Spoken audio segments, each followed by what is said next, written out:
Chapter 29. What does despair feel like? Ralph felt that he knew the answer to this question.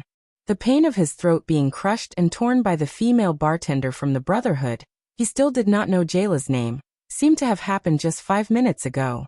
After that, he felt as if he was enduring that pain every single moment. Blood flowed from his throat into his lungs. The pain spread from his throat to his brain. Even his airways were blocked. He could not speak. He could not breathe. He could not move. He was like a severely injured and dying wild dog that was casually abandoned on Red Street Market. Whether he died of pain, suffocation, he did not have long to live.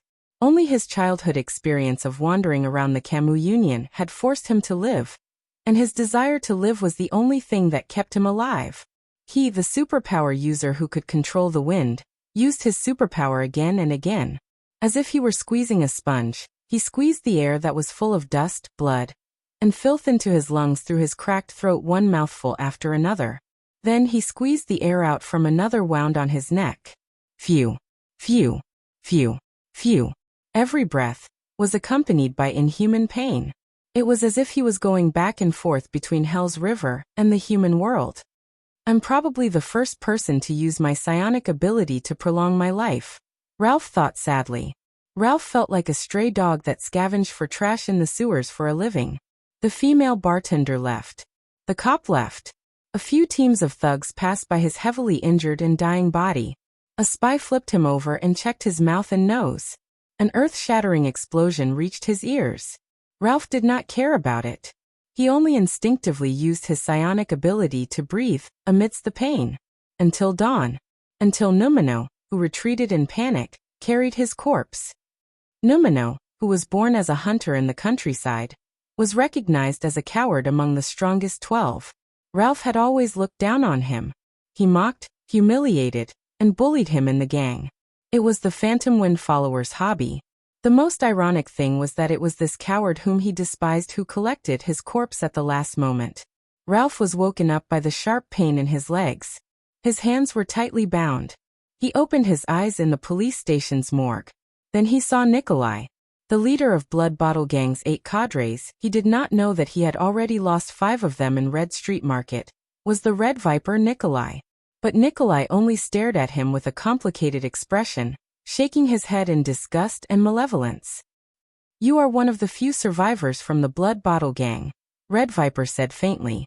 Ralph struggled and wanted to make a sound. He endured the pain in his throat, but he could only make meaningless sounds. A sharp pain came from his knee. He could not feel anything below his knees. Look at you, Ralph, the strongest of the 12 strongest, the only superclass expert.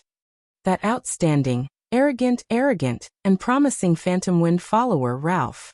A young man who was proudly recommended to the Air Mystic by Lady Catherine. A young man with limitless potential. The Red Viper gently patted his face.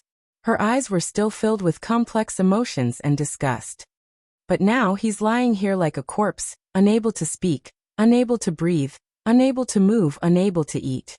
Why are you still alive? The Red Viper's eyebrows furrowed. His expression became ugly and crazed. Why are you the one who survived, and not Sykes, Song, Sven, or Dorno? Why are you the one who survived? Why are you the one who survived? Why are you the one who survived and not mine? Ralph widened his eyes. He struggled in anger and pain, but the double pain and disability prevented him from moving. The Red Viper put away his anger and started laughing. He was very happy, but also very sick. Blood Bottle Gang has suffered heavy losses, and my power has also been greatly damaged, he said softly. If the members were complete, maybe Catherine could step on me and rise to power. Who knows? But Nikolai's expression became ferocious. But how can a Phantom Wind follower, who cannot speak, has no legs, and is seriously injured and on the verge of death, serve her? So, Nikolai said as he stretched out his hand. With a twisted expression he pinched Ralph's knee. The wound that was forcefully stopped bleeding by the flames. Why don't you just die in battle and disappear? Ugh. Ralph shut his eyes tightly in pain. He struggled with all his might to move his body, which was seriously injured and unable to move. It was not to break free, but to reduce the pain in his knee. The wind's psionic ability that he relied on to breathe was almost interrupted. I am in a bad mood today. I have to clean up the mess and run into walls everywhere. Nikolai sighed and continued, but I have gotten rid of you and eliminated a genius that Catherine thinks highly of. I still feel very happy. Looking at the resentment, pain, and rage in Ralph's eyes, Nikolai showed an apologetic and helpless expression. He smiled and said, I have no choice. They want a superclass elite, and they even emphasized that the wrist must be left to draw blood. Otherwise, I would have cut off your hand and not your leg. He patted Ralph's face in the end and whispered into his ear, I wish you and the vampires have a good time. Nikolai's footsteps faded into the distance. 2 thugs from the Blood Bottle Gang walked over. One of them picked up a 3-inch-long copper needle with a tube, while the other grabbed Ralph's limp wrist. At that moment, Ralph deeply felt despair. Thales stared blankly at Ralph. He had the urge to ask him what happened to Jayla in the end. What was the outcome of their battle? Did Jayla escape? How did Ralph end up like this? Was he not a member of the Blood Bottle Gang? But Thales hesitated, because he saw Ralph at that very moment. He saw this legless man whose gaze was unfocused and could only express his emotions with meaningless cries. His eyes were a mixture of despair, pain, regret, and grief. He still remembered Ralph from last night. Frivolous, confident, arrogant, and extraordinary. He came and went freely in the endless gale, leaving behind his signature laughter. And now? Huff huff. Ralph closed his eyes again and moaned in pain. The phantom wind follower who was casual, sharp-tongued, and fearless was no longer there. His lips were dark and dry, and it was obvious that he was severely dehydrated. But Thales could not find any water, and he could not be sure if Ralph could still swallow in his current condition. Thales did not even know how he breathed. The prince only sat at the side in a daze, watching Ralph suffer in pain and struggle. In the 2nd year after he transmigrated, a female beggar's legs were broken by Quide. That poor girl wailed for an entire night before she died. At that time, Thales was still muddle-headed and only managed to retrieve a few pieces of his memories. He was horrified and terrified by the horrors of reality. He could only hide in a hole in the wall and shiver. So in his dreams, he listened to the girl's wails for an entire night. It was similar to now. Later on, he did wonder why he did not have more courage to end the girl's pain. Thales looked at Ralph's deformed appearance, and his heart felt heavy. No matter how great the crime, no one deserves to suffer like this, he told himself. In the end, the boy still sighed and crawled to Ralph's side. He said softly, Ralph. Madeira Ralph. Even though his consciousness was gradually fading away, at that moment, Ralph's pupils still instinctively focused. Who will remember me? A cripple like this, waiting for death? Thales gently pulled out JC's dagger and slowly pressed it against Ralph's neck. I know that you are in pain right now. You are enduring torment and suffering that ordinary people cannot imagine. And I can end your life and help you to free yourself from all of this. Ralph's breathing through his throat and psionic ability suddenly became disorderly. Torture. Suffering. Relief. But I must ask you solemnly and cautiously, Madeira Ralph. Are you willing to let me free you from your pain? If you are willing, blink your eyelids. If you are not willing, I will only ask this once. Thales had a solemn expression as he waited for Ralph's reaction. In the darkness, Ralph stared at the boy's blurry silhouette in front of him. Relief. Ralph felt the pain from his throat to his knees. Every breath tore open the wound in his throat. Every time he struggled, it affected the stump in his knees.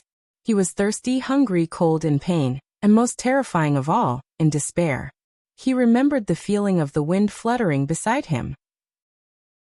He remembered the first time he killed someone with his psionic ability, the first time he entered a gang, the first time he received a reward from the higher-ups, the first time he became a man with that frail girl's body, and the first time he met the air mystic as if he was on a pilgrimage.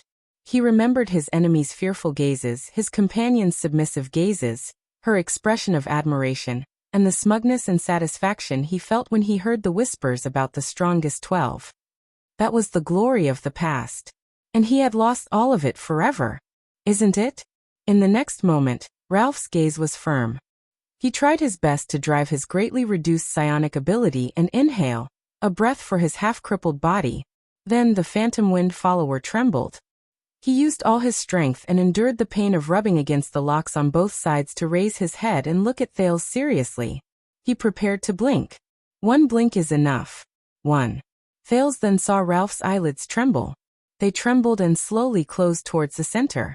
Thales sighed in his heart and slowly tightened his grip on the dagger in his hand. But Ralph's eyelids only trembled and stopped in the middle of his eyes. They did not close until the very last moment. A long time passed. A long time passed. A familiar or unfamiliar scene flashed before the eyes of the former phantom wind follower. Barren fields, dirty muddy roads, wild dogs everywhere, and swarms of flies. That was when he was young, struggling to survive in the countryside of Kemu Union. That time he fought with a group of wild dogs for a piece of black bread that was almost finished by a swarm of flies.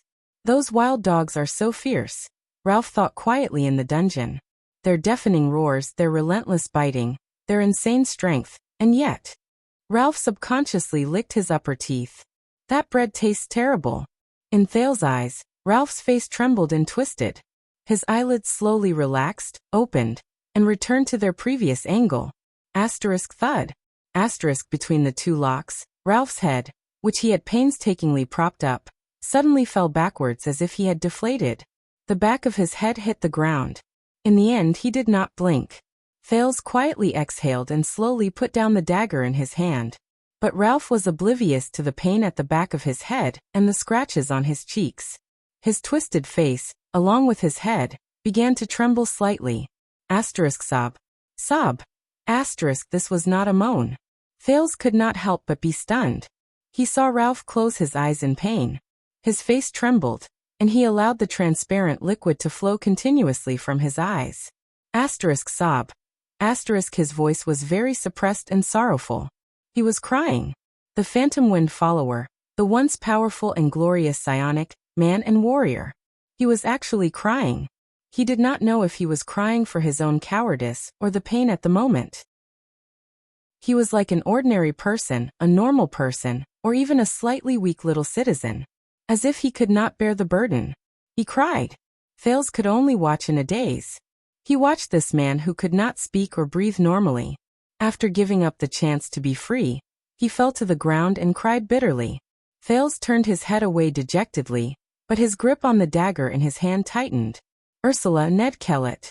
The child beggars who died in the 6th house and did not even have surnames appeared before his eyes one by one. He thought about his own situation, Gilbert and Yodel. The prince furrowed his eyebrows and lowered his head to look at his hand. The new cut on it was as familiar as the burning sensation he felt earlier. At that moment, something seemed to fall from the bottom of his heart. Thales moved closer to Ralph's ear for the second time. I understand now, he said softly. Ralph was still crying uncontrollably. Then, are you willing to break free of these shackles? Ralph's crying paused for a moment.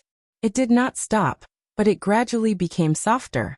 The wailing little girl with a broken leg appeared before Thales' eyes. He thought of almost every child who died in the abandoned houses in the past 4 years. Screams and wails came from outside the prison. This F***ed-up world. The boy did not know what was in the underground prison, but his gaze as he looked at Ralph became simpler and clearer. Then, the prince stared seriously at the phantom wind follower, who could no longer move with the wind, and continued speaking in a resolute and decisive manner. He continued to speak resolutely. Break free of these shackles, and then with this broken body, struggle to survive in this world. Let's see how cruel it can be. Are you willing? Ralph stopped crying. He could not move his head. He could only turn his gaze and stare at the boy beside him in a daze. The boy enunciated each word clearly. This may not be freedom. Perhaps the price will be great. You may even die immediately. And I am only doing this for myself. Thales lowered his head and said slowly, but I can try to give you a chance. But I can try to give you a chance to break free from these shackles and struggle one more time. Are you willing? Ralph's eyes were fixed on the boy's eyes. Even though there were still tears in his eyes, he suddenly wanted to laugh in his heart. He seemed to feel that the pain in his throat and knees were gradually becoming numb. Those wild dogs. Those wild dogs who fought with him for his bread. The fate of those stray dogs. Ralph forced himself to breathe, and a strange joy welled up in his heart. The fate of those dogs. How tragic. Ralph, who was lying on the ground, raised his trembling eyes and stared at Thales. In the next moment, the phantom wind follower slowly but clearly. He blinked once. Everyone blinked countless times in their lives. It was inconspicuous. But just now, Ralph blinked once. It was the most important blink of his life. Ralph slowly lowered his head. Thales smiled, dispersing the gloom in his heart. The prince nodded briskly. All right, I understand. I originally thought that His Highness had woken up ahead of time. But it doesn't seem to be the case now. In a dark room on the 3rd floor of Vine Manor, Chris furrowed his eyebrows. In front of him was a huge brownish-black stone coffin that was connected to countless blood vessels. It had complicated patterns and was as tall as a person, 3 meters wide and 6 meters long. At that moment, the huge coffin kept vibrating. I tried to connect to His Highness consciousness, but the feedback is still chaotic. There's only hunger and killing instincts. No matter how I pacify and communicate, it's the same. Chris put down a blood vessel in his hand. His expression became increasingly grim. If this continues, His Highness will only use up his remaining energy and blood in advance. Rolana's expression was horrified. The red-haired blood clansman said nervously, "Something must have agitated His Highness, but we didn't do anything." Chris' eyes sparkled. There was no trace of the deathly stillness and dryness from before. The old man said resolutely, "It's not us. His Highness only had this reaction 5 minutes ago." At that time, Chris's expression changed. He suddenly turned around and shouted at Istron, who had a solemn expression on his face. "Don't worry." He shouted at the solemn-looking Istron. "That whelp. We can smell the fragrance of his blood even from 2 floors away. With His Highness' sense of smell, it's even more obvious.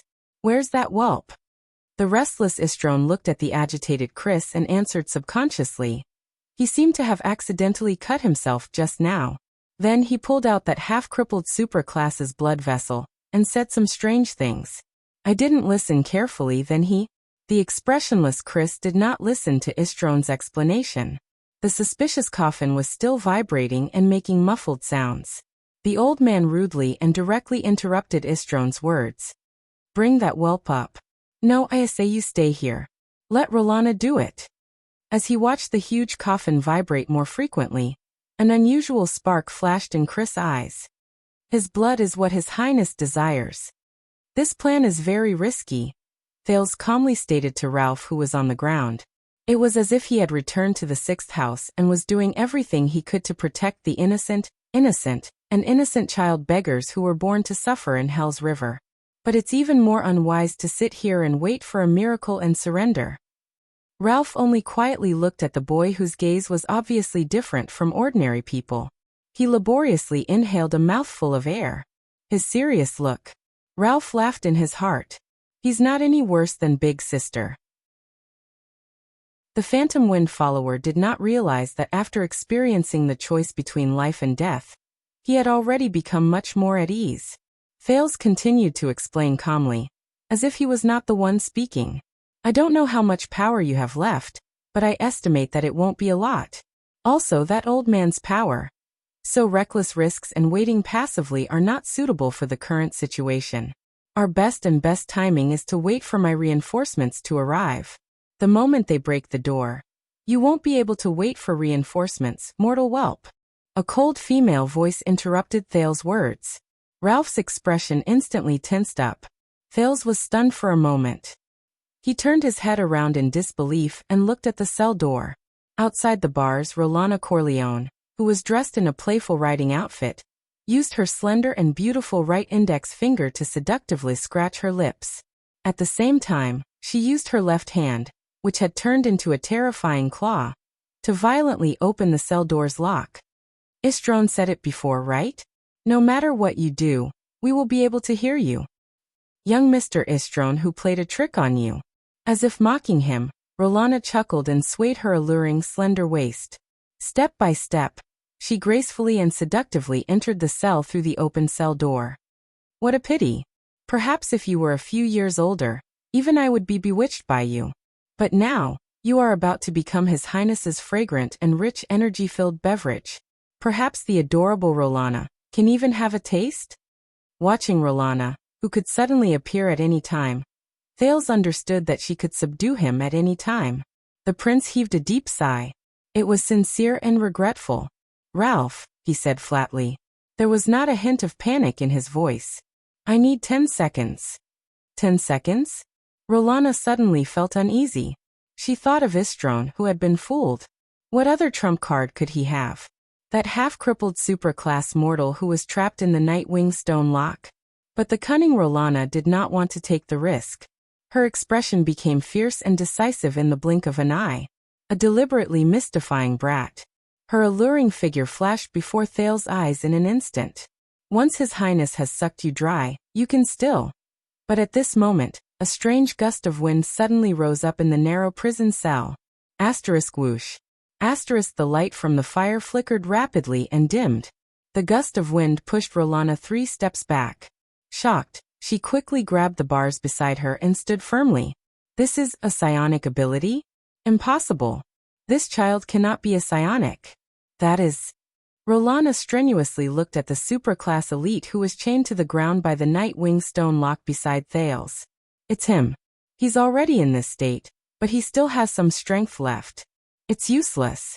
Rolana breathed a sigh of relief and thought happily.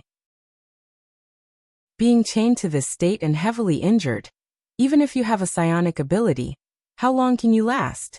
As for that trickster, even if I have to endure Chris' scolding later, I will have a taste of him first. He will definitely leave a deep impression on you. Rolana thought fiercely. Then let's begin. Thales looked at Rolana, who was obstructed by the gust of wind in front of him. He calmly turned the dagger around. 10. Under Ralph's puzzled gaze, he used his uninjured right hand to hold the tip of the dagger. 9. Good luck to both of us, he said. 8. My first mystic ability test. 7. Begin. 6. Thales stared at the black stone shackles on Ralph's body. Ralph's face turned red as he stared at Rolana. The gust of wind continued. Rolana gripped the bars beside her with a cold expression. Her left hand began to transform into a terrifying crimson claw. 5. I want to break his shackles, Thales thought silently. I want to save this man who has nothing left. 4. If it's really as I expected. The boy recalled the scenes of life and death in his mind. Quide's hand around his neck. Asda's hand clenched gently. Also the bloody scene in my distant memory, and the gentle Chinibu whose name I cannot name. 3. Thales clenched his teeth and closed his eyes. His right hand suddenly grabbed the metal lock. A burning sensation came from the metal, but he gritted his teeth and endured it. Rolana felt something. She turned her head in shock, and found that the bars she was holding on to were vibrating. What's going on? The female blood clansman thought in panic. That half-crippled fellow. Does he have multiple psionic abilities? 2. Asterisk rip. Asterisk the bars shattered into countless small pieces as Rolana's hand moved. Rolana, who could not stand steadily, clutched the wound on her arm and screamed. She was instantly blown out of the dungeon by the gust of wind formed by psionic abilities. 1. Rolana's shrill and crazy roars traveled into his ears. A burning sensation hit him. 0. Light. Thales thought as his consciousness blurred. So much light. In the room on the 3rd floor where the giant coffin was kept, Chris suddenly had a strange expression. What is Rolana trying to do? He asked coldly as he looked at the giant coffin that kept making muffled sounds. Perhaps she wants to try her mouth first, Istron answered carefully.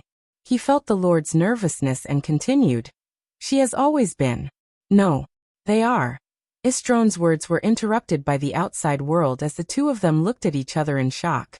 Asterisk boom. Asterisk a loud sound that sounded like an explosion came from underground. A cloud of dust blew in from outside the door. The expressions of the two blood clansmen, one old and one young, changed at the same time. They exchanged glances. Something happened in the dungeon. In the next moment, their figures appeared outside the manor. The moment Istron saw the scene before him clearly, he was so shocked that he lost his composure. Under the moonlight, the legless supra-class mortal with a tattoo on his face, the former Phantom Wind follower, Madeira Ralph. He had already broken free from all restraints. He was holding the mortal's cub tightly. With the help of the gust of wind, his expression was resolute. He was flying in the air. Not far away, Gilbert's expression changed as he galloped on his horse with 30 swordsmen of eradication. "Bloodline lamp," he said to the female official beside him in a low voice amidst the galloping wind. Gines, who was jolting on the horse, saw the lamp in Gilbert's arms with a solemn expression. The flame of the lamp turned red. It tilted to one side. That direction. Gilbert recalled for a while, and his expression was solemn. "It is the Covendier family's Vine Manor." The female official roared angrily and lashed her horse with her whip. "Who cares whose family it is? Even if it is the Walton family of Extet in front of us. We have to kill our way in." Gilbert nodded. Determination and fierceness appeared on his face. "Everyone, follow me and turn. There is no need to conserve the horses. Speed up and advance. Prepare for battle. If this book is to your liking, there is no harm in liking it, recommending it, supporting the new author, and supporting niche fantasy novels other than killing monsters and leveling up." Chapter 30. Ever since Asda's disappearance, the boy had yet to truly test his power of losing control. He did not know how the mystics controlled it. He did not even understand that thing at all. He could only simulate a scenario that was most similar to the experience of losing control, based on his previous induction and inference. Then he tried to use it. In Thale's plan, this power was supposed to be something he could explore and research in secret, and safely after he had more or less understood the origins of mystic energy, and mystics from Gilbert's lessons in a peaceful and safe environment. After he had considered the reactions of the people around him towards him, losing control, he would then start to explore and research this power step by step in an orderly manner. However, the impending disaster before his eyes and Ralph's miserable state, where he could neither live nor die, made him decide to bring forward this potentially dangerous mystic energy experiment. The first 2 times he lost control, he used blood as a medium, the dagger as a material object, and the mysterious sphere as energy inexplicably moved before his eyes. So his initial guess was that the power had something to do with spatial transference. "I just need to transfer the lock of the stone lock to my hand," Thales thought in his heart. The process of the experiment was simpler than he had imagined. The burning sensation in his body grew stronger, the stone lock grew bigger, and more scenes appeared in his mind. Then Thales lost consciousness. When he opened his eyes again, he saw the moonlight, heard the wind, felt the cold, and saw the blood clansmen on the ground, who were extremely shocked. He was already in Ralph's arms, and the ground beneath his feet was gradually drifting further and further away. Even though the process is a little strange, Thales thought wearily, it looks like the experiment is a success. Although Ralph was in a sorry state and in pain, he had already freed himself from the burden of the heavy shackles. He forcefully controlled the wind and floated upwards. At that moment, no one was more shocked than Chris. "How is this possible?" The old blood clansman mumbled with lifeless eyes. Istron and Rolana were still young. Therefore, only he knew that the Nightwing lock, used to lock the supra-class elite in the dungeon, was a secret treasure passed down in the Corleone family for nearly 1,000 years. It was a torture tool exclusive to the Blood Clan's Duke, and could only be opened with the blood of the person who was locked. It was used to trap supreme-class elites. It was originally prepared to prevent Her Highness from going berserk when her mind was in a muddled state. After Her Highness' condition stabilized, it was used on the transcendent blood source. Even the most advanced magic gun in the world could not break the shackles. How did they open it? Before he was heavily injured, Ralph was the darling of the wind. He could even lie down 10 meters in the air with his limbs facing the sky for 5 minutes under the effect of the wind. But now, with much of his blood drained, he was extremely weak. He was tired and thirsty. The sudden loss of his legs also affected his balance. The sharp pain in his throat distracted his energy. Most of the superpower he was proud of had to be used to maintain the breathing from his throat to his lungs. He knew that he had no chance of winning against the 3 blood clansmen. And he also knew that Thales seemed to have activated a backup plan of convenience. So, after Ralph broke free from the chains, he only wanted to continuously use the wind to rise to a height that they could not reach. If the Blood Klansmen chased after him, he would try his best to use the strong wind to blow them down. But he still underestimated Chris, who had become a supreme-class elite hundreds of years ago. Chris' movements were not slowed down by his surprise. 1,000 years had made him more resolute despite his age. His withered face darkened, and he instantly leaped more than 10 meters into the air, pouncing towards the two people in the air. For Her Highness, I must snatch back that cub. He closed in on Ralph in an instant, and the strong wind rushed towards him. Thales was surprised to see that Chris, whose clothes and hair were fluttering in the strong wind, had actually turned into a bloody mist with an expressionless face. It was not a bloody water like Istron's but a bloody mist. In Thales' eyes, the bloody mist was dispersed by Ralph's wind, but it continued to spread upwards, passing through the strong wind barrier Ralph had built without any hindrance. The bloody mist seeped into the area in front of Ralph. Under the two people's solemn gazes, it gradually turned back into the pale old man with an obscure face and started to descend again. Ah! Ralph could not speak. He could only roar angrily. He raised his left hand and activated his psionic power, wanting to blow the old man down from the air. But before he could finish roaring, Chris Corleone's hand gripped Ralph's left wrist. Chris' tone was even colder than the temperature in the sky. He said in a terrifying voice, "Do not even think of flying." Asterisk crack. Asterisk ugh. Asterisk the sound of Ralph's bones breaking and his pained moaning came from 20 meters in the air at the same time. Then Istron, who was on the ground, and Rolana, who was covered in dirt, rushed out of the dungeon while holding her half-grown arm. They saw Ralph, who was holding Thales, being grabbed by Chris' left hand, and pulled towards the ground by the latter's terrifying strength. Ah! Ralph looked as if he had gone mad. He used all his strength to urge the wind to blow him upwards, almost forgetting to breathe. But he still could not shake off Chris's sharp claws that had pierced through his bones and tightly gripped his wrist. Thales could not even open his eyes due to the strong wind. Exhausted, he had already used up all his trump cards. The prince was already powerless. Finally Ralph, who was struggling with all his might, was inevitably pulled down from the sky by Chris. Ralph lost his balance. Almost exhausted, he tried his best to urge the wind, but Chris' great strength made it impossible for him to rise into the sky again. For His Highness, that cub must be alive, Chris said coldly as he fell from the sky with Ralph tightly clasped in his hand. Rolana licked her teeth with hatred on her face. She swung her newly grown arm and immediately smiled, getting ready to catch that cub. Beside her, Istron's perception was slightly stronger than Rolana's. His expression changed, and he suddenly looked outside the manor's gate. There a concentrated tremor was getting closer and closer.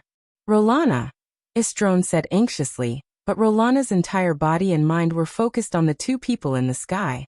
Thales did not dare open his eyes. However, the increasingly faster sound of the wind, and the increasing sense of weightlessness in his ears indicated that the situation was not good. Is this move still too early because of this sudden accident?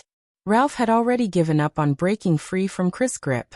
He looked at the moon that was getting further and further away, and the ground that was getting closer and closer. His eyes gradually became pure, clear, and relieved. At that moment, Ralph suddenly realized that after experiencing so much pain, a fractured wrist was actually not that painful at all. The phantom wind follower's lips curled into a smile that had not appeared in a long time. "What a pity, child. Thank you for giving me a chance. At least I've struggled. And those vampires won't have the chance to touch you." Time seemed to have slowed down. Then Rolana, who was about to catch Thales on the ground, saw in shock. The half-crippled Ralph howled and roared the moment he was about to fall to the ground. With one hand, he threw Thales in the direction of the manor's house with all his might. "No!" Chris roared without any grace. But Ralph, who had one hand free, grabbed his waist tightly and threw him to the ground. Thales felt the momentum of his fall change, and his body involuntarily flew in another direction. In an instant, the stone wall of the house appeared before his eyes, and it was getting closer and closer. He was about to crash into his head. Thales could only shut his eyes tightly. Is this the end? But out of the prince's expectations, the tragic sight of his head being smashed did not happen. His momentum suddenly stopped, and he felt dizzy.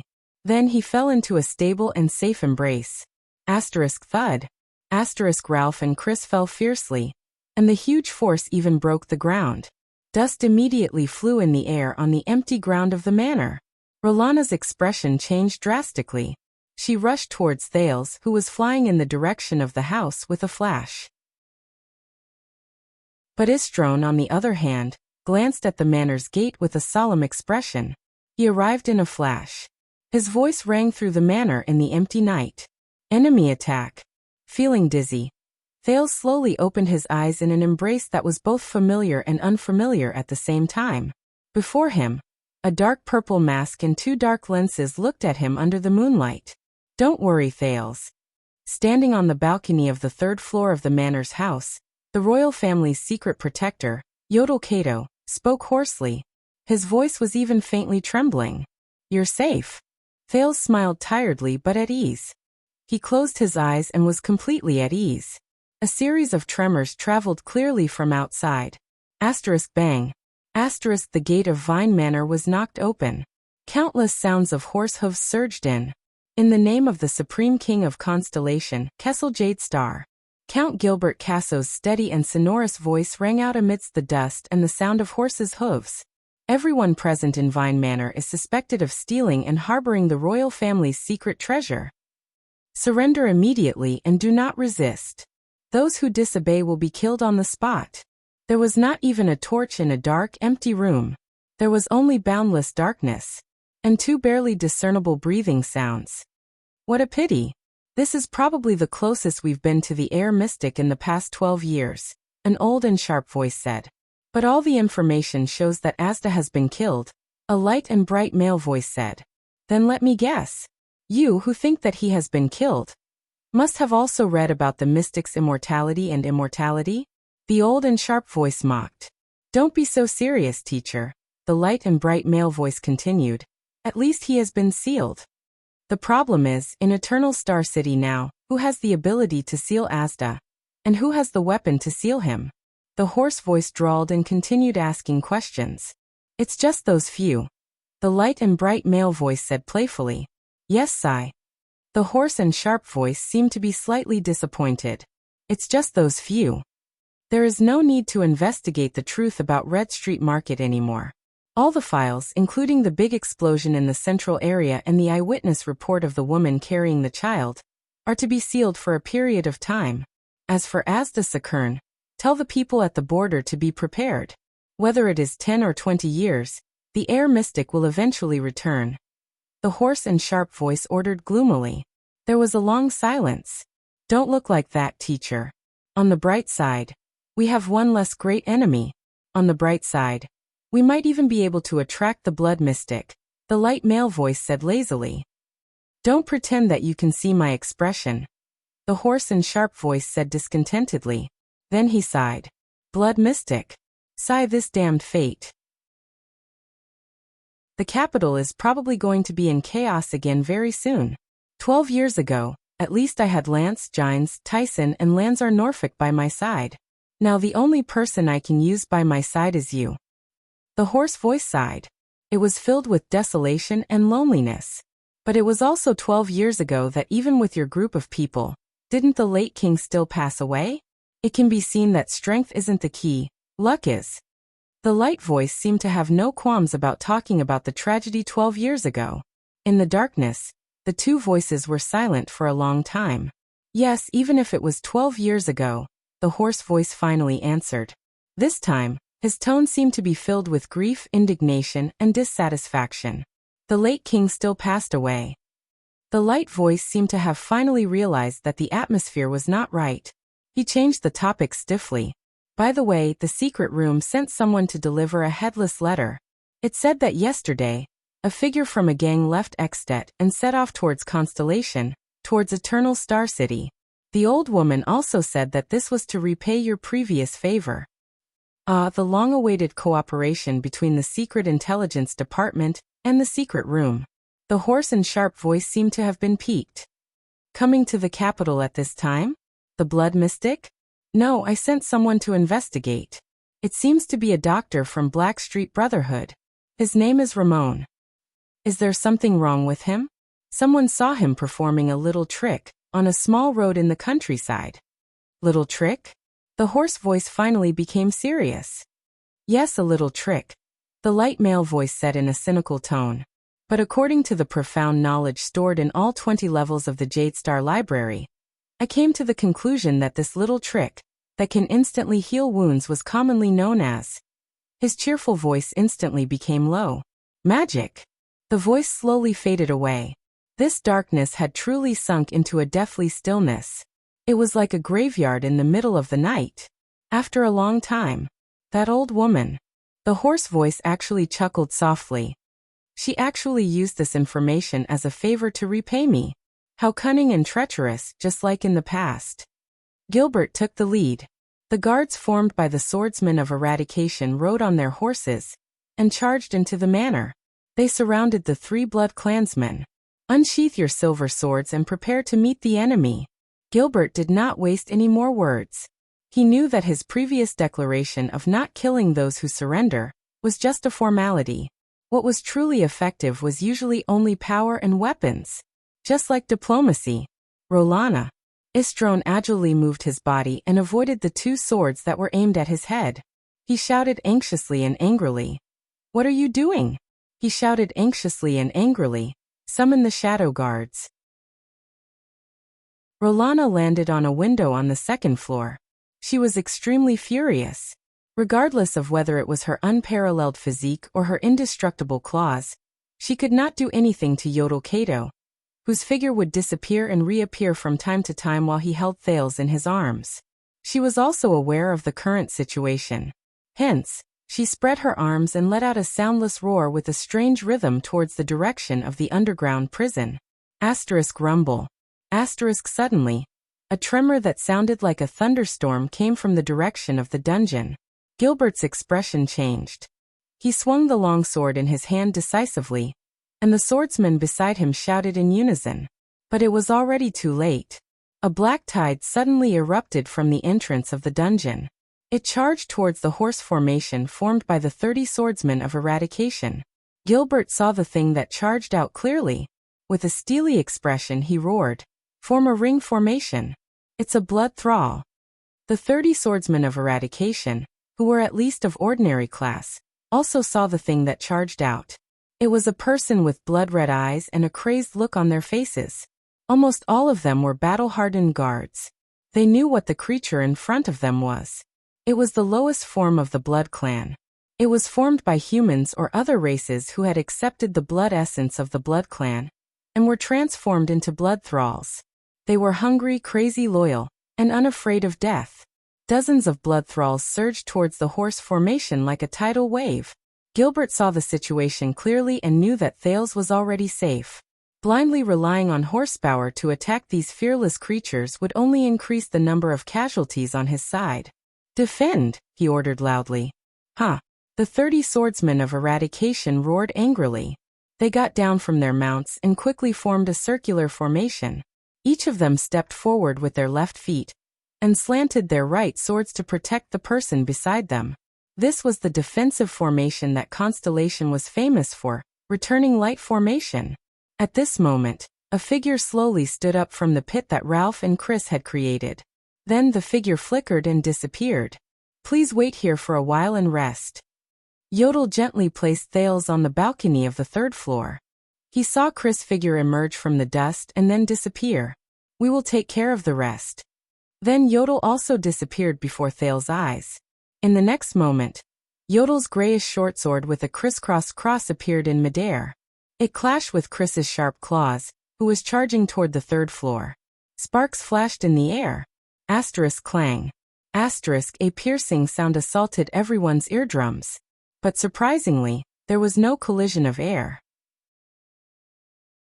Yodel and Chris, 2 supreme-class elites who could be considered the best in the world in the Western Peninsula, roughly understood each other's strength after exchanging a few moves. They split up.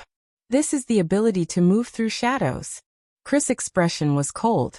His right claw pierced deeply into the wall of the second floor and fixed himself on the wall. As someone at the peak of supreme class, even in constellation, you should not be a nobody. Is it because the light of the kingdom's wrath is too bright and has been overshadowed? The old man said coldly. The battle between the blood thralls and the guards did not attract his attention at all. All his attention seemed to be focused on Thales on the third floor. As usual, Yodel did not say a word, and his emotions could not be discerned. His strange figure stood lightly and illusory on a window pane on the second floor. He looked like he was on the verge of falling, but he never fell. Under the manor, the blood thralls and the round formation finally clashed. Bang. The first dull thud came from a violent collision between a blood thrall and a guard. The sharp sword beside the guard slashed open the blood thrall's body with its two sharp edges, while the blood thrall's claws and nails tore through the warrior's armor regardless of the cost. The same scene quickly appeared at every point of the round formation. The scene immediately became chaotic. Amidst the chaos, Thales noticed that Rolana Corleone was roaring furiously and leaping towards his direction. But before she could reach him, she was forced to take 2 steps back by a long silver metal chain that meandered in the air. Your battlefield is here, you blood-sucking B***Tsich. As her words were filled with anger, Thales saw a black-haired woman in her 40s. She was dressed in a suspicious light blue female court uniform. He did not know her at that time. She whipped her chain violently in front of Rolana. Rolana sneered. Her body flashed, wanting to leap out of the range of the metal chain sword. But the moment her body swayed, her neck was firmly entangled. The part of her neck that was entangled by the chain was actually emitting green smoke with a hissing sound. This is a silver chain sword, B***TCH. The female court official Gines roared angrily with a displeased expression. For all of you, I have used up all my capital. At that moment, Istron's eyes turned red and turned into a pool of blood. He leaped into the air and attacked Thales as well. Clang. Istron roared furiously. He crossed his claws and parried a silver sword that was aimed at his chest. Mr. Gilbert, who had dismounted from his warhorse and was working together with 3 swordsmen of eradication to charge past the blood slaves and stand firmly in front of the door on the first floor, looked at Istron with dissatisfaction. He raised the silver sword in his hand and made a standard starting gesture for a duel. Please stay away from that child. The battle between the blood slaves and the swordsmen was still going on, but Thales watched in exhaustion as the 3 blood clansmen pounced on him again and again, and were continuously stopped by their troublesome opponents. The prince suddenly understood. They don't want me, he said in his heart. They want something on the 3rd floor. That place must be their weakness. The sounds of the battle between the blood slaves and the swordsmen continued. The 3 blood clansmen and the 3 warriors were still fighting fiercely. When he thought of this, Thales' gaze was filled with suspicion and fear, but he still firmly pushed open the door to the balcony. After he pushed open the door, his weak body immediately collapsed in the room. Thud. However, a dull and strange sound attracted the prince's attention. Thales panted softly and raised his head. Under the moonlight outside the balcony, he slowly saw the dim room clearly. Especially the one in the center, which was connected to countless blood vessels, had complicated patterns, and the words were difficult to understand. The huge black coffin. Thud. Thud. As if awakened by something. The dull sound from the black coffin became more and more intense. It became more and more violent. Thud thud. Thud. Thud. Thales suddenly realized that his action of pushing open the door and rushing into the room was more or less a little rash. Until, thud. An incredibly loud sound rose. Thales was shaken so much that he fell backwards. His eardrums rang. The lid of the black coffin seemed to explode from the inside. It shook violently and then smashed onto the ground. Thales covered his aching ears and climbed up with gritted teeth. He saw that on the edge of the black coffin that had lost its lid, a withered, charred, and filled with an ominous aura. Chapter 31. Yodel instinctively felt that something was wrong, because after a short period of confrontation and probing, the white-haired blood clansman who attacked fiercely along with his two juniors, suddenly became passive. They no longer attacked, advanced, and flashed crazily and dangerously. They no longer used undetectable voices to control the blood slaves. Then Gilbert's anxious voice rose. Yodel. Even though they usually did not get along well, Yodel immediately understood what he meant. The mysterious masked protector raised his head and saw Thales push open the door from the balcony to the house and disappear into the darkness in the house. Thales, why? As the mechanical gears behind the crystal drop lenses started turning, Yodel's vision quickly zoomed in on the third floor. However, that room was so dark that he could not see the situation inside at all. Yodel's heart became restless. His figure disappeared in an instant. In an unknown grayish-white world, a grayish-white moon gradually appeared. Then a grayish-white iron door appeared out of thin air. Then it was connected to a grayish-white garden, grayish-white outer walls, grayish-white windows, grayish-white houses, and so on. Soon, a grayish-white Vine Manor that was exactly the same as Vine Manor in reality, except for its strange color, appeared out of thin air in this world. After an unknown amount of time, as if the sky was being pulled, a spot in the air, like the surface of water that was touched by a dragonfly, suddenly formed layers of visible ripples and spread outwards. Finally, a normal-colored Yodel gently appeared in the grayish-white world from the center of the ripples in the air. He stepped on the grayish-white Vine Manor, which was also grayish-white. He stepped on the grayish-white, deathly silent path that was almost the same as the real world, but devoid of any signs of life. In the world of shadows, the masked protector leaped from window to window in a practiced manner and climbed rapidly towards the third floor of Vine Manor. He wanted to rush to the room on the third floor from the world of shadows. However, when he was only a few meters away from stepping on the stone handrail of the balcony on the third floor, Yodel suddenly paused. This was because Yodel could clearly feel that a moment ago, this grayish-white path of shadows seemed to have been struck by a heavy hammer from every corner of it. Resonance.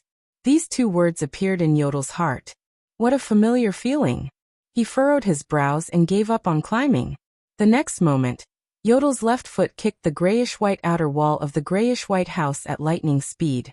He rose into the air like a swallow and rolled backward.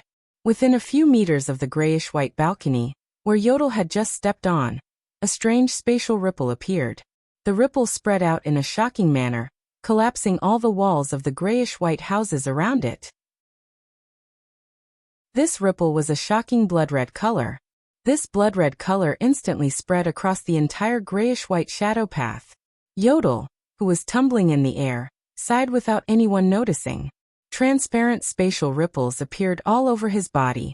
This Yodel's spatial ripple cancelled out the incoming blood-colored ripple.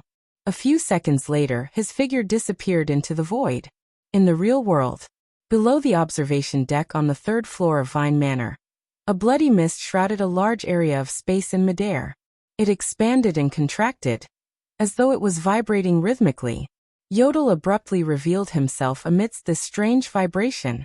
Yodel, who had revealed himself, tumbled and looked at the bloody mist surrounding him. He furrowed his brows in midair. It had been 12 years, and once again, he was forced out of the shadow path. It was done in the same way as back then. What awaited him was a well-prepared ambush. The bloody mist stopped vibrating. A suffocating aura swept up countless droplets of blood and attacked him at high speed. The bloody mist condensed into an old, blood-colored right hand in the air. It struck out a seemingly light palm at Yodel, who was in midair and had nowhere to borrow strength from. It went straight for his chest. But before the palm could get close, the clothes on Yodel's chest and abdomen made an ominous sizzling sound and shattered in the air.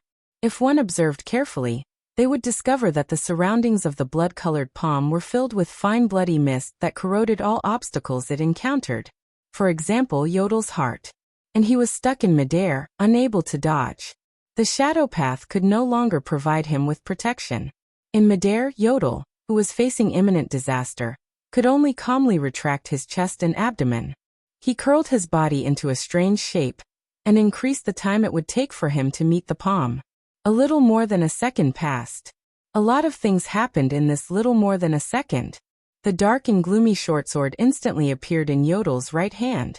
In the blink of an eye, the sword in Yodel's hand flashed, and he slashed 3 times in a row. None of the 3 slashes hit the dangerous blood-colored palm, but the gears behind Yodel's crystal drop lenses spun rapidly. The fine bloody mist that filled the air appeared in his eyes as if it had nowhere to hide. Yodel waved his short sword and caused 3 ripples that were invisible to ordinary people to appear in the terrifying bloody mist. The bloody palm attacked without any resistance. It was only 1 second away.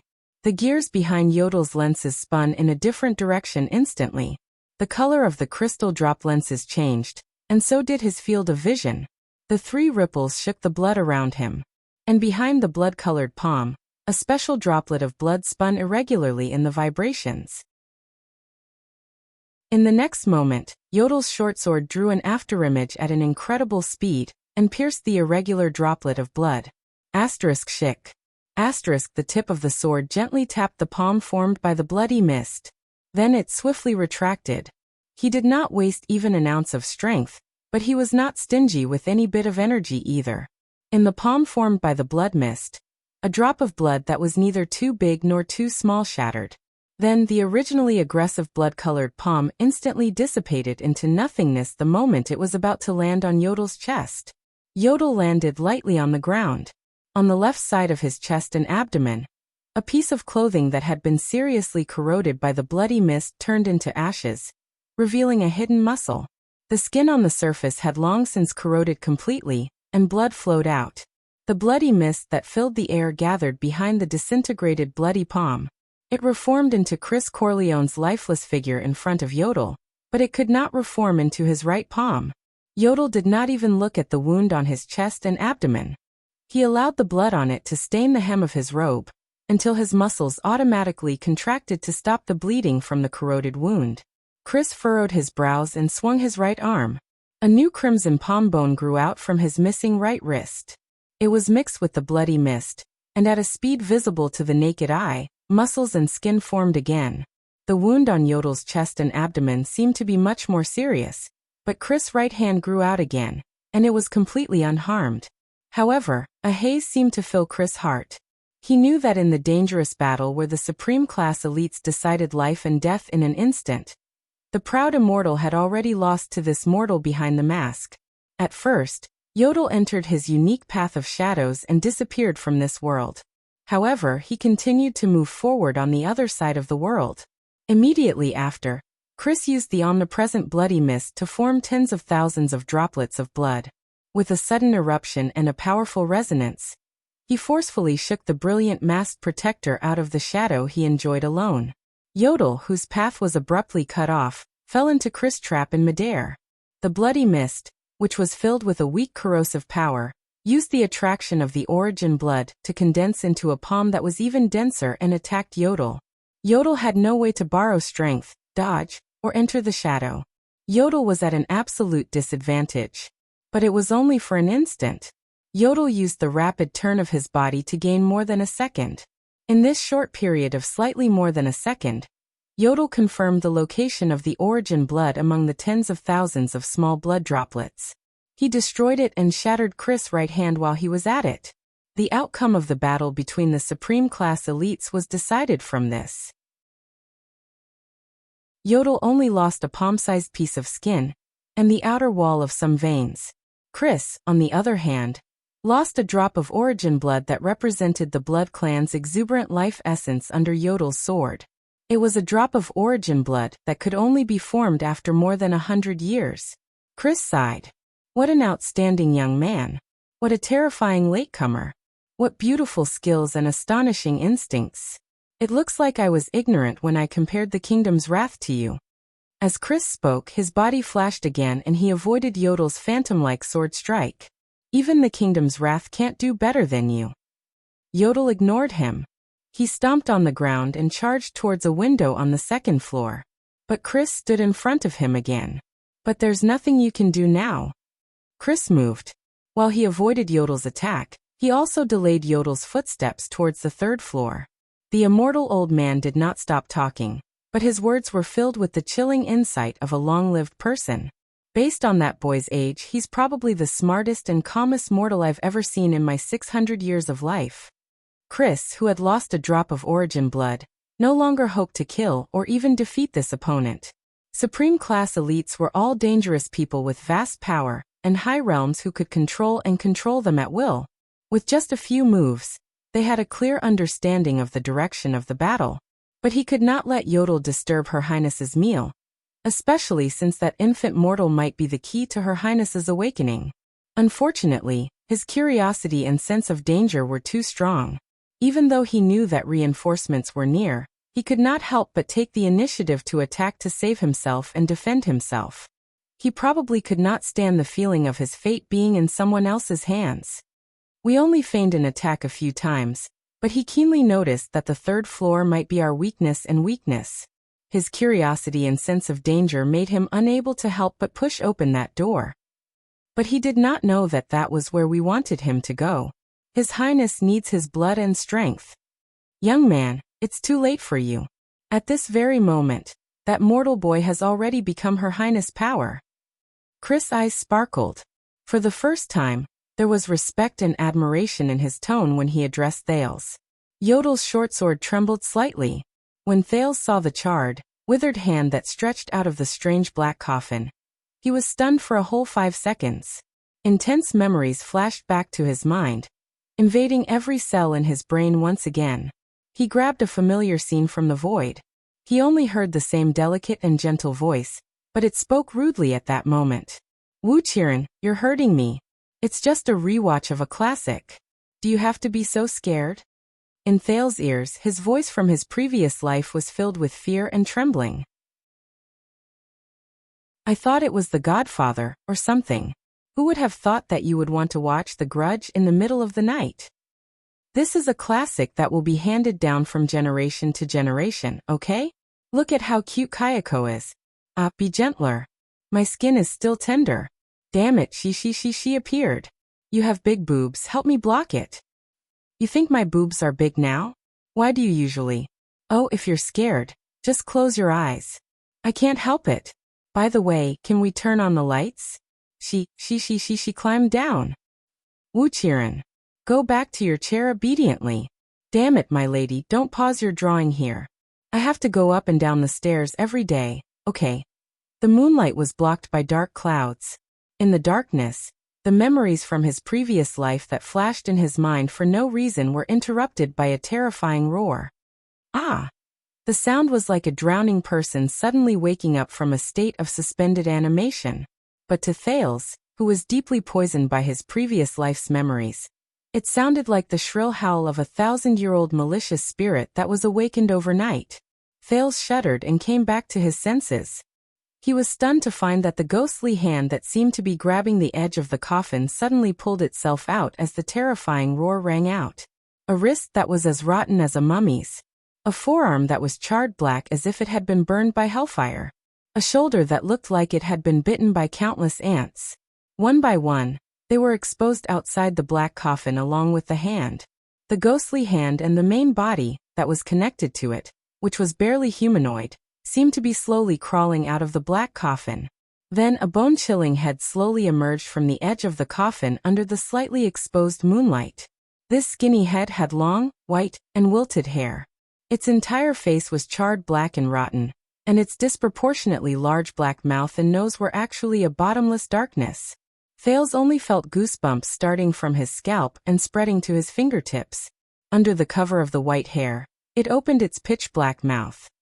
The large black mouth split open all the way to its ears. Ah!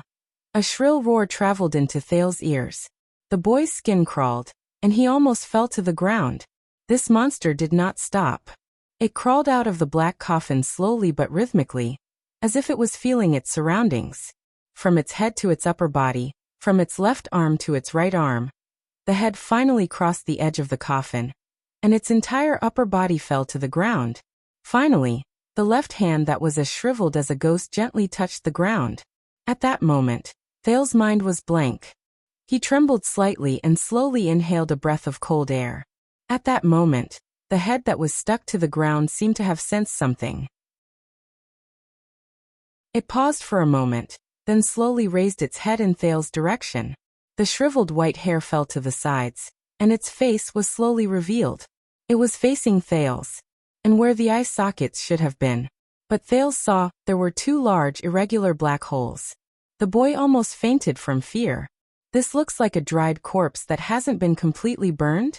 But it seemed that after transmigrating, the rich experience on the streets had made him a lot braver.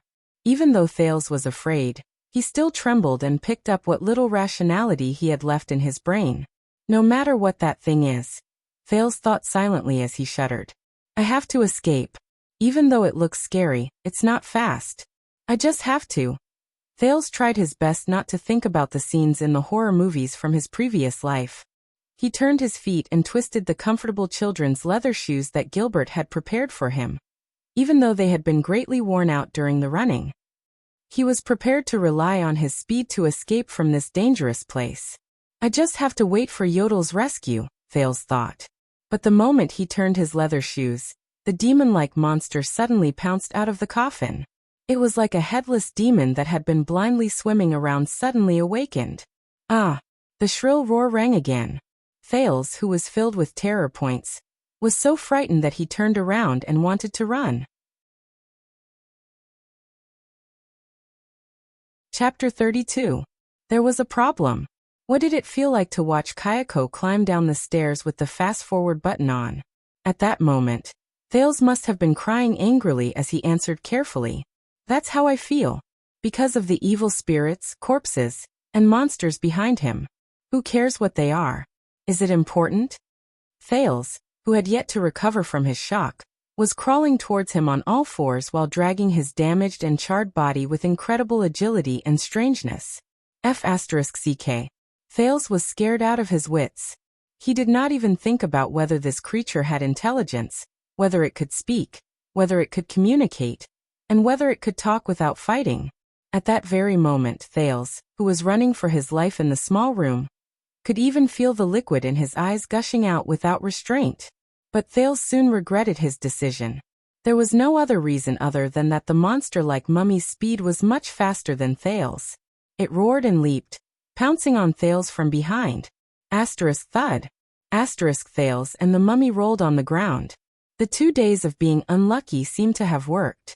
Thales subconsciously pulled out JC's dagger with a backhand and stabbed it at the mummy with a trembling hand. He stabbed the mummy's heart if it had one. But Thales was horrified to find that the mummy, which had been pierced by the dagger, was not affected at all. It lay on his body and opened its terrifying black mouth towards his neck, revealing its similarly charred and irregular sharp teeth. Could it be that it was too scared that its hand trembled and missed? Thales felt the weight on his body. Strange, it's not heavy? He thought fearfully. But it was too late for him to regret. Rip. With a dull sound that sounded like leather being pierced. Thales felt hopelessly that the mummy had bitten through his neck. Thales opened his mouth in pain, but he could only let out a hoarse, muffled cry due to his lack of stamina. Under the effect of the pressure, all the blood in Thales' body surged towards the ruptured artery. It's over, Thales thought in despair. Those who kill must be prepared to be killed. He thought of this sentence in Quide, who had died unwillingly while clutching his neck. Thales laughed bitterly in his heart. This was retribution. Strangely, the blood that was supposed to be gushing out of his body was quietly and orderly flowing out. Into the mouth of the mummy? Thales, who had his neck bitten, saw from the corner of his eyes that the mummy was like a water pipe that was being squeezed by irregular water pressure. From its mouth to its neck, chest, abdomen, and every other part of its body, it continued to swell and contract slightly. Like a thirsty traveler, he frantically sipped at the spring water. The mummy seemed to be sucking blood. In a few seconds, as he lost more blood, Thales' consciousness began to grow numb, but the consciousness at the bottom of his heart became clearer. It was so clear that everything in his mind had reappeared in front of his eyes. Wu Qiren, you're afraid of ghosts. What would you do if you really ran into a ghost? Can you not mention this? After watching Ju-on the night before yesterday, I still don't dare to go upstairs after dark. Don't be afraid. If you really touch it, bite its neck. If it's those with no neck or a broken head. Lunatic. Stop right there. Stop. When you're tired of writing your thesis and raise your head to stretch, it suddenly appears. The former Wu Qiren took a step forward angrily, and used the most familiar method to block that person's mouth. Then, amidst the sweetness in his mouth, he caught a glimpse of her smiling eyes. Her eyelashes were long, and her eyes were clear. Really cunning and sinister. Wu Qiren closed his eyes in hatred and continued to peck at his spoils of war, or perhaps, to offer his tribute to the real victor. Another memory entered Thale's mind. However, this memory seemed to be different. After it entered his memory bank, it did not sleep peacefully with its kind. Instead, it instantly spread, became bigger, and trembled. Thales, who was completely immersed in the memories of his previous life, was abruptly pushed out of this illusory consciousness. Thales opened his eyes abruptly. At that moment, he felt as if he suddenly had strength. The mummy was still desperately sucking blood, as if it would not stop until it sucked him dry. Then the 7-year-old boy's hand firmly and forcefully grabbed its shoulder and neck. If I really touch it. The prince clenched his teeth and grabbed the mummy's body. He used all his remaining strength to raise his head desperately. Just bite it. He opened his mouth and revealed his small teeth. Bite the neck. He was like a mindless creature. He bit the mummy's neck fiercely, like two lovers kissing each other's necks. Time seemed to have stopped again, until a cracking sound rose out of nowhere. The burnt mummy's neck did not seem to be as hard as imagined. Thales actually managed to bite off a piece of it. In his rage, Thales fiercely chewed on a piece of meat, of unknown quality, and swallowed it. A sentence that did not fit the mood suddenly flashed in Thales' mind. Chicken-flavored, crunchy. Then he continued to crazily and eagerly bite the mummy's wound. Just like the vampires in Tuval family. Then a fishy and salty liquid suddenly surged into Thales' mouth. The crimson liquid flowed into his throat in big mouthfuls as the prince sucked it desperately. Just like how his own blood flowed rapidly into the mummy's body like a pump, the fishy and salty liquid in the mummy was also rapidly sucked in by him. However, the mummy did not seem to have any intelligence, nor did it feel anything, just like Thales, who had gone mad and whose mind was blank. However, just a few seconds later, he and the burnt and rotten mummy shuddered at the same time. Immediately after, the mummy seemed to shudder and suddenly let go of its blood-drinking mouth. It let out a shrill cry and pushed Thales away abruptly. After Thales was pushed away, he was stunned for 2 seconds as if he had just survived a disaster. Then he immediately extended his hand and touched the wound on the carotid artery. Strangely, there was no blood flowing out of the neck that should have been covered in blood. There were only 2 warm, numb, and sticky wounds on the wound. In the dark room, the mummy seemed to have found something called fear. After it pushed Thales away, it covered its neck, which was also bitten. Thales' dagger was still stuck in its chest, and it limped towards the black coffin it crawled out of. Thales was not stunned. He stood up shakily from the ground and realized that his almost completely exhausted strength had recovered a little. It was the taste in his mouth. Bah, it was a little disgusting. Wait a minute, that mummy, what's going on? Even though countless question marks appeared in his mind, he still pounced on the mummy that was fleeing in a flustered manner without hesitation. What goes around comes around. We have a score to settle. Thales roared, extended his hand, and pulled it down. The mummy rolling on the ground did not stop. Before Thales could use his teeth to communicate with it again, it leaped at an astonishing height, grabbed the edge of the black coffin, and flipped itself into the coffin in an unsightly posture. Thales, who had grabbed one of its legs, fell into the huge black stone coffin with it. Plop. Thales felt as if he had fallen into a pool of water. A warm, moist liquid surged through his entire body. This smell? It's fishy and salty. Is it blood? Thales hugged the struggling mummy tightly from behind. Before he completely lost consciousness due to drowning in blood, Thales smiled under the blood. Fortunately, he thought vaguely. Fortunately, this thing still has a neck, and its head is not broken. An unknown amount of time passed. Thales woke up in the black coffin that had mysteriously dried up. When he opened his eyes, Thales struggled to sit up. The first thing he did was to cough violently, coughing out blood and water from his body. Cough, cough, cough, cough. Thales licked a foreign object in his mouth. He instantly reacted, and in a fit of disgust he spat it out. He panted again and recovered for a few dozen seconds. Thales's right hand immediately touched the side of his body. It was a cold, burnt sensation. That mummy? Thales continued to search until he was sure that the mummy that had chased him like a dog had been broken into a dozen pieces and scattered in the huge coffin. The prince exhaled and chased away the disgust in his mouth. It was dark inside the black coffin. He continued to search the cold bottom of the coffin. When he touched something that looked like a flight of stairs, he forced himself to tiptoe and climbed out of the black coffin that was as tall as a person. This thing doesn't look like a coffin but more like a children's swimming pool? Thales thought. He understood how the small mummy climbed out of such a tall coffin. He finally climbed out of the black coffin with his hands and feet, and fell to the ground with a thud. The familiar sounds of battle rang in his ears. There was no lack of women's reprimands and the count's loud commands. Face down, Thales rubbed his shoulder that hurt from the fall and struggled to prop his upper body up. He did not know how the battle outside was going. Then Thales raised his head. He was stunned. There was a person standing in front of him. A small person. To be precise, it was a small figure with long silver hair that fell to his shoulders. He looked pitiful as he stood under the moonlight and staggered. With force he took a step. With force he took another step. The small figure paused with each step, and even swayed as she walked towards Thales, who had just climbed out of the black coffin, until she stood in front of him with great effort. She had red pupils, a pale face, delicate skin, delicate limbs, and a cute face with a little baby fat. But this small person was looking at Thales on the ground coldly, condescendingly, and even arrogantly. Thales was stunned for a long time. He thought about it for a long time before he climbed up from the ground with a heart full of doubts. Then he saw the person's entire body clearly. The person still did not say a word. She only stared at him coldly. After a long time, Thales seemed to have suddenly realized something. The abnormal 7-year-old boy blushed, which was rare for him. He scratched his head and laughed awkwardly.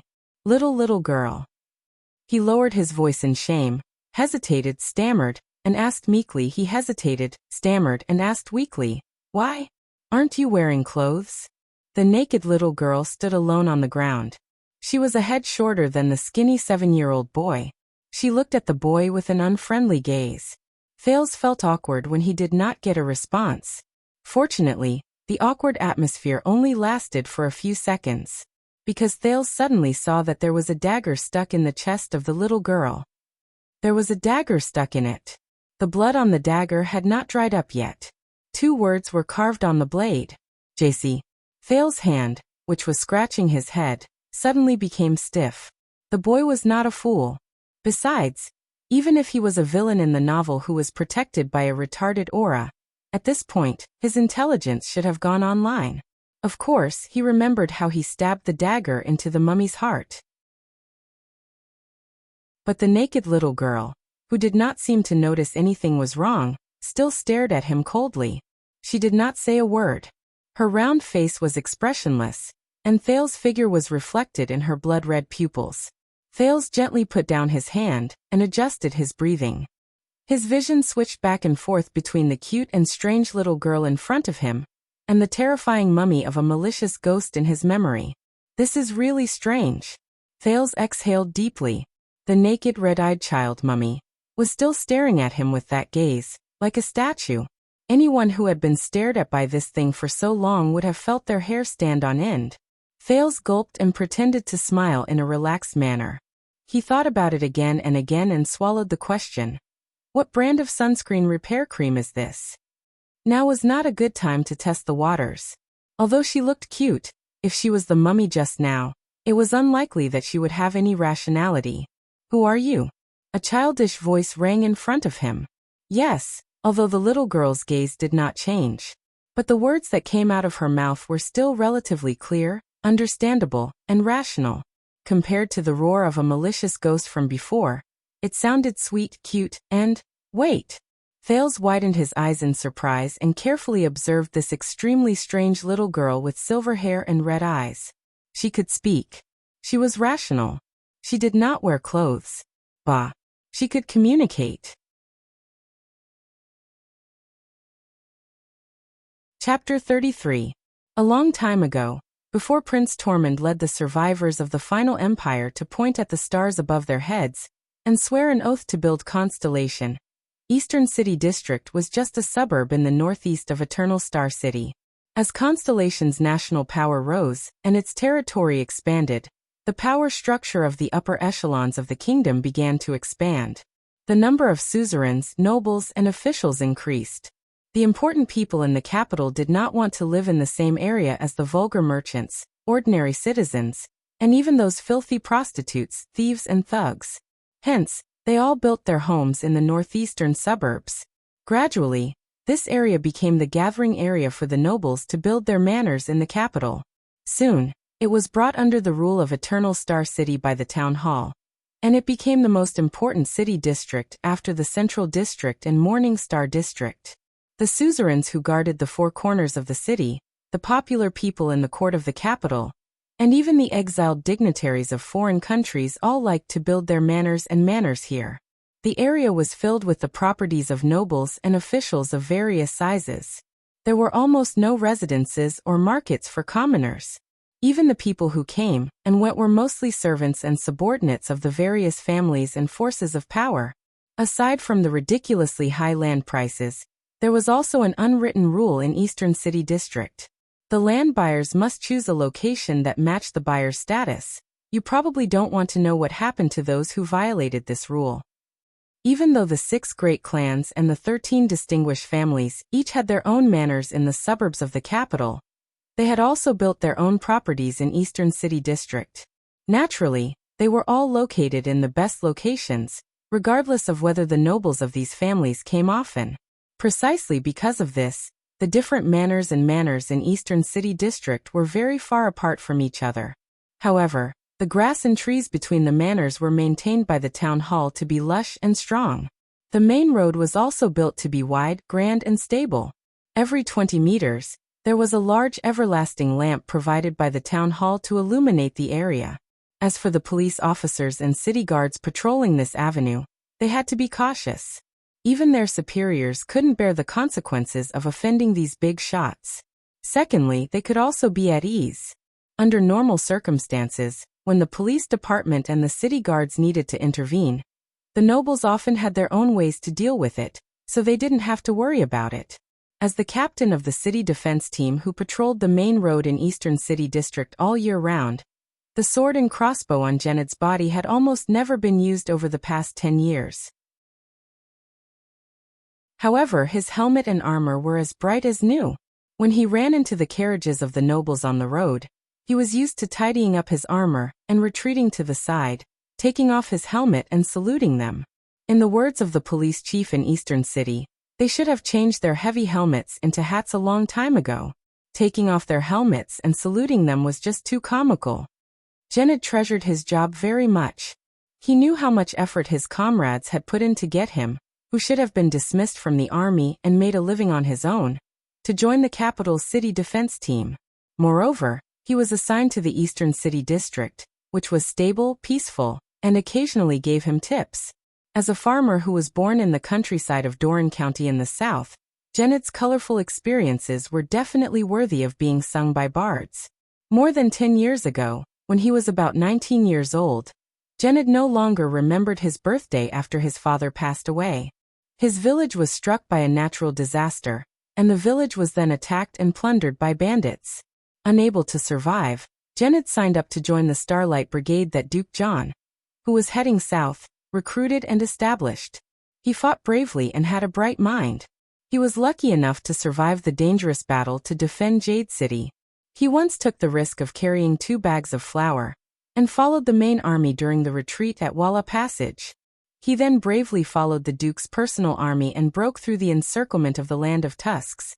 Before we meet up with the other troops, we owe you money for the 2 bags of flour. Duke John. Under the orders of his superiors, he once followed the troops into the welcoming banquet held by Earldale's family. He watched as the Duke, who was a guest, subjugated their private army without batting an eyelid. In the decisive battle at the Plains of Fire, he even rushed through the bombardment of the Mystic guns and cut down a battle axe. He once led a small team under the Duke's 9-pointed star flag, and withstood the last desperate counterattack of the rebel army at Blade's Edge's Gap. Janet heaved a deep sigh and cursed the day where both victory and sorrow existed at the same time. Then, he waved his hand at his team members, and made way for the knights holding the iris flower flag on the other side of the line.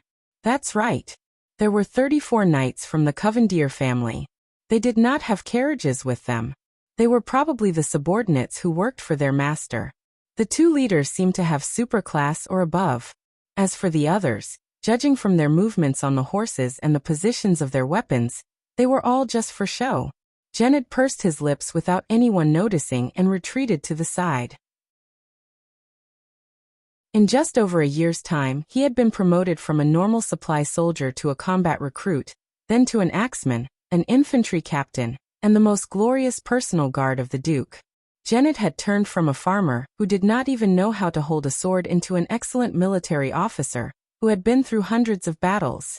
The rare battlefield experience had also made him a rare existence even among ordinary classes. As long as he had 3 to 5 companions to form a formation, he would not be afraid even if he ran into superclass warriors. Even in the days after the Starlight Brigade was disbanded, Janet still remembered the guidance of the respected captain of the Duke's personal guard in the Starlight Brigade. He had never slacked off in his training. He had seen countless knights during his most dangerous days. These warriors on horses were famous for their charging power. There were noble warriors who were brave and had extraordinary skills, but there were also cowardly playboys who bullied the weak and feared the strong. Of course, under Duke John's command, there were far more of the former than the latter. That was why Janet could tell with just one glance that the two leading knights had calm expressions and smooth movements. Their bodies were slightly bent, and they could exert their strength on the horse at any time. There was a sword at the side of their waist and on the saddle, and the swords were very close to their dominant hands. It was obvious that they were elites who had more or less experienced on the battlefield. These elites who were superclass and above would definitely be the officers of a battle squadron on the battlefield. Regardless of whether they were the vanguards, ambushes, defenses, reserve troops, or even the personal guards of the commander, these people were indispensable pillars and even the core of the army. For example, there was the famous Baron Alcra Murch in the kingdom. Right now, one of the two knights who brought more than 20 people, and were supposed to overtake them, stopped his horse and rode towards Janet. City Defense Team. This was a knight with sparse hair. He was in his 30s, and the light green plate armor he wore was clearly a handmade aristocratic family heirloom. With a straight face he looked down at Janet, who was leading the group, and scolded him. We saw the hoofprints of a large group of horses on the road. At this time, there shouldn't be so many cavaliers in Eastern City District. Did you meet them? Are you supposed to appear now? Janet thought disdainfully in his heart as he stared at the noble knight under the tricolor iris flowers. However, after 10 years of working in the city defense team, his edges had long since been ground away by reality. The former Duke's personal guard lowered his head in a humble and submissive manner and answered, "Honorable sir, the suzerains are the ones who can mobilize a large number of private soldiers in Eastern City District. We dare not interfere with their affairs." Seychelles. Duke Zayan's trusted knight furrowed his brows. "Did you meet these cavaliers? Which family are they from? What flag are they flying?" Janet was silent for a moment. Around 10 minutes ago, the 32 cavaliers that passed by ranged from ordinary class to superclass. The noble who was leading the group was agile, but he was obviously not a soldier. There was even a woman following behind him, but Janet did not see them flying any flags. However, as someone who had served under Duke John for many years, how could he not recognize the soldiers' movements, their equipment, and the style of their shields? In the past, many of the people in the Duke's personal guards were once the Duke's private soldiers from his family. They followed the Duke to the south and became his personal guards. Among those people, some of them had saved his life, and he had also saved their lives. Almost all of them were people whose backs he could entrust to him. Good men, oh, and a good woman, as expected of the warriors under the 9-pointed star flag. Yes, Janet told himself once again. Those 30 or so cavaliers are from the Jade Star family. They are the private soldiers of the royal family. Most importantly, they are the people from Duke John's family whom he swore to die for. Yes, honorable sir, Janet answered resolutely. We met them just now. They did not show any flags. I do not know where they went either. The former personal guard of Duke John bowed. How ironic. Back then, when he was under the command of Duke John, the king's younger brother, no one taught him how to salute nobles. Yet, on the second day he arrived in the capital, a low-ranking official from the city hall angrily asked him to learn the standard salute posture. They are nobles, do you understand? Janet's former superior in the city defense team. However, this ordinary captain of the city defense team would probably not know how great of an impact the information he was hiding would have on the future of himself and all of Constellation. Seychelles furrowed his brows. He reached into his money pouch and grabbed a handful of silver and gold coins, which he had inadvertently grabbed, and threw them back into the pouch. Then, he scattered the remaining copper coins to the soldiers of the city defense team. Your tips, he said. Then he turned his horse around and chased after his companions. Don't think too much, and don't bother about the affairs of the other families. Just do what the Duke has ordered you to do. Both of us are here. As long as we don't barge into Renaissance Palace, there is nothing that the capital cannot solve. If those vampires do not cooperate, they will only die. Seychelles returned to the front of the cavaliers, and listened to the other noble knight beside him. Cassine, speak softly with a calm expression. If they are other families, why didn't they show their flags? 30 to 40 unknown cavaliers galloping into Eastern City District at night. How long has it been since something like this happened? Seychelles still spoke carefully. Having traveled through the chaos of war in the Eastern Peninsula, he had learned to be cautious and meticulous from the people of the Eastern sages. His Majesty's 48th birthday is coming up soon. This birthday is too crucial. The nobles' messengers, suzerains' envoys groups and even spies from various countries, representatives from the Tower of Eradication and the Churches of the Gods, as well as forces of various sizes hidden in the dark. It can be said that the entire world's attention will be focused on the capital. And all the great families in the country are also making their moves in many ways, whether openly or secretly. It is very normal. Aren't we doing the same? And we are working hard for it. Cassine turned his head and said flatly, if you are really worried, after you are done with your task, just go back and report it. This has nothing to do with our mission. Let's hope so. Seychelles touched the sword at his waist, and thought of the captain of the city defense team with a sharp gaze just now. He then said absent-mindedly, let's hope it is not the other family's actions. Don't worry, Lord Seychelles, Cassine said slowly. At this moment, other than competing with the royal family, all actions towards the 19 noble families will be seen as betrayal. How can the traitors of the nobles succeed in the king's selection? A bright light flashed in Jine's eyes. She avoided 2 blood slaves who were madly charging towards her. With a shake of the silver-chained sword in her hand, she tied them up. The other 2 swordsmen of eradication from the Jadestar family moved forward in coordination, and pierced their hearts with the silver swords in their hands. But the female official instantly sensed something. She knelt down and rolled to avoid a sharp claw that suddenly appeared. The female blood clansman, Rolana, missed her attack. She turned around in anger and parried the 2 silver swords. Then she screamed and quickly retreated with a hissing sound. My newly grown right arm is still very rusty. It limits my abilities, Rolana thought hatefully. That damned half-crippled psionic. You blood-sucking whore, aim more accurately next time. I have seen too many of the crimes committed by vampires in the city. I have even personally captured a blood count from the Ola's family. Jine sat up in a shrewish manner.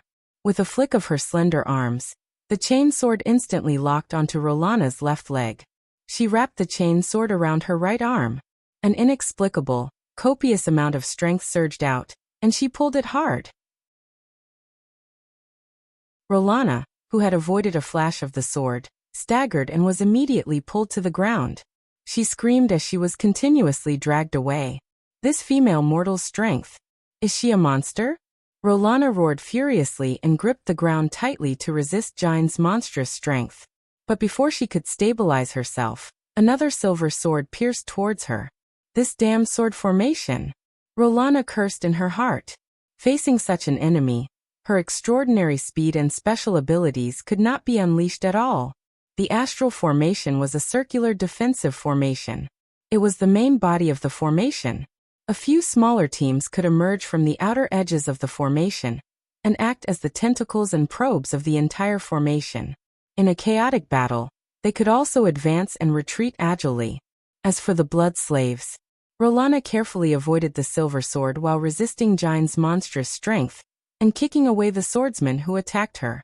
Under the siege of the sword formation, the number of blood slaves became fewer and fewer. After all, how could an irrational monster defeat a battle-hardened swordsman? Gilbert! Gines roared furiously and tightened her grip on the chain sword in her hand. Where is that child? We have been held back by these two and a bunch of lunatics for so long. You better have a reasonable plan. On the other side of the formation was the entrance of the big house. There, Gilbert held a sword in one hand and a staff in the other. He worked well with a few swordsmen of eradication and surrounded the golden-haired Istrone. Yodel is being held back by the other party. That guy is also in supreme class, Gilbert said with a frown. But since we are being held back here, we can only trust him. You are all useless men. Gilbert did not care about Gine's scolding. He turned his attention back to Istrone, who was in front of him. It was this blood clansman with extraordinary speed who had kidnapped Thales under the noses of the 8 guards and killed them along the way. Istrone's unique innate gift was speed that far surpassed that of a normal blood clansman. Even though he was still in superclass, his speed was enough to surpass most of his peers. However, just tonight, he had encountered 2 opponents among the mortals who were also in superclass, but were completely unafraid of his extraordinary speed. One of them was Blood Bottle Gang's Nikolai. Istrone had seen the first few moves of that guy very clearly. Nikolai could not compete with Istrone in terms of speed, but for some unknown reason, after a few moves, Nikolai's speed and reflexes actually became faster and faster. At the most crucial moment, Nikolai's fist speed and reflexes were actually on par with the Blood Clansman's. If it were not for Chris' sudden intervention, Istrone even felt that Nikolai's speed would eventually surpass his. The second opponent. Istrone felt his skin crawl. It was the middle-aged noble who looked elegant and noble, but who made him feel fear. Like Nikolai, Gilbert could not keep up with his speed either. However, this noble used his own method to forcefully restrain the high speed that Istrone was so proud of. The silver sword in Gilbert's right hand was very steady, and his footsteps were filled with the elegance of a noble in a duel. However, Istrone was not worried about his sword. The golden-haired blood clansman could easily deal with such sword speed, and he could even overturn 2 swordsmen while he was at it. What he was worried about was the staff in Gilbert's left hand. Compared to the standard swordsmanship, that walking stick was like someone else's. Every time Istrone dodged or parried the silver sword, just as he was about to counterattack, the strange staff would strike him from the air. It would strike precisely at the direction where he was prepared to counterattack, or at the critical point where he could exert his strength, forcing Istrone to retreat in frustration. Then, he would fall into the encirclement of the other swordsmen. Just because of that strange staff, Istrone even felt that he was not the one holding Gilbert back, but Gilbert was the one holding him back. However, Istrone did not know that he had fallen into Gilbert's trap right from the start. The key to the martial arts passed down in Gilbert's family was not his staff, but the sword in his right hand that conformed to the rules and seemed ordinary. Sir Chris. The golden-haired noble's ears twitched. He heard his cousin Rolana's soft murmurs in the midst of the chaotic battle. It's very difficult for us to hold on any longer. Has His Highness not woken up yet? If we really can't hold on any longer, let's retreat with the ancestral coffin. They did not know that at that moment Chris, who was holding Yodel's short sword in a death grip, had a face full of shock and disbelief. This emotion even infected the opponent in front of him, Yodel, who was behind the mask. Chris whispered something. Only Yodel, who was opposite him, and the Blood Clansman, who had extraordinary hearing, could hear it. The 2 Supreme Class elites stopped fighting, let go of each other, and retreated separately. When Rolana and Istrone heard Chris's murmurs, they opened their mouths wide at the same time. However, they immediately retreated quickly, only dodging and not counterattacking. Soon, The people who were fighting in the chaotic battle on the empty ground realized to their surprise that the blood slaves were also roaring and retreating to the side. They did not even care if their heads were chopped off by the swordsman beside them. Gines, who was in the sword formation, looked at Gilbert in surprise. The latter was still frowning as he pondered over the situation before him. They did not have to wonder for long. Asterisk thud. Thud. Thud. Asterisk a few children's footsteps could be heard hurriedly coming from the house. Along with the footsteps, a childish boy's voice could be heard. Everyone. Just like that, all the people on the empty ground saw the bare-chested Thales panting as he dragged the silver-haired little girl behind him, who was wearing his shirt. They ran out of the door on the first floor of the house and arrived at the empty ground of the manor. Before he could see the situation before him clearly, Thales used all the strength of a 7-year-old boy, and with his muddled mind, he used all the expressions he knew to shout at the sky. All of you stop. We are allies. Friendly _fire. Knock _off.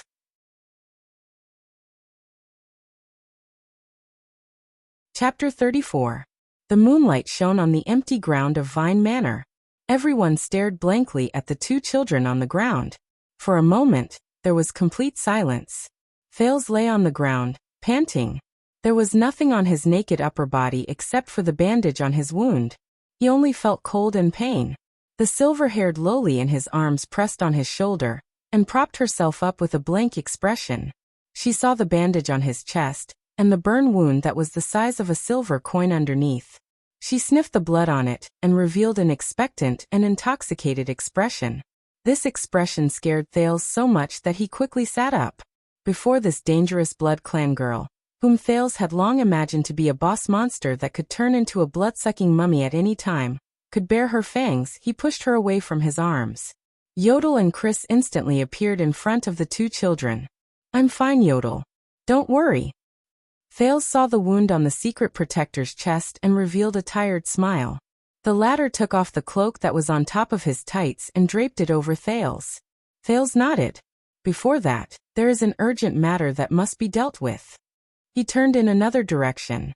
There was a large pit there, and at that moment a legless, half-dead person was lying there. The Phantom Wind follower, Madeira Ralph, a free fighter who had broken free from his shackles. A survivor who did not want to die to be free from pain. Mr. Gilbert, please save that person. Thales' eyes dimmed, but he said firmly to Gilbert in the distance. If it wasn't for him, I probably wouldn't have been able to hold on until all of you appeared. Also, the prince said in his heart, he's the first person I've truly saved in this damned world. Gilbert nodded and commanded the swordsman of eradication beside him to save Ralph. Your Highness. Chris' deathly still face was now filled with excitement. He knelt on one knee in front of the silver-haired Loli. There was already a blanket in his hand, and he draped it over her with trembling hands. Thales' shirt was not big enough, and was torn in many places. It only covered the little girl's knees. The little girl's 2 white calves below her knees were exposed. When Chris thought of this, he glared at Thales with a fierce gaze. Although Her Highness had a noble status and did not care about the gazes of ants, as the loyal butler of the Corleone family for more than 600 years, Chris naturally had to consider everything for his mistress. Your Highness, you're finally awake. The cute red-eyed little girl nodded expressionlessly. She held Chris's hand habitually and said word by word in the tone of a superior. Chris, you did a good job. The little Lolita's chubby face was expressionless as she mumbled in a childish and cute voice. I'm sorry, loyalty will be rewarded. Beside him, Thales took 2 seconds to understand the meaning of this sentence. Loyalty will be rewarded. Then he burst out laughing. Such serious words coming out of the mouth of a young Lolita with missing teeth was truly a tragic sight. Chris, who was nodding gratefully, glared at him. You are, Your Highness? Rolana and Istron appeared in front of the little Loli with shocked and bewildered expressions. The former looked at her short stature and asked cautiously, Your appearance, how did it become like this? The little Loli raised her crimson eyes and looked at Thales with a complicated expression. She then said nonchalantly,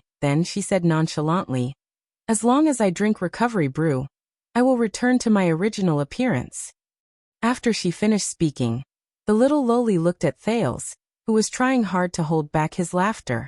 She did not seem to realize that there was a problem with her pronunciation. So, with a cold expression, she asked with a slightly puzzled tone, "What is it that you want to show off? What is it that you want to show off?" Thales could not help but laugh out loud. This time, the three blood clansmen looked at him with unfriendly gazes. Istron even looked at him with a layer of wariness and respect. "No, haha, cough cough." The boy quickly covered it up with an unprofessional cough. "There is nothing to show off, haha, cough cough, sorry." Gilbert, who had finished restraining the swordsman of eradication, walked over with Gines. The former leaned on his cane, took off his hat respectfully, and said, "Honorable Mr. Thales, and this cute blood clansman lady, perhaps you do not mind explaining the current situation to us?" Thales stopped smiling and glanced at Gilbert gratefully. "Mr. Gilbert, thank you for your rescue and sacrifice." However, he suddenly felt that the charming lady in her 40s behind Gilbert was looking at him with a complicated expression. The meaning in her eyes was unfathomable. Is this that boy? He and that person's son? Gines' gaze immediately darkened. Thales did not think too much about it. He turned his head and continued, "Let's postpone the self-introduction for now. Enough blood has been shed tonight. Because of this, I and this." When he said this, he glanced at the little loli, who was obviously childish and adorable, but had to keep a straight face. He paused for a moment. "Little sister Serena Corleone. Lady." Looking at the red-eyed loli's unfriendly expression, he quickly changed his words. After a friendly and pleasant discussion, the little loli Serena suddenly felt an itch on her neck. She pursed her lips without anyone noticing. "We have decided to put down our grudges, end our hostility, and form an alliance. I will provide Princess Serena with my blood on a regular basis, and Princess Serena and her subordinates will serve me until..." Before Thales could finish speaking, he felt Yodel's hand, which was holding him, tighten abruptly. Then he was anxiously interrupted by two people. "Why do we have to serve you? We can use other benefits in exchange. At most, we can just leave." This was the red-haired and unfriendly blood clansman Rolana. "Mr. Thales, your blood? It's too dangerous. How can this be?" This was Gilbert, who was eager to protect his master. However, Thales only suddenly raised his right hand and clenched it into a fist. This was a gesture he often used to calm down discussions that were becoming more and more heated and out of focus when he led university students during discussion classes in his past life. Both of them stopped talking at the same time. The prince took a deep breath. Thales left Yodel's support and ignored Gilbert's obstruction. He slowly walked towards the blood clansman and said softly, "You will serve me in exchange for my protection. And I will provide you, a group of political refugees who have no home to return to in Constellation. You can only use Corleone's name to cheat for food and drink under the symbol of the iris flowers. I will provide you with a better protection than the master of this manor." Chris, Istron, and Rolana's expressions changed at the same time. They looked at Serena. However, the silver-haired, red-eyed loli only snorted coldly. "I didn't tell him anything. He figured it out himself." Figured it out? Not getting along with Blood Bottle Gang, not being on the same side as the master of the manor, Istron's words about, with our current situation, and the coffin on the third floor that looked like a swimming pool but was actually a large nursing ward. The prince thought silently in his heart. Isn't it obvious when I sum up all these factors and signs? He knew that the blood clansmen opposite him were extremely wary of him. However, it did not matter. At least the current problem was solved. Thales turned his head and looked at Gilbert and Yodel sincerely. "Gilbert, Yodel, please believe me. I will provide blood for Her Highness Serena's speedy, cough cough, recovery under the condition that her health is not compromised. I used this promise in exchange for my safety just now and Princess Serena's friendship."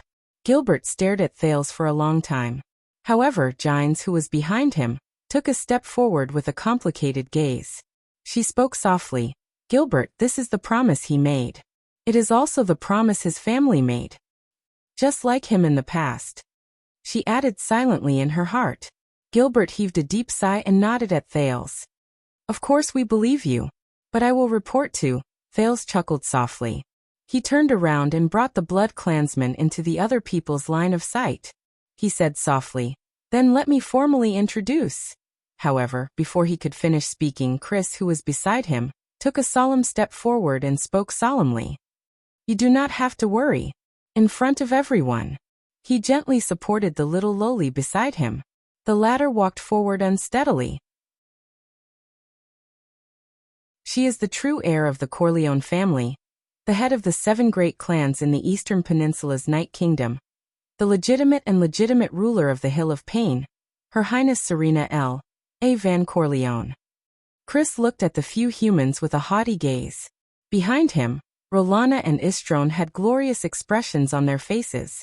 Serena, with the appearance of a 5 or 6-year-old lowly, lowered her round face and curtsied with her non-existent skirt. She then raised her head expressionlessly. Thales pursed his lips in his heart. She looks so powerful. Gilbert and Gines looked at each other and saw shock in each other's eyes. More than 600 years ago, after the earth-shattering Battle of Eradication, just like many other races with a long history, the Blood Clan also split into 2 branches in the east and west of the Sea of Eradication. The 13 noble clans went their separate ways towards different continents. The 5 clans in the Western Peninsula formed a family alliance and the Dark Knight Parliament to occupy Grand Banquet Hill. To be exact, they occupied a piece of land and called it Grand Banquet Hill. The 8 great clans in the Eastern Peninsula established a king-like rule. They took root in the eastern coast of the Sea of Eradication under the name of Night Kingdom. Over the past 600 years, compared to their relatives in Grand Banquet Hill, who were in a state of disunity, and were even forced to sign the Convention of Human Kingdoms and Immortal Races, the Blood Clansmen in Night Kingdom were more united and powerful under the powerful rule of the infamous Night Wing King Lory Corleone. They even participated in the affairs of the peninsulas extensively. During the Second and Third Peninsular Wars, they sent out the Sacred Blood Army, which was formed by elite Blood Clansman warriors to participate in the wars. During the latter, the Night Wing King even personally led his army to attack Dragon Cloud City, the capital of Extet, the Blade of the Western Peninsula. However, 200 years ago, the politics of Night Kingdom changed drastically. The Night Wing King, Lory Corleone, disappeared mysteriously. The 8 great clans suffered a great blow to their strength. The Hollier family even betrayed them and crossed the sea to seek shelter in Grand Banquet Hill's Dark Knight Parliament. From then on, there were only 7 ruling clans left in Night Kingdom. They also lost the only elite who could break through to the real-world level. Under the attacks of the Church of Dawn, they gradually declined. The Dark Knight Parliament of Western Peninsula's Grand Banquet Hill, and the 6 great clans worked hard to improve their rule. They reformed the rotten and old system, carried out extensive diplomacy, and even became one of the allies of the Fortress Treaty. They called themselves the 6 upper branches of the Blood Clan. And this little girl in front of him actually said that she was the master of the Hill of Pain in Night Kingdom, the nest of the Corleone clan where the Night Wing King was born. Gilbert raised his head and spoke respectfully. Forgive me for being presumptuous. However, based on what I know, the current master of the Corleone family and the actual ruler of the Hill of Pain should be the Night Queen, who is also the current master of Night Kingdom. The Weeper, Her Majesty Katerina L. A. Van Corleone. Gilbert deliberately emphasized the words Night Queen and Her Majesty, emphasizing the difference between her and Serena's Highness.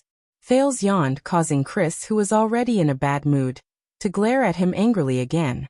Serena's red eyes narrowed slightly. She pouted and took a step forward. My crybaby sister, Katerina, illegally seized the ship's profits that I inherited from my father, His Majesty Night Wing, and stole the Blood Sea throne. But one day, I will ascend the throne again. Her cheeks, which were filled with baby fat, tilted slightly. She clenched her small hands tightly on her chest, closed her eyes, and recited the Corleone family's motto. Long _reigns _ blood. Istrone and Rolana's expressions immediately became solemn. They humbly lowered their chests and clenched their fists tightly over their hearts. Together with Chris, they took a step back, lowered their heads and chanted, Long underscore reigns underscore the underscore blood. This. Thales was speechless.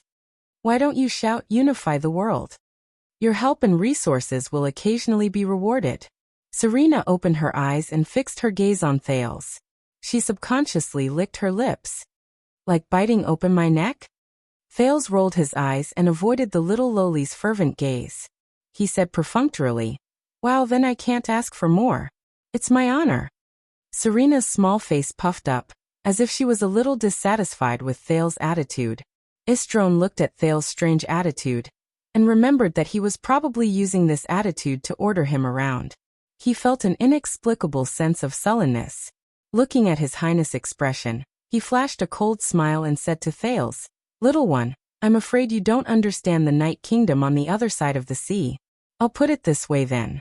Even if your enemy is the Supreme King of Constellation, with the support and protection of our Sacred Blood Army, he will definitely not dare to make things difficult for you." Right after he said this, Rolana, who was beside Istrone, felt that something was not right. The expressions of the few people opposite them were very strange, especially the middle-aged noble with a strange expression, and the black-haired woman who looked displeased. Chris furrowed his brows, but he could not stop the golden-haired blood clansman from speaking. After all, he had fought against the other party before. He knew that the masked person was an elite at the peak of supreme class. Thales' face twitched a little. Being cocky is an illness that needs to be treated. Thales scratched his head and said to the little lowly, "Then it's time for me to introduce myself. I am Thales. I am about 7 years old this year. In the past." At this moment Gines, who looked displeased, walked up to them rudely. But just as she was about to speak, she was stopped by Gilbert. The gray-haired noble sighed.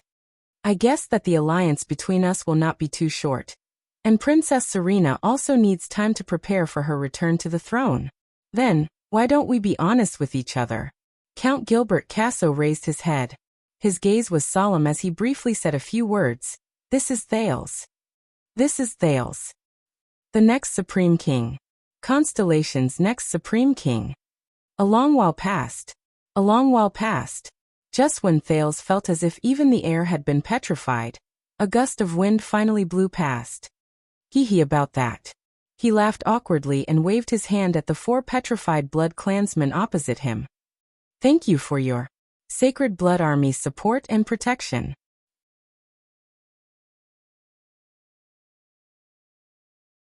Chapter 35. At least 30 cavaliers broke through the gate. From the manor's empty space to the dungeon, there are signs of intense fighting everywhere. In Vine Manor, Lord Seychelles, who was a knight under the tricolor iris flower flag, and wore a green patterned plate armor, frowned as he stroked the manor's metal gate, which had been deformed by the impact. Many of the knights around him spread out and searched the corpse-strewn but empty Vine Manor, trying to find even the slightest clue. The thin-haired Lord Seychelles said cautiously, "A large-scale battle broke out between both sides." A large-scale battle broke out between the two sides. At least half an hour ago, this place was probably still in chaos. It's obvious that the Blood Clansmen lost the battle. The corpses on the ground only belong to the Blood Thralls, and it matches the number reported when the fleet transported them across the sea. From the wounds on the corpses, the other party used high-purity silver weapons. They came prepared. The Blood Clansmen from the Corleone family are all missing. If they were not completely wiped out and their corpses were taken, they were captured alive, escaped, or even all three. No matter what, we do not have to worry about the secret they are hiding anymore. If they did not fall into the enemy's hands, they were destroyed without a trace. Seychelles' heart sank. With his right hand, which was covered in an iron glove, he stroked the few strands of hair he had left. Another voice came from behind. "The only good news is that the Duke did not intend to use them, so they do not know our plans and actions." The neatly groomed Lord Cassine, another titled knight, stood up from beside a blood thrall's corpse on the ground and looked at Seychelles. "It's my fault. I'll apologize to His Excellency the Duke later." The neatly groomed knight Cassin's expression was terrifyingly dark. However, this noble knight did not shirk his responsibility. "I was the one who neglected the large group of cavalrymen I saw on the road. Now, it seems that they were the ones who ambushed Vine Manor. If we had advanced at full speed, we might have been able to intercept them. However, Seychelles did not think so. His instincts told him that there was something fishy about this group of cavaliers who ambushed Vine Manor. Even if they intercepted that group of people, it might not end well, even if he and Cassine were supreme class knights of eradication. However, Seychelles knew that this was not the time to strike a blow to his good friend. He was already full of self-reproach for the mistake he had made due to his carelessness earlier. There are two problems that need to be solved urgently. Seychelles swept his gaze across the mottled walls of the manor and walked into the house. First, who exactly are they? Secondly, why did they come? Cassine followed his friend into the hall. Even though he had smelled blood earlier, he couldn't help but turn around when he saw the bloody scene in the hall. Unlike Seychelles, who used to work as a mercenary in the Eastern continent and lived with a blade every day, Cassine's background was much better than his peers. Back then, when the old duke personally conferred him the title of a knight, he was still an excellent swordsman of eradication who had just completed his studies in the Tower of Eradication. He was a young boy with a bright future ahead of him. Ever since he had become a Lamita knight, it had been a long time since Cassine had experienced bloodshed outside of the tournament. Let's send our men out right now. If we search for them in all directions, we might be able to find some clues about these cavalrymen. Cassine looked at the corpse on the table with disgust and frowned. If they are from a certain family, then entering the manors of the great nobles in the Eastern City District would be the best cover. But his colleague, Lord Seychelles, shook his head. He thought of the rabbits that ran all over the grasslands of the Eastern continent. No matter how many exquisite traps the Kissery herdsmen set up, they would always find a way to survive. Their natural enemies were the falcons that soared in the sky and took in everything that was happening around them. Seychelles followed the bloodstains and walked in the direction of the dungeon. He objected. We are already high-profile enough. Send people to search for the manors in the Eastern City District? After we offend all the upper echelons of society in Constellation, we should be able to find clues about them. Since we can't find out who they are, then we can only find out why they came. Cassine picked up an everlasting lamp and covered his mouth and nose. He cursed these bloodsuckers who were insatiably greedy for food. He walked down the stone stairs into the dungeon that reeked of blood. His muffled voice echoed between the two dark walls. This is a temporary encampment lent to Blood Bottle Gang to receive and hide the elites from the Corleone family. However, neither Nikolai nor the Corleone family can be seen. Behind Blood Bottle Gang is us and the Cullen family. This is an open secret in our circle. As for the helpers from the Corleone family, they have always been our secret contacts. Once they are discovered, it is very likely that they will follow the clues to our plan. All the families who participated in New Star would more or less know about that plan. This is nothing to worry about. Lord Seychelles did not feel anything strange as he walked in the thick, bloody air. He calmly analyzed the situation. I have already sent someone to report to His Grace. Blood Bottle Gang will contact us soon. However, what secret is the Corleone family hiding? Why would they attract such a group of people? Cassine raised the everlasting lamp and tried his best to maintain his appearance. He stopped at a ruin in the dungeon and looked around with a puzzled gaze. It could be seen that the ruin was originally a prison cell. However, at that moment it had completely changed. It looked as if it had experienced terrifying destruction. The iron bars, chains, and wall stones were all shattered into small pieces. They were scattered all over the limited space in the prison cell. It was as if someone had cut it into minced meat. The dungeon is also the Blood Clan's blood bank, Seychelles said coldly. It seems that someone does not like this place. Whether it is the vampires or the Blood Bottle Gang, or even the invaders, why did they destroy the dungeon like this? To vent their anger? Cassine asked, puzzled. They were not the ones who destroyed the dungeon. Seychelles picked up a small piece of black, mysterious stone material that was engraved with some strange patterns and words. His expression was solemn. This is a prison cell. I'm afraid that a certain terrifying character who was locked up here has escaped. The cavaliers who charged and worked with him to cleanse this blood-red manner from the inside and outside.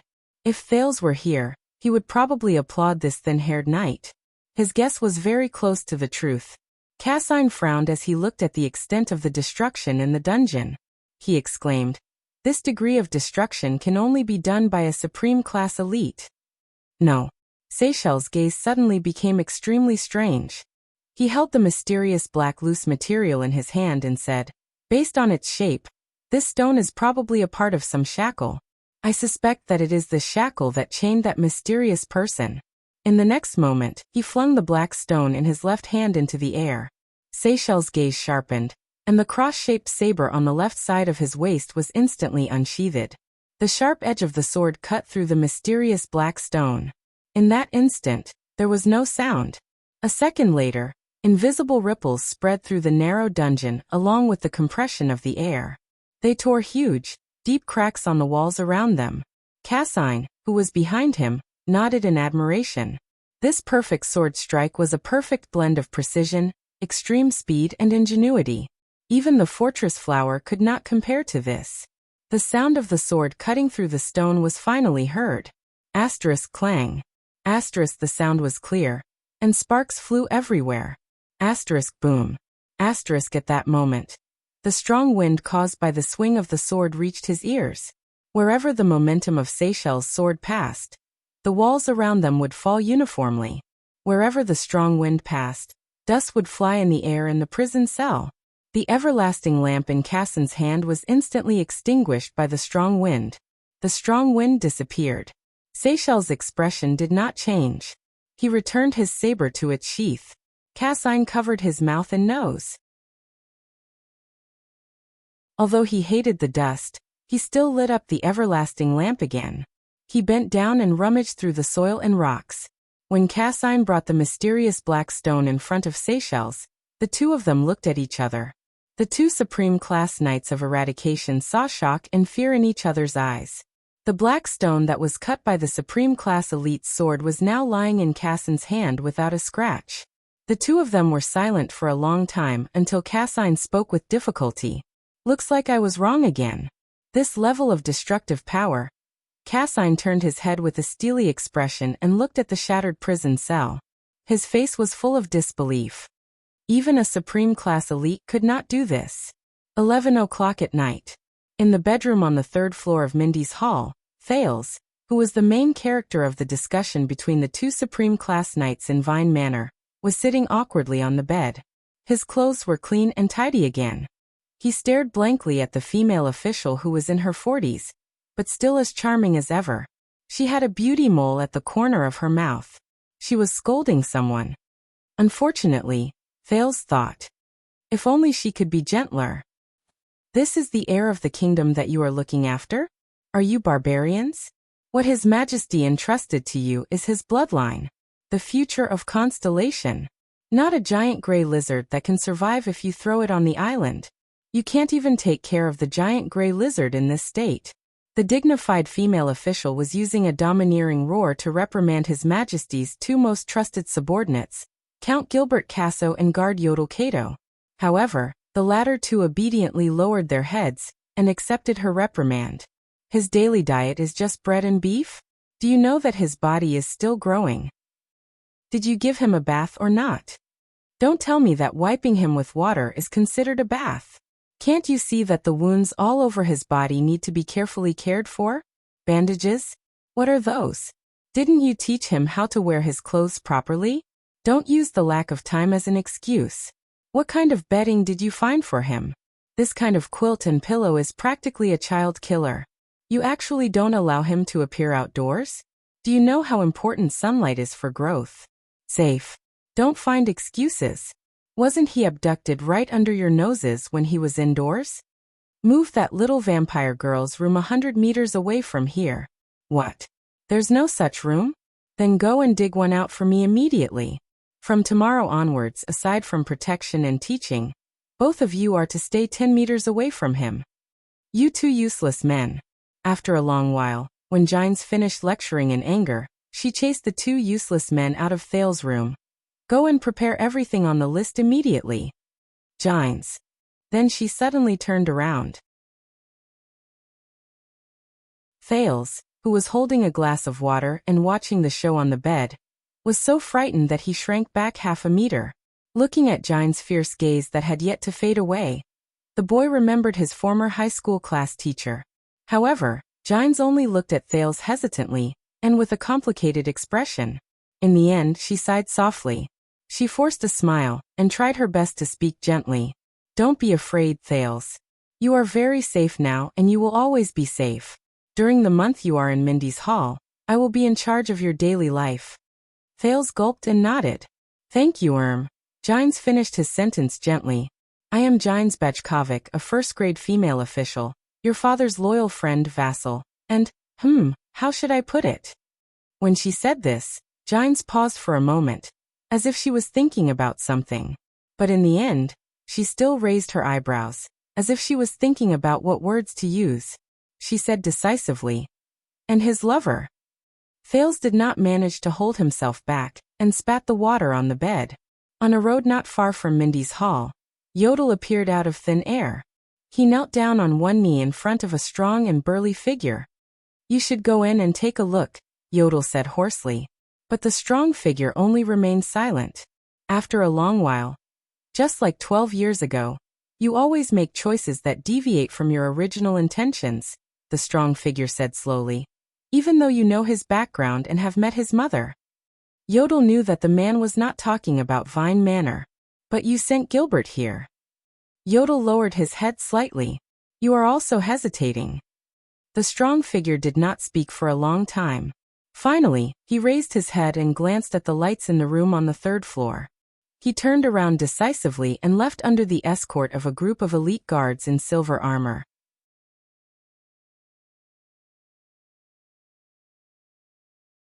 Chapter 36.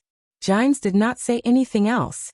After treating his new wounds, she told Thales to rest well and promised that she would return his life to normal the next day. Then she left his room. But that night, Thales still did not sleep well. His experiences over the past few days were too complicated and bizarre. The thrilling events in Red Street Market, the shocking secrets in Mindy's hall, and the desperate struggle to survive in Vine Manor had exhausted him, who had overused his brain. To make matters worse, even at this stage, Thales still could not get used to the soft bed beneath him.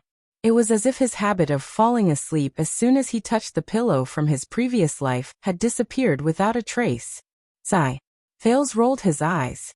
After baking countless pancakes, he habitually rolled off the bed, walked to his special spot in the corner, and curled up to lie down. As expected, hard ones suit me better. Thales licked his lips. 2 days ago, at this time, he was still worrying about the safety of the other 5 child beggars in abandoned house, and brewing his great escape plan. After that, his life was full of upheavals. He was like a rootless duckweed in the wind, struggling desperately in this world full of malice and misfortune, doing everything he could to survive. "I just want to live well." But with this identity, Thales looked at the top of the fireplace. In the dim inner room, he could vaguely see a huge 9-pointed star pattern. Live well, be a free man, and so on. Thales sighed deeply. It's probably just wishful thinking. Moreover, Thales raised his right hand with a dull gaze. Under the moonlight, he looked at the wound covered by bandages. What kind of power is this? Thales recalled the instant explosion and light when he unlocked Ralph's shackles. And that lowly vampire. Thales felt a lingering fear when he remembered her mummified appearance, and the 2 almost invisible round holes on his neck. And now, Thales was also sure that the memories from his previous life that flashed back in his mind were not fragments. What kind of memories could support me to suddenly burst forth with extraordinary energy and willpower during the most dangerous moments? In the 5th year since he transmigrated, Thales was disappointed to find that his doubts and puzzlement towards this world did not decrease. In fact, they increased. Thales was still woken up under the blanket and on the bed. He did not know who stuffed him back in his sleep. However, the atmosphere today was obviously different. The first person to wake him up was Gines. She patiently explained to the flustered Thales how to wear the clothes that belonged to nobles. Secondly, his breakfast had changed from bread and beef to delicious cakes and milk. The guards in the hall were busy, carrying items that had just arrived today into the hall. Then, Gilbert appeared with a solemn expression and informed him that Thales' private, customized lessons would start at 9 in the morning and last until 9 in the evening. This made Thales truly feel that his daily life was now completely different. This was because the first class in the morning was already filled with content that he had never come into contact with before. After the events of the past few days, after careful consideration and careful decision, young Sir Thales, after breakfast, Thales was led by Gines to the backyard of Mindy's Hall. On an empty space that had been cleared out and was covered with soft sand, Gilbert Casso leaned on his exquisite staff and stood in front of a dazzling weapon rack, sword targets, arrow targets, sandbags, hitching posts, and a young horse. Gilbert Casso told Thales in a serious tone, "That's right. We believe that you urgently need basic training in fighting skills and self-defense skills. A child who grew up by Lord Mon's side should naturally be proficient in horsemanship and basic swordsmanship. Rest assured, we mainly Madame Gines, will ensure that the training will not affect your existing wounds." What? Thales took a deep breath. He was surprised to see Gines take a step forward and say to him coldly, "Don't be surprised, child. Morning is the best time for physical training. Since you are the future heir of Constellation, you must naturally have a body that can bear this heavy burden. And I will ensure this."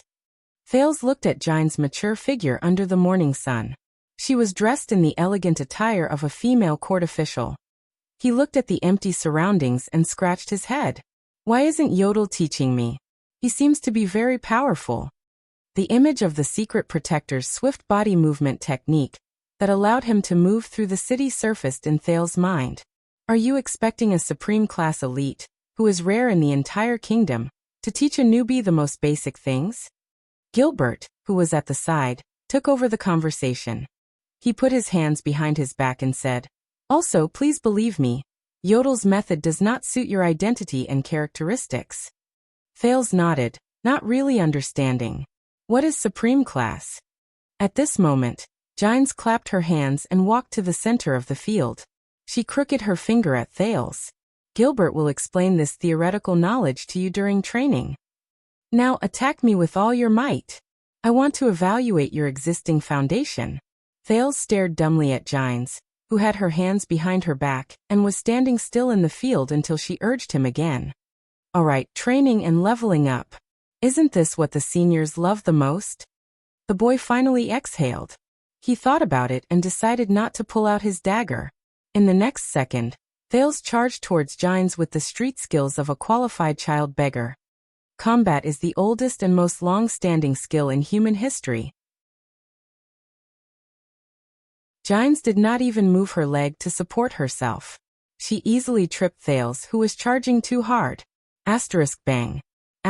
Gilbert then slowly began his explanation. The history of humans is a history of continuous battles against other races, and against ourselves. Thousands of years ago, in the battle for the right to live in the world, humans gradually summarized the skills and rules of using weapons or bare-handed combat. Thales was tripped for the second time. He fell on the training field with his face covered in dirt.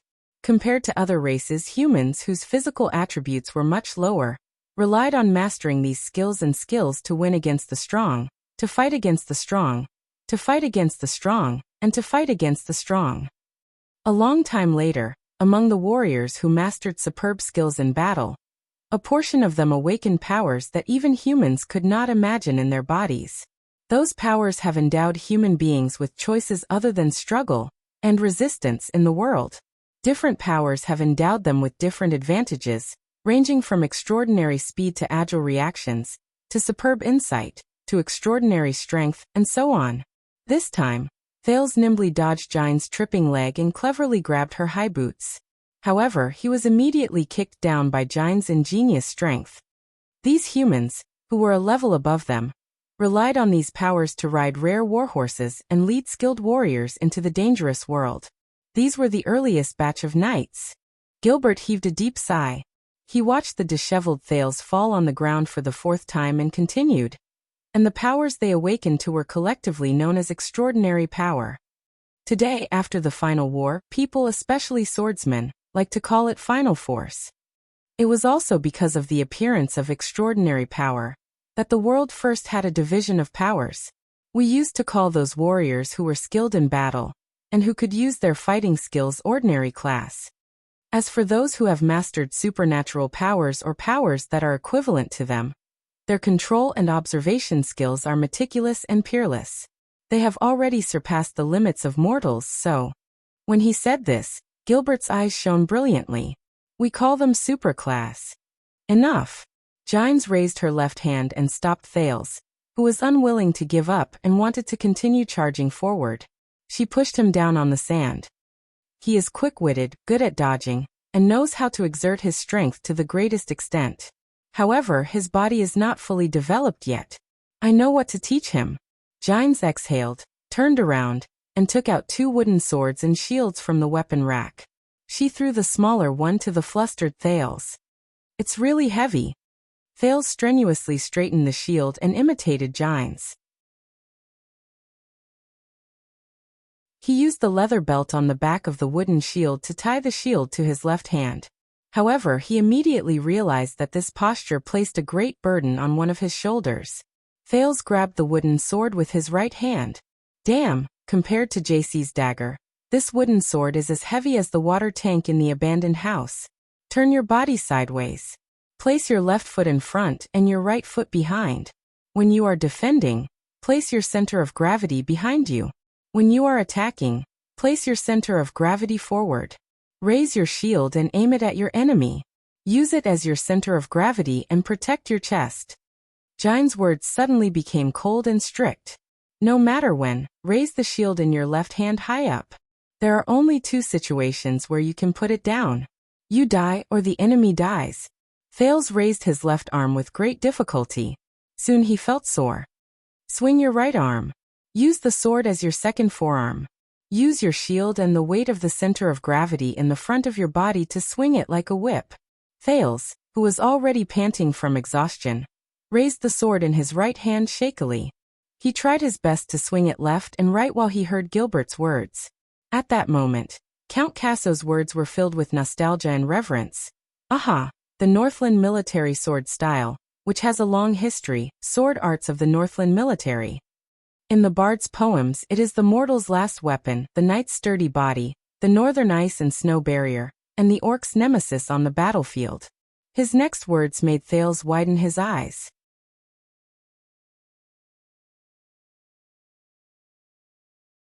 Chapter 37.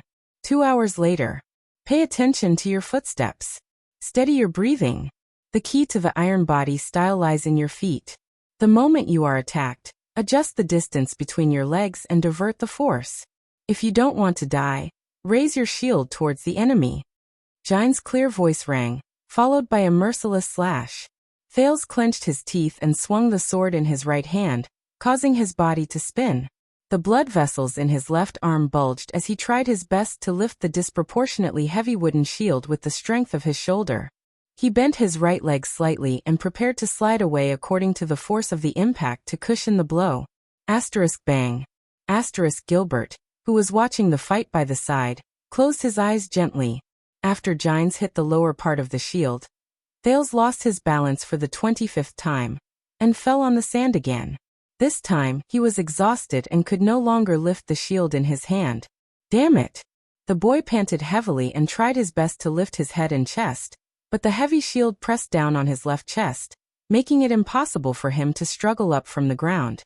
This lady, who is also my father's lover, has been swinging her sword continuously for 2 hours. But why? Why does she not show any signs of physical exhaustion? The Northland military sword style originated from the ancient chauvinistic kingdom 3,000 years ago. It was formed during the era of the human kings before the ancient empire. As if he had seen through Thales' thoughts, Gilbert's voice rang in the empty ground. According to records, the ancient elves and the dragons were at war at that time, and the human kings in Northland encountered the invasion of the ancient orcs in the north. This sword style was created to fight against the ancient orcs and even the dragons, those terrifying opponents whose strength and size far surpassed that of humans. Gilbert looked at Thales on the ground seriously and said softly, "This is the oldest combat sword style in human history. It was under such a huge disadvantage. In a battle that was almost hopeless, in a fight that was almost certain death, and in a charge that was almost suicidal, the first batch of knights awakened to supernatural powers, which are now known as the power of eradication. They became the earliest supraclass in human history. A brilliant light shone in Gilbert's eyes. Madame Gines is one of the best among superclasses.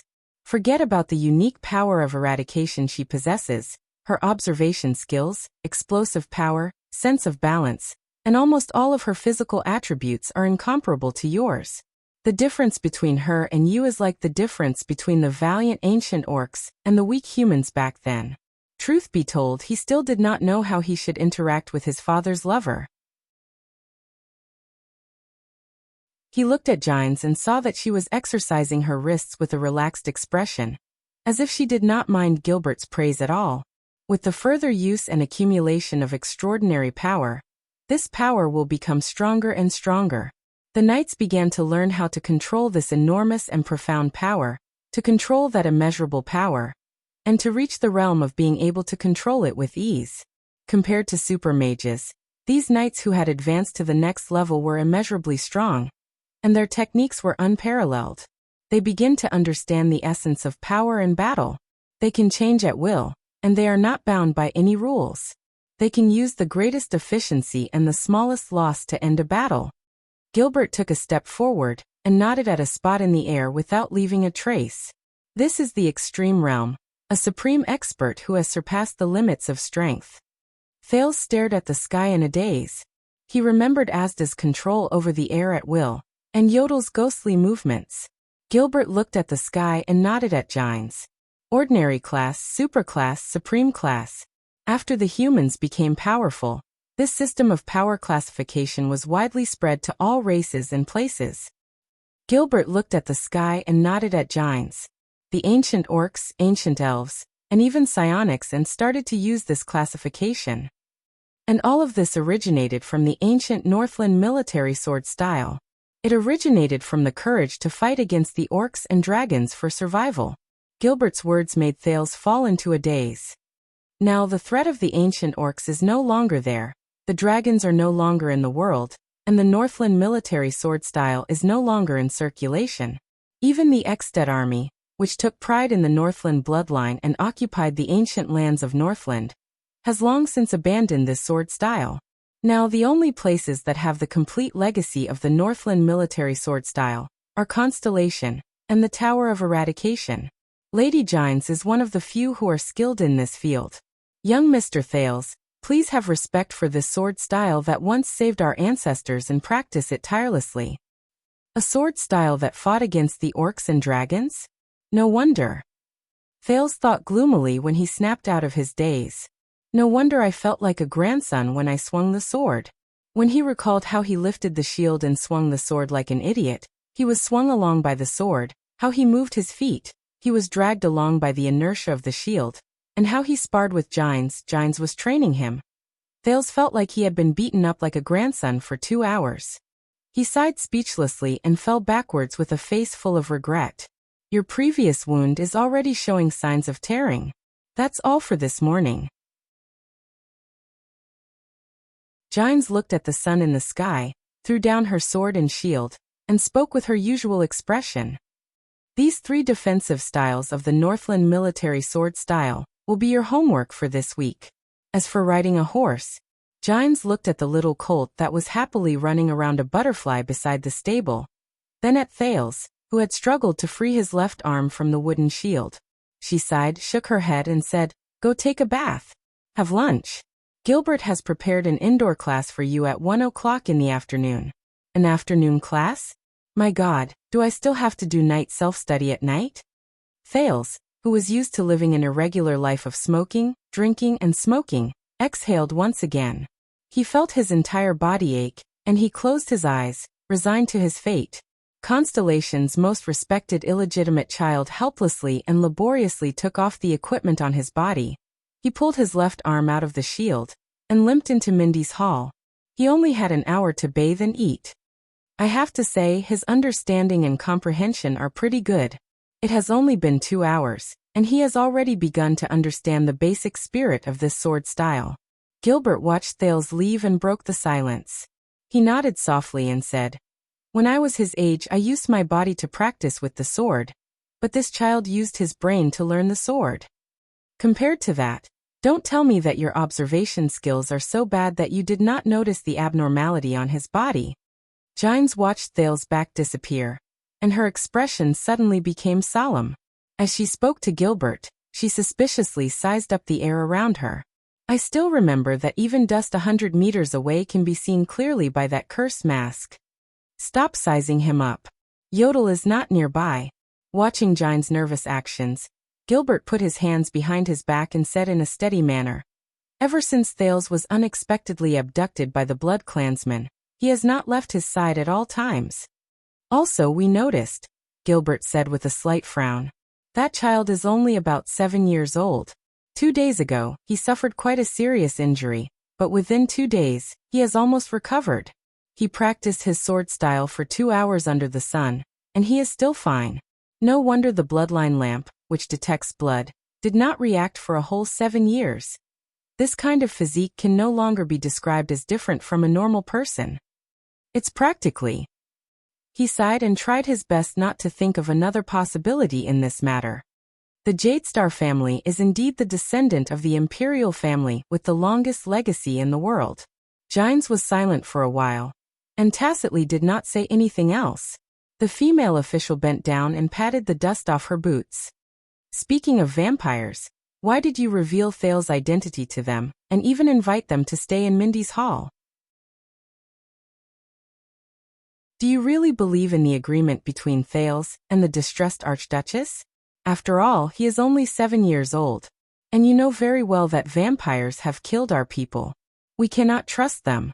And to the vampires, we are an accident that suddenly appeared. They will not trust us either. You have already said the answer." Gilbert's eyes shone brightly as he thought of the old Blood Clansman whose face was dead but full of wisdom. "It is precisely because of the lack of trust between each other that we are wary of each other, and even threaten each other. That is why we use our own secrets and common interests to bind each other. This is a tacit understanding and scheming in diplomacy. It is different from a clear investigation of a case." "Humph, you're just trying to act mysterious and mysterious." Gines seemed to have recalled a bad memory. As she left the training field and walked into the hall, she said in displeasure, "Another Morat. Thank you for your compliment, respected Madame Gines." Gilbert lifted the hat on his head and smiled at the perfect moment. "I am extremely grateful to be placed in the same rank as the head of the kingdom's secret intelligence department." Gilbert did not mind Gines' rude disregard. He thought to himself, although that child is only 7 years old, when it comes to scheming, he is definitely not inferior to the Archduchess who is hundreds of years old. In fact, half an hour later, when Gilbert and Gines arrived at Thales' study room at the same time, Thales, who had just taken a messy bath and was having his meal, was frowning as he looked at the expressionless, red-eyed little girl in front of him. Her attendants, Istrone and Rolana, were facing off against the swordsmen of eradication guards who surrounded Thales so tightly that not even a drop of water could escape. "Step back, vampire." A swordsman guard who looked like the leader glared at them from behind his helmet. His tone was unpleasant. "You are not welcome here. Don't misunderstand. I don't like you that much, mortals." Istrone's nonchalant words made the guards even more displeased.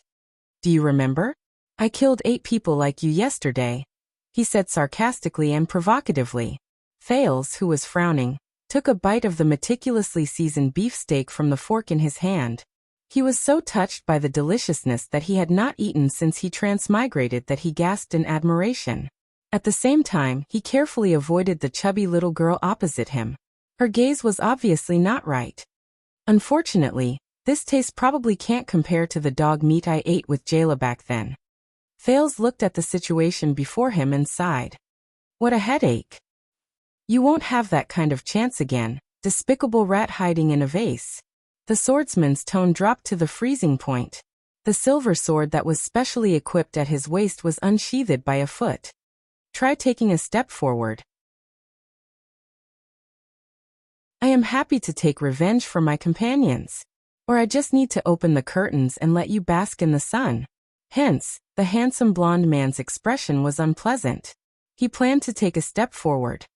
"Don't be nervous, boys." Rolana pulled her furious cousin back in a timely manner. Although she had a smile on her face, her tone was stern and serious. "Servants, step back. Your master has an agreement with our master." Looking at the swordsman of eradication in front of her, who wished that they could kill them, Rolana's playful face became even more radiant. "This is what your master said. We are now allies. Shouldn't we forget our past enmity? It's just 8 lives." The swordsman of eradication's emotions became more and more unstable. A few of them even gritted their teeth behind their helmets. "My cousin is indeed my cousin," Istron thought in his heart. "Especially when I see the guards being extremely angry, but having no choice but to restrain themselves. It really makes me feel good." Gines, who was outside the room, furrowed her brows. She was about to enter the room when Gilbert grabbed her arm. The gray-haired former diplomat shook his head with a mysterious expression and pointed at the young master sitting on the chair behind the guards. Gines revealed a puzzled expression. That was until she saw Thales, who had eaten the last mouthful of food and put down his knife and fork.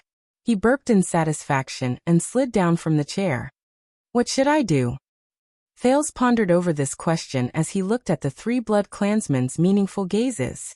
However, he soon had an answer. "Thank you for your protection, Cora. With you around, I am very assured of my own safety," Thales said with a smile and tugged at the hem of the swordsman leader's armor. Cora, who Thales had poked his stomach on the first morning of his arrival to test whether the guards were actually made of stone, was the leader of these guards. He was also the one who had arranged for the guards to kill the attacking mercenaries one by one. He knew that he could not wave his hand and tell these loyal guards to retreat in an authoritative and domineering manner, like most of the protagonists in the novels. Moreover, in order to protect him, they had just sacrificed 8 of their most reliable brothers and comrades. When faced with their most direct enemies, it was already a rare show of restraint that they did not immediately draw their swords and kill them. Even though they were already allies in an agreement, pretending that nothing had happened and telling their own people to retreat in front of outsiders was indeed satisfying, but it would only chill the guards' hearts. Thales' expression became serious. "I need you to do me a favor." "As you command." Even though his expression could not be seen clearly, the respectful tone of the guard leader, Cora, explained everything. The swordsmen who could guard this place were the Jadestar family's most trusted and most elite private soldiers.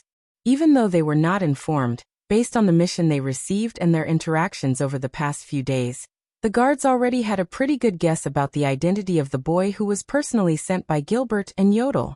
"Because of my previous experience, I do not trust this handsome Mr. Istron Corleone and his beautiful but equally dangerous cousin, Madame Rolana Corleone. They have left me with a lot of humiliation. Their existence makes me troubled, worried, and fearful." Thales furrowed his brows tightly and said through gritted teeth. It was as if they really had a life-and-death feud. Istron and Rolana were shocked. They looked at the Archduchess behind them at the same time, but the latter remained calm and collected. "With just one word from you, young sir." Cora's gaze behind his helmet became even more piercing. The sword at his waist moved out another inch. "Our swords will be unsheathed for you." When the swordsmen of eradication around them heard this, they placed their hands on the hilts of their swords. Their gazes became increasingly hostile as they shared a common enemy. "Very well, I want their heads too much." Thales' face was cold as he stared at Istron. The swordsmen took a step forward in unison.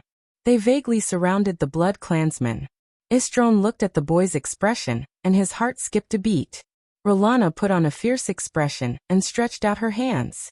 "No way." Istron felt an inexplicable fear in his heart, and subconsciously took a step back until the Archduchess' secret voice rang quietly in his ears. "Steady yourself, Isaiah." The childish voice could only be heard by the blood clansmen, but it made Istron feel at ease. He is not going to turn hostile, but because of the sacred covenant, I cannot hurt them in my own house. So, besides this little lady, chase the other 2 people to the corridor, Cora, Thales said coldly as he pouted and crossed his arms. "If they dare to disturb my private conversation with Lady Serena Corleone." A cold glint flashed in Thales' eyes. A cold glint flashed in Thales's eyes, causing Istrone, who had been traumatized since a long time ago, to feel uneasy. The prince turned his head and continued to speak mercilessly to Cora. Cora, and everyone else. All of you will have a legitimate reason to take revenge and wipe out this humiliation. Especially that golden-haired one. Istrone's heart tightened. If our swords are unsheathed, we will definitely not disappoint you. Cora nodded with a determined gaze and extended his arm towards the door of the study room. Vampires, you heard me. Get out. The corridor is the place that suits you. Istrone, who had an angry expression, wanted to say something else, but was stopped by his cousin. Rolana hid her astonishment perfectly. She smiled mysteriously and bowed respectfully to the little lowly Serena. Then, she dragged Istrone out of the study room. Outside the room, Gilbert flashed a smile. Gines, who had a shocked expression, made way for the guards and the Blood Klansmen. The two groups stared at each other warily as they walked out of the study room, and continued to confront each other in the corridor in the distance. Good day, Mr. Corleone and Lady Corleone. Gilbert bowed in a neat manner. His elegant mustache curled up slightly. I know that the Blood Klansmen have excellent hearing. It is too easy to hear what is going on in the study room from here. I wonder if eavesdropping counts as disturbing Mr. Thales and Lady Corleone's private conversation? Cora, the guard, and the swordsman immediately walked forward with a solemn atmosphere. You want to eavesdrop? Rolana's smile froze abruptly. Istrone's face was livid with rage. Gines looked pensive as she watched the Blood Klansman being forced out of the stairs by the furious swordsman before stopping. Gines lowered her head quietly. So what Gilbert said is true. He is really a smart and steady boy. However, he is a little too smart and steady. Thales exhaled. Under the red-eyed lowly's slightly strange gaze, he pushed the heavy study room door shut, and considerately drew the curtains to block the sunlight. The study room on the third floor had perfect soundproofing. Gilbert had assured him that even with the Blood Klansmen's hearing, they would not be able to penetrate it. Thales exhaled and said with a serious expression, All right, we were pressed for time yesterday. Now let us discuss the terms of the alliance agreement in detail.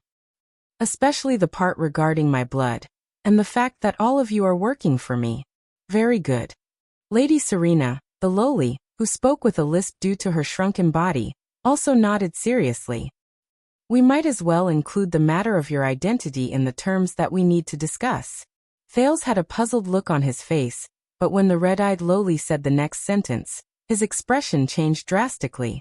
Her Highness Serena L.A. Corleone, the true heir of the Corleone family, the legitimate ruler of the Hill of Pain, the Archduchess, who wore the appearance of a little girl, spoke faintly and with a lisp.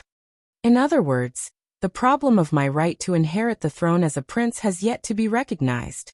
What they did not know was that while Thales cleverly avoided the irresolvable enmity between the guards and the Blood Klansmen, and started negotiating with Serena, Chris Corleone was hiding behind the shadow of the fireplace chimney on the top of the study room on the third floor, avoiding the sunlight.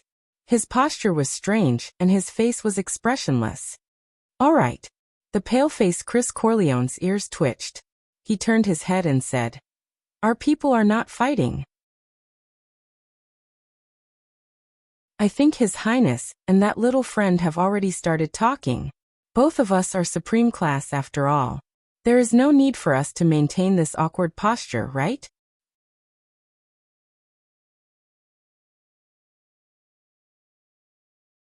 Chapter 38.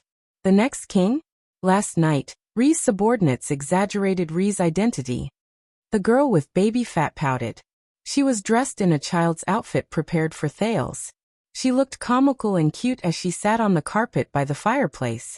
She continued to speak with an air leak. But we found out that right now, Rhee is not even a prince. Of course not. The number of people in the kingdom who know that the king has a son is probably less than 2. Thales said in his heart. Am I supposed to tell you that Gilbert said that on purpose because he was unhappy with that golden-haired brat's smug look? Thales rolled his eyes in his heart.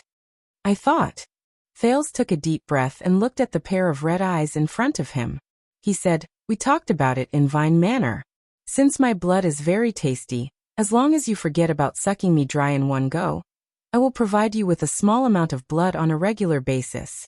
As long as you enjoy my blood and work for me, I will guarantee that you will have a safe place to stay in Constellation. But Ree does not have this kind of power, Serena said slowly but surely, to protect us. All right, that's right. I am just an illegitimate child. So it is not me but my father who will guarantee your safety. Serena stared straight at him and suddenly interrupted him. But Ree is not Ree's father, and Ree is not the king. So, Thales said helplessly, I am very sorry, but you are already in Mindy's hall. Your secret has also been found out by us. I think the Covendier family will probably not welcome you back. Half a pint, the red-eyed lowly said expressionlessly. What? I need half a pint of Ree's blood every day. She looked into Thales' eyes seriously. Half a pint a day? Thales also narrowed his eyes and looked at the Archduchess of the Eastern Peninsula. Just for my blood? This boy's blood is different, Serena said in her heart. It was the blood that was full of vitality and power that woke her up from her murky slumber. Although waking up to a fellow gnawing on my neck is not very pleasant. Serena pouted in displeasure and touched her neck. Don't forget, yesterday, it was this little girl's mummified version, Thales thought in disgust. She almost took your life. When he thought about how a mummy once bit his neck like a water pump, Thales, whose emotions were complicated, turned his neck in an unnatural manner.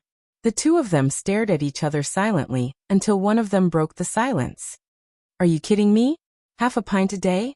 You might as well suck me dry.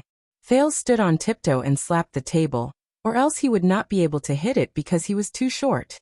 He stared at her without showing any signs of weakness. Occasionally, when he thought of her mummified appearance, he still felt a little creeped out. I can't wait to suck every single drop of blood from Ree's body. Serena glared with her red eyes and replied in a serious yet creepy manner. But it's obviously more worthwhile for Ree to provide my blood for a long time. You really know how to be calculative, Thales retorted sarcastically. 3/4 of a pint a day. I need to fly back as soon as possible. Serena's eyes turned cold, and her tone was unquestionable. Do you think I'm a cockroach that has full HP and full MP every time I level up? Thales gritted his teeth as he stared at Serena. Donate blood to you every day? No way. I don't understand what you're talking about. The cold-faced lowly chose to ignore the crazy words that the boy accidentally revealed. Once a week, 2 pints. Once every 6 months. 1/10 of a pint. This is for the sake of our friendly negotiation, Thales said fiercely. Once every 2 weeks, 1.5 pints. Please use your actions to prove to me that Ree is friendly. At most once a month. I also need time to produce new blood after I lose blood, okay? Serena slowly stood up from the ground. Her red pupils stared at Thales, making the latter's skin crawl. Brat, don't test my patience.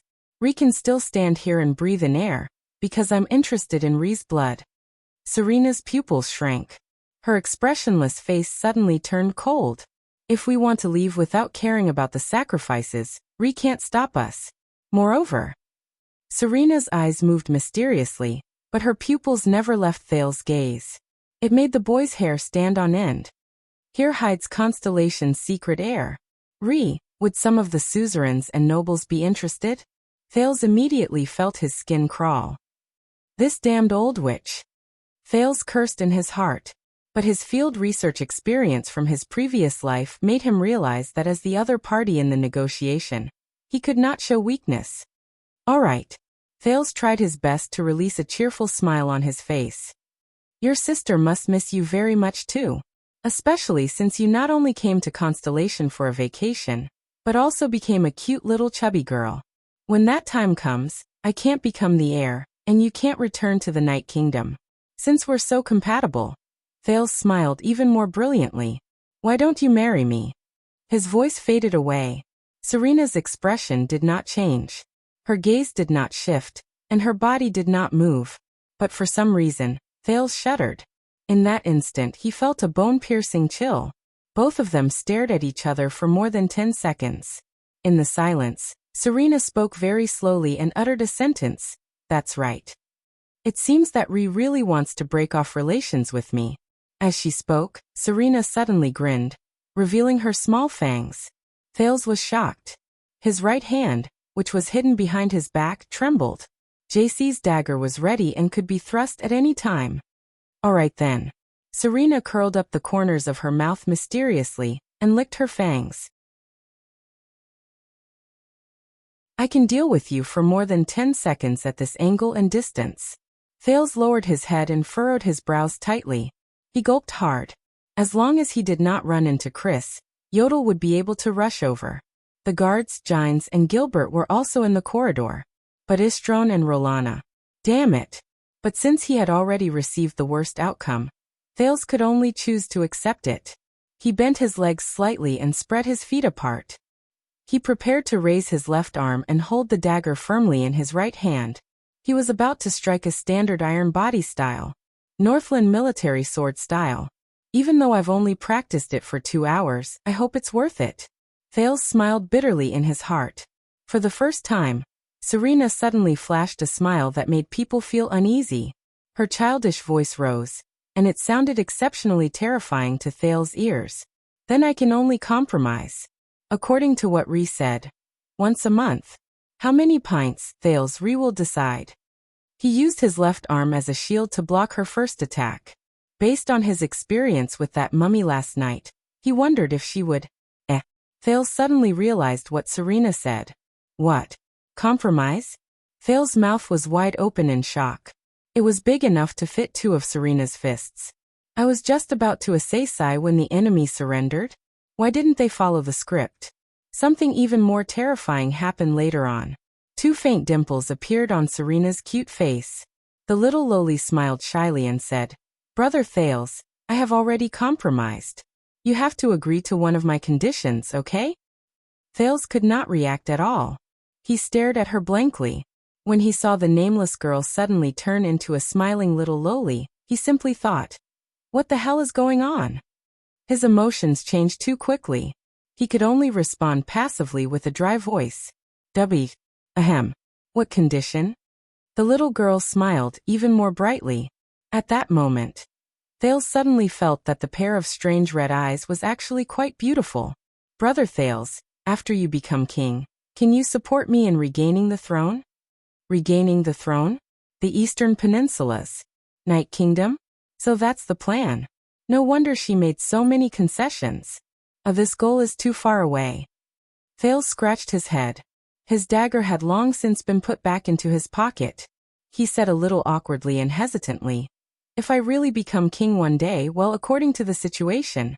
Before he finished speaking, the little loli happily pounced on him. She crashed straight into Thales' arms. I know Thales is the best. Thales fell hard on the carpet.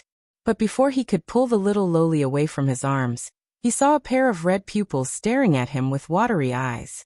Looking at that pair of eyes, Thales only felt his whole body tremble. His mind was a little messed up.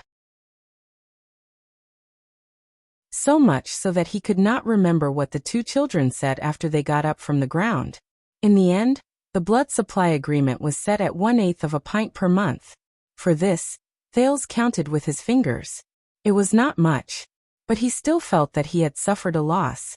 Serena suddenly turned back into the expressionless loli, but her gaze was sharp as she said, because of this, you have obtained the help of 2 super-class elites and a supreme-class elite. Your road to becoming the heir will only be smoother. Yes, Thales thought gloomily. If you obtain the support of a powerful country in the Western Peninsula, your road to regaining the throne will be smoother. Besides, for the sake of Thales' promise, I will work hard to help you become the heir and ascend the throne. Promise. Thales' face twitched. I didn't promise her just now, did I? I didn't, right? I didn't. But hey, what's with that cold face that suddenly turned back into? Watching the little loli walk out shakily, Thales suddenly realized that he was drenched in cold sweat. Something is not right. Before she left, the little loli turned her head around and asked with her usual expressionless face, Oh right, I have a question. What is the secret of Lee's blood? Just a little bit of it can actually wake me up? Last night, it wasn't just a little bit of blood. The baffled boy grumbled unhappily. For this question, Please flip through books, search for information, search for literature, or ask my parents directly. Unexpectedly, Serena nodded seriously. If it's a fee, I will. She raised her eyes. Lee's blood in my strength, Lee's throne in my throne. Our cooperation is actually very worthwhile. In the next moment, Thales was surprised to see Serena sway her small body and take a step back. For this, I apologize for my recklessness, and I pray for Lee's magnanimity and tolerance. Serena bent down again. Her chubby little hands pinched the non-existent hem of her skirt, and with a childish voice she said softly, "The future Prince Thales Jadestar." Thales was stunned. Thales Jadestar. This was the first time someone called him that. Just like what Serena said before. He was not even a prince right now. From a child beggar to a prince. As expected, I'm still not used to it. Thales thought in distress. This witch. Thales kept reminding himself of this as he was drenched in cold sweat. Even though she looked serious just now, should I say that she was indeed the former Archduchess? As he thought of this, Thales sighed deeply. He felt that today's negotiation was a little frustrating. He extended his hand seriously and helped the little lowly up. Even though the two children's actions looked very comical, both of them became extremely serious. Your Highness Serena Corleone, I accept your friendship. Thales moved his right hand in front of the little lowly, Serena. His gaze was serious. Now we are allies. Serena glanced at him, and her red eyes flickered. After a moment, she also extended her chubby little hand and placed it on his palm. Of course, Constellation and Knight, happy working with you. The two little hands held together gently. Also, in the future, tell your people to stay away from my guards. They have a blood feud that cannot be resolved. Thales looked at the little girl who was a head shorter than him and said meaningfully, "Next time, why don't you tell me about how you will be restored to the throne? You don't have to go through so much trouble to test my attitude. Istrone's acting skills are too bad." Serena's red pupils contracted slightly, and she nodded. "All right, future Prince Thales, if Lee inherits the throne and we form the Starry Night Alliance. Even though we are far apart, it is not impossible for me to marry Lee by chance."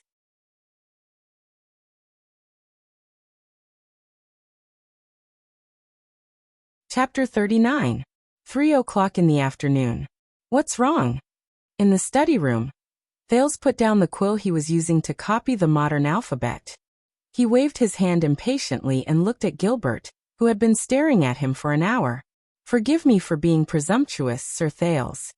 Gilbert chuckled softly. "If you did not become a wealthy merchant, you might have been a natural-born diplomat. If I had known earlier, I would not have told him. I would have only told him that I played hide-and-seek with that little girl in the room for half an hour." Thales thought gloomily and crossed out the crookeds on his pen. Thales was very displeased. There was no other reason. After the negotiation with Serena, Thales thought of the Archduchess' flexible and fickle face when she was between coldness and passion. He felt that something was not right. Hence, just now, Thales had asked Gilbert to analyze the situation for him. To put it simply, Thales had been set up. It might seem like Serena had given in on the issue of blood, but this was Mindy's Hall. Be it Gilbert, Yodel, Gines, or even his unreliable father, His Majesty, none of them would watch as half a pint of blood was drained from him in a day. In other words, 1/8 of a pint every month was definitely within the other party's expectations. So Serena did not give in at all in exchange for an ambiguous promise from Thales. Help her take back the throne? Thales realized to his chagrin that he was the loser of this negotiation. Merchant, diplomat. Why do I feel like you are secretly laughing at me? Thales lowered his head and flipped to another page of Cahill Yellowhammer's poetry collection that Gilbert had given him. He copied the sentences on it and identified the words and their usage. The night was about to break. The sky was not yet bright. The holy sun shone brightly in the 9 earths. The land was about to collapse. The sea was about to overturn. The evil spirits hid the vault of heaven. Thales copied down this poem that had Dongfang Minnie's style. He pursed his lips and tried hard to understand the meaning behind it. Originally, Gilbert was especially worried that Thales did not have a strong foundation in culture, so he specially came up with a huge plan to cram up on the written language. After all, it was very normal for a gangster who was born on the streets to not know any other words other than his own name and the numbers on coins. However, ever since he transmigrated, Thales had been paying attention to the words around him, coupled with the fact that he was fluent in the language and his brain, which seemed to have expanded its memory at some point in time. He only spent slightly more than an hour to master the basic recognition and writing of letters. Then he could easily enter the stage of spelling words and copying long sentences. Their speed was so fast that even Gilbert gasped in admiration. He could only attribute it to the Jadestar royal family's outstanding bloodline once again. Thales' reaction to this was to roll his eyes. "No, your response was very good." Gilbert walked to his side and watched as Thales copied down the complete long poem. "I asked someone to look up information about Night Kingdom. Compared to her sister, who has superb skills, Serena Corleone may not be famous, but she does indeed have the blood of the Nightwing King. She appeared before the Third Peninsular War, and her age is likely to be more than 400 years old. Even though she is living under someone else's roof and is in dire straits, she still sent Istrone to take the initiative to force you to make a choice between the loyalty of a subordinate and the strength of an alliance. She shakes your reputation, and at the same time, she tried her best to remind you of the fact that you have yet to become the heir to deal a blow to your confidence and confidence. These two incidents show the cunning and shrewdness of an archduchess of the blood clan who has been around for many years, or the shrewdness of that supreme-class butler. Fortunately, you did not let her have her way with this. Instead, you forced her to act shamelessly to obtain a bargaining chip. As expected of an old witch, Thales spat in his heart and continued to copy down the poem. The gods descended, hell's river surged, the land changed, the color of blood spread, the endless army, the snowy mountains collapsed. The hero raised the flag, the king raised the spear, the empire fell, the world lost its light, the people were in a state of desolation. What the hell is he writing? Thales furrowed his brows as he read the descriptive sentence. He replied absent-mindedly, "Then, you just watched as I was bullied by them?" Gilbert did not say anything. He only stared at Thales quietly. "Wait." Thales' hand, which was holding the pen, suddenly froze, as if he had thought of something. His high-powered brain began to automatically collect every single factor and put them together into a paragraph. His identity, Serena's identity, the promise to take back the throne, their alliance, the indifferent Gilbert, and Serena's words, "I will also work hard to help you become the heir and ascend the throne." Gilbert. Thales tilted his brows and opened his mouth wide. He stared at the former Foreign Affairs Minister in disbelief. "It's you." The former Foreign Affairs Minister grinned slightly.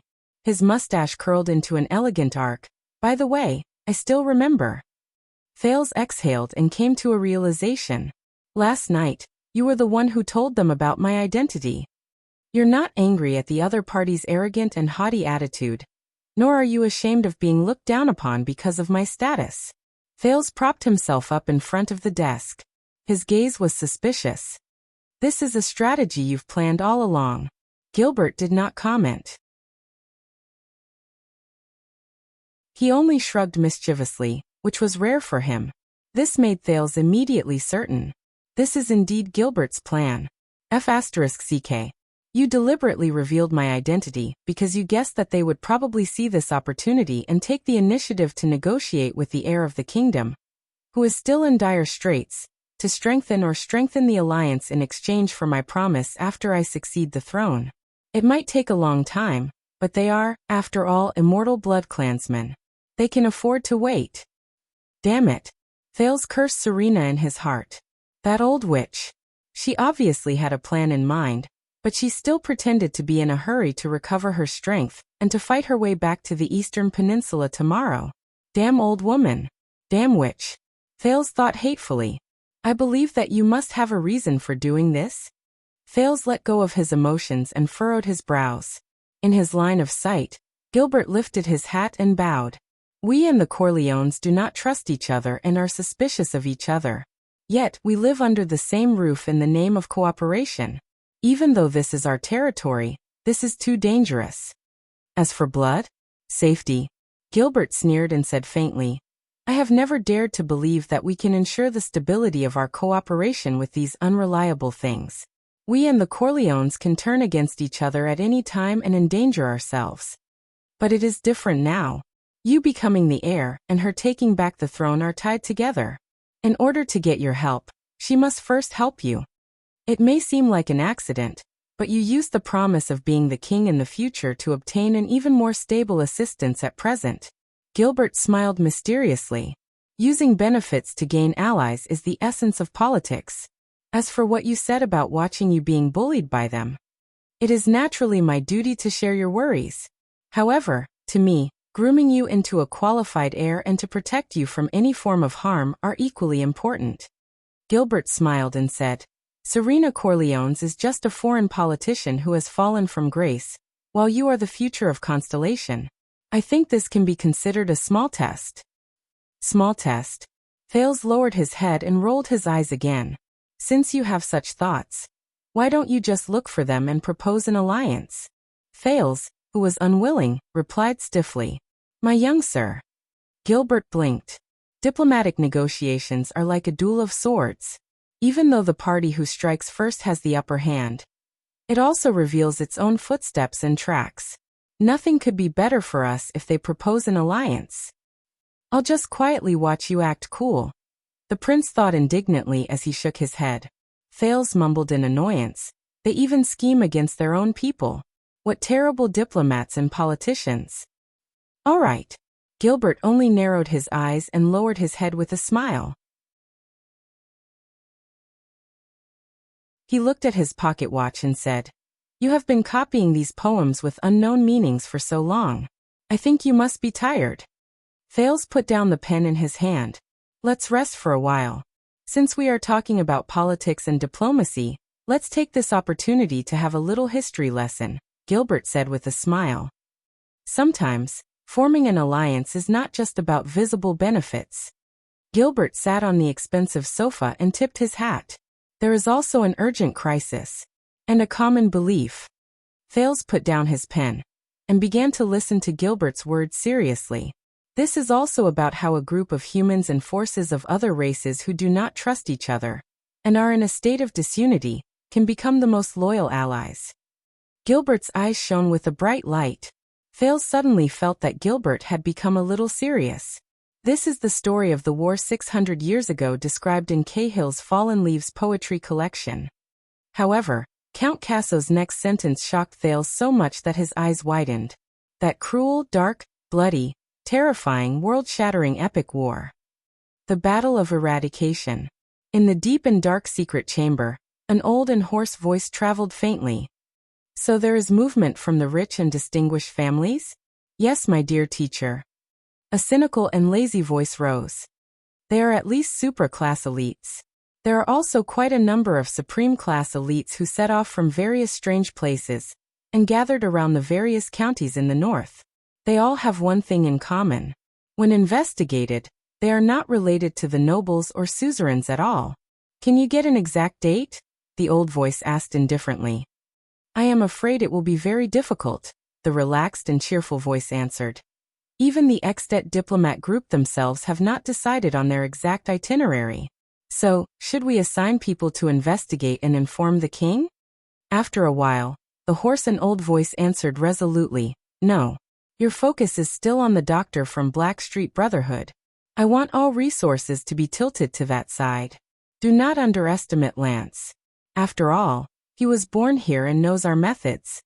Investigate the whereabouts of all the Blackstreet bosses, especially the 3 great assassins. It is too difficult to find Black Sword, Prison Scythe, and Reverse Machete, but at least make sure that they are not nearby.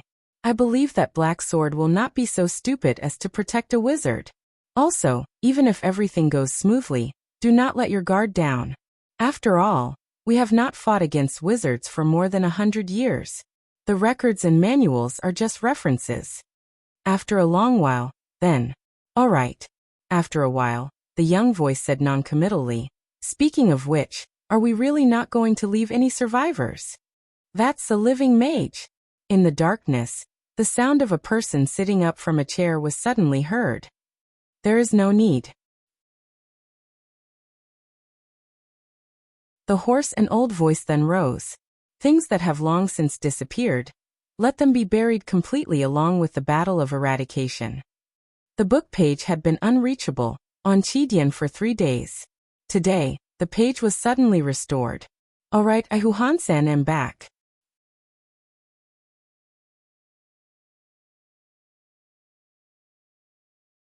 Chapter 40. The Battle of Eradication. What a familiar word.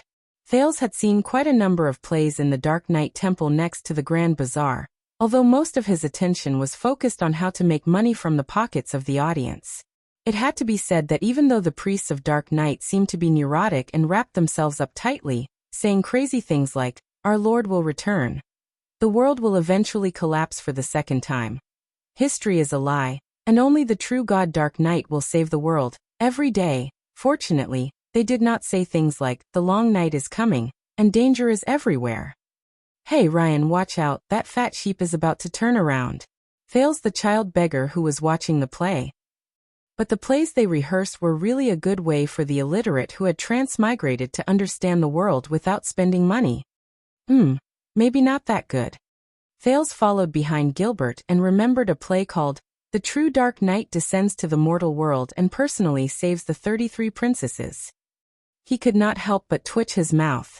Among the various dramas that ranged from ridiculous to cautionary, Thales had a deeper impression of a scene called "The Day the Calamity Descended, the Day the World Ended." That was the Battle of Eradication. Until now, Thales still remembered that in the background, which was mainly black and red, there was a masked man dressed in black, holding a chain and a sickle. His footsteps were heavy, and the sound of his footsteps echoed throughout the entire stage. The music always became gloomy and scary at that moment, and it often scared the curious children below the stage to tears. Wherever the man in black went, actors wearing headgear of various colors to represent the world cried and screamed as they fell on the stage one after another. He still remembered the chilling words spoken behind the scenes that sounded like the cawing of a crow. "The calamity is here. The calamity is here. It will not let anyone go. It will not let this world go until everyone is captured by the calamity. Wake up, my compatriots, wake up, wake up. The calamity engulfs everything. Hell's river flows backwards into the world. The sky collapses on the earth. The world is coming to an end. The gods are always on our side. The demons are also with us. The emperor stands behind us. The hero is in front of us. Only by fighting can we live, and Dark Knight is eternal. My compatriots. The calamity is here." Dark Knight had once said that the ferrymen of Hell's River did not have a repulsive appearance. Evil fruits and demonic flowers that did not belong to humans could corrupt people's hearts. "I would rather wield my sword and follow the heroes to the afterlife than become the servants of those calamities. This is the final battle. There will be no distinction between us, no distinction between saints and mortals. The Battle of Eradication." When the Dark Knight shrouds the earth, the calamity will definitely dissipate. In Thales' not-so-clear memories in the neurotic drama, the so-called calamity, character who held chains and scythes slaughtered countless living beings until he was defeated by the alliance of the entire world. But until the end, the priests and actors of the Dark Knight Temple did not explain what the calamity was. There were also children on the street who asked, and the priests always made the children say, "When the Dark Knight returns, I am willing to serve," before they were willing to give them a malt candy. Then they would smile and say, "Calamity is the enemy of the world." Thales was so engrossed in his thoughts that he did not notice that Gilbert had already led him to the stairs leading to the second floor. The 3 huge portraits of the kings of Constellation that he had seen before were hung neatly on the wall. Lusaka Cole then was a famous portrait painter during the reign of Mendes III. His portraits pay particular attention to combining history, relying on the environment and movements to best display the spirit and temperament of each character. Gilbert said in a daze as he stood under the portraits of the 3 former kings of Constellation. The 3 Constellation kings. These are the few kings and sovereigns in Calvin's masterpieces, just as His Majesty introduced them to you before. A masterpiece? Thales then raised his head and looked carefully at the portrait in the middle of the wall. The young knight who was holding a spear and riding a horse. Judging by his posture, He seemed to be continuously moving forward, and his seven-pointed star emblem. Thales, who had only taken a quick glance before, only now did he have the time to observe carefully. Only then did he notice that this seemingly valiant and heroic knight had a bent spear, a damaged and mottled crown, and bloodstains all over his armor. His steed also looked tired. The knights behind him were all injured. Some of them were charging forward with shields, some of them were covered in blood, some of their armor was in tatters, some of them were supporting each other on their horses, and some of them only had one arm left. Under the setting sun in the distance, there were mountains of corpses and weapons everywhere. There were only a few people standing, and they decorated the tragic battlefield in loneliness. Blood and darkness dominated the remaining colors. Other than the young knight with the seven-star crown who seemed to be roaring madly, the 6 people behind him had desolate and sorrowful expressions. However, they still had expressions that showed that they would not turn back as they followed Tormund I, who was roaring furiously with his spear raised. When he saw this, Thales thought of something and suddenly remembered Kessel V's words. That is Tormund I, the last prince of the final empire, the founder of Constellation, and the king of Renaissance. His bravery in the Battle of Eradication is still being praised to this day. He is. Thales' expression changed slightly, and he looked at Gilbert beside him. Yes, the king of Renaissance, Tormund Jadestar, Gilbert answered with a profound expression. During the Battle of Eradication more than 600 years ago, he was the person with the highest status among the surviving empire's commanders in the Western Front. He is also your ancestor, the founder of Constellation after the war. Western Front, surviving, empire's commander, highest status. Thales immediately grasped the keyword. Empire's commander? Which empire? What is his identity? Other than the Western Front, are there any other battlefields? Who is Tormund's enemy? Gilbert was already used to Thales' learning style of interrupting and asking questions, or even refuting, at any time. He smiled and said, "Of course it is the one and only the Empire." The one and only Empire? Yes. Gilbert inhaled and revealed a nostalgic smile. Did you know, young Sir Thales?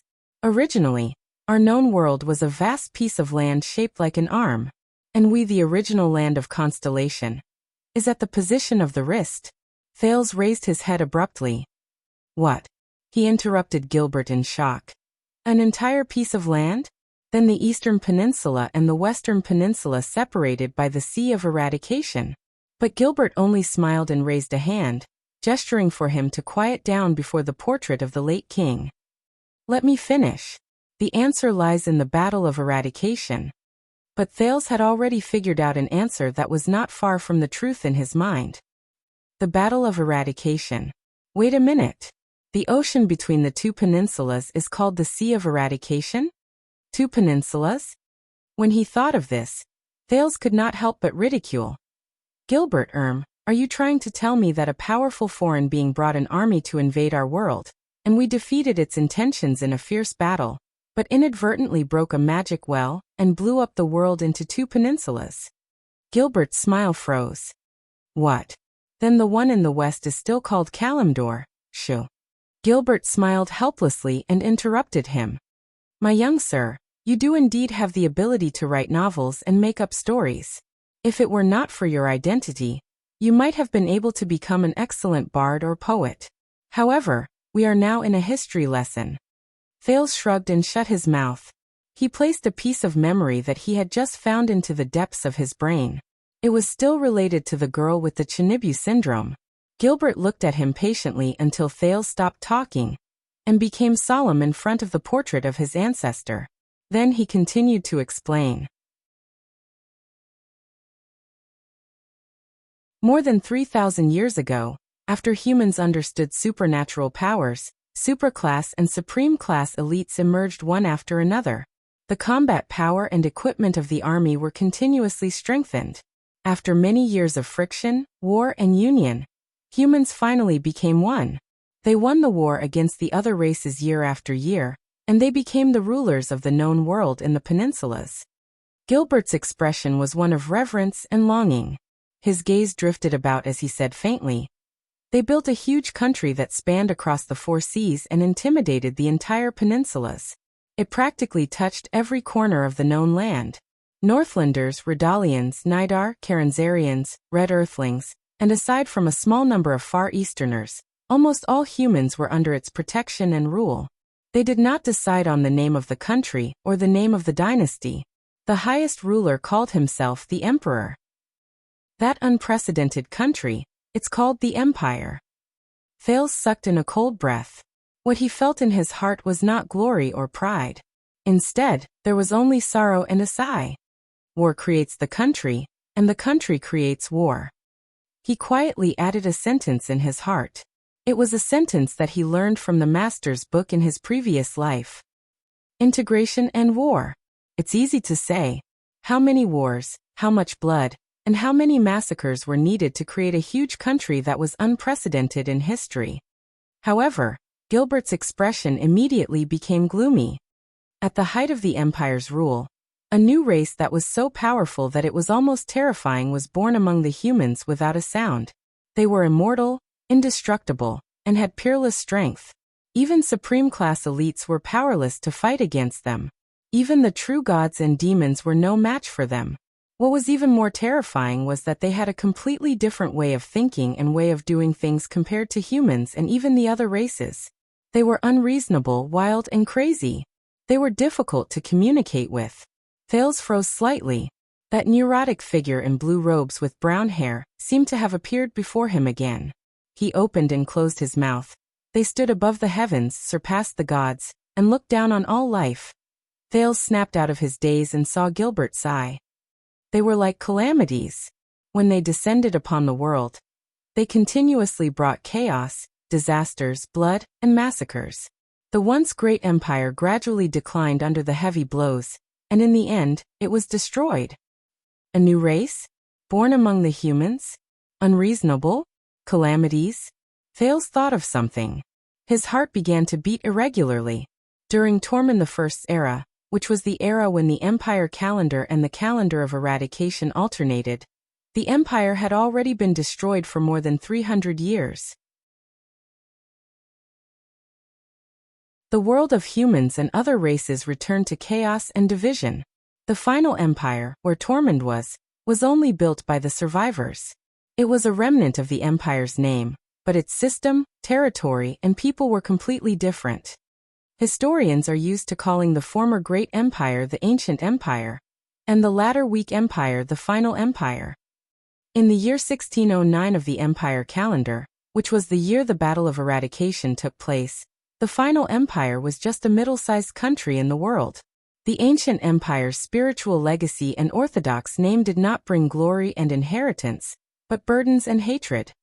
The former vassal lands were full of ambition. The vassal races were restless, and the numerous countries were eyeing them covetously. Although it inherited the ancient empire's glory, the final empire had enemies everywhere. There were endless wars, and its tax burden was heavy. There were years of civil strife, and the emperor was muddle-headed, and his rule declined. The empire's glory was about to end in the year 1609 of the empire calendar. But in that year, that race, those calamities, had already bewitched many believers and followers all over the world. With unprecedented power, they officially declared war on the entire civilized world. Thales shuddered slightly. With his clear logic, he had already caught a few logical errors in this narration, but he did not immediately say anything. Instead, he endured it. What exactly are calamities? What does it mean to be born from humans? Since they had that kind of power, why did they not continue after destroying the ancient empire? Why did they wait until the final empire to officially declare war? Since they are completely unreasonable, why did they recruit followers and believers like a true god? If they have a completely different way of thinking from humans, why did they still declare war? To conquer the world? What a joke. This is a story full of loopholes. But Thales realized that Gilbert was not deliberately misleading him. There was a lot of information that the current Thales could not understand at all. It was just like the secret of the bloody year. What are those calamities? Thales gulped and asked a little nervously. What are they? Gilbert was not surprised by Thales' question. But he did not notice that compared to usual, Thale's tone was less confident and steady. He sighed. After the Battle of Eradication, all information and sources related to the calamities were sealed and forbidden. This was a secret agreement between the gods, demons, and the human world. It was also a countermeasure to prevent their numbers from increasing.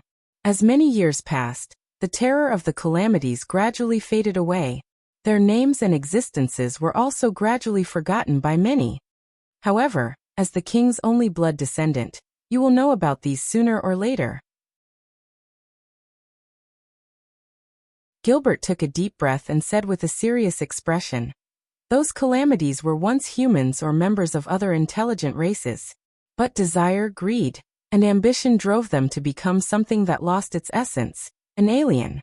Even though they are no different from us most of the time, and even hide among us, they are truly an alien race. In the eyes of the people and most people, these calamities have a common name." Gilbert cleared his throat. His expression was solemn as he enunciated each word clearly. Mystics. At that moment, Thales used all his strength to suppress his body so that it would not tremble too much.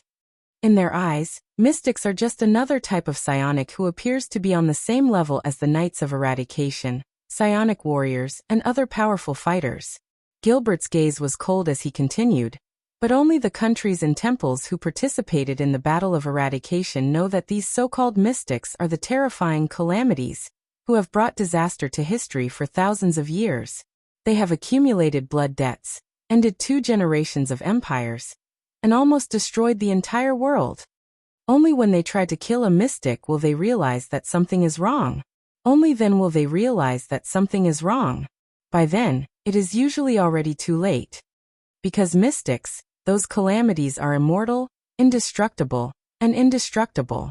Young sir, Gilbert said solemnly, if you are unfortunate enough to meet a mystic in the future, protect yourself first. Once you are safe, then try to seek help.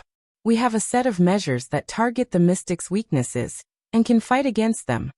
Thale's expression did not change as he touched the cut on his right hand, but his teeth were trembling slightly. He might have already seen those calamities. Although Thale's heart was filled with doubts, for his own safety, he could not be too hasty in asking questions in return.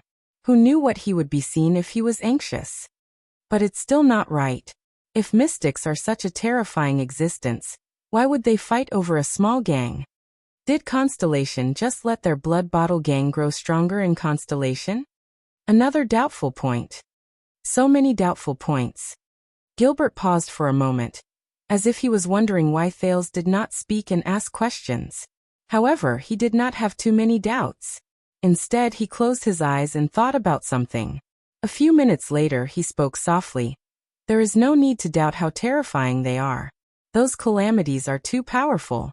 More than 600 years ago, under the leadership of a powerful fighter, our most powerful army and their minions fought endlessly in blood and madness. After breaking through the outer perimeter, our most elite knights and warriors surrounded those calamities, but they could only die in battle in droves. Thales recalled the play in Dark Knight Temple. On the stage, the actors fell one by one on the path that the calamities walked on. Gods descended to the world one by one and fell. The demons also crawled to the ground and were destroyed. The powerful fighters of various races rushed to the battlefield and sacrificed themselves. The war lasted for many years. After paying a terrible price, we studied their weaknesses and finally defeated those calamities. Thales clenched his fists tightly. Asda's lonely words seemed to ring in his ears. We lost. Gilbert's words interrupted his memories of Asda. But the power of those cursed calamities is too strong, it's just too terrifying. In the final decisive battle between those above supreme class, those cursed calamities, those bastards who could almost destroy the world. Thales, who was carefully observing Tormund's charge, shuddered. He suddenly knew what was going to happen next. Gilbert calmly said the next sentence. They sank the weakest piece of land in the center of the continent, which was connected by 4 directions. All living beings and matter on it were destroyed. After the land sank, the aftermath of the energy spread and pushed the entire continent in 2 directions. In a short 5 years, The ocean that was formed was so deep that the bottom could not be seen. The known land was forcefully split into 2 continents and countless islands. This is the famous The Great Fission from more than 600 years ago. The battle of eradication has come to an end. Gilbert exhaled a long breath. His next words made Thales dazed for a moment. That piece of land that sank into the sea included the entire territory of the final empire. The final empire. And it ended here. Swordless scratched his head. I haven't even told much of the story. Why is it suddenly 200,000 words?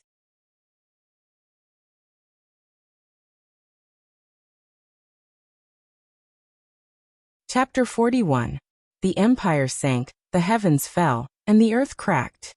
The capital of triumph, the capital of the empire with more than 2,500 years of history since the Age of Kings, witnessed the rise and fall of 2 generations of empires. As the final empire sank, it was completely buried at the bottom of the sea of eradication. Gilbert's compassionate words even affected the guards on both sides. Thales could clearly feel that their hands, which were pressed against the hilts of their swords, were trembling slightly. Gilbert pressed down on Thales' shoulder and looked at the young knight on the wall, who was forever roaring and charging forward, but looked as if he would never reach the end. Thales could feel the weight on Gilbert's hand. He heard the former Foreign Affairs Minister quietly recite a poem from Cahill's Yellowhammer's collection of poems. The hero raises his flag, the king raises his spear, the empire has fallen, and the world has lost its light.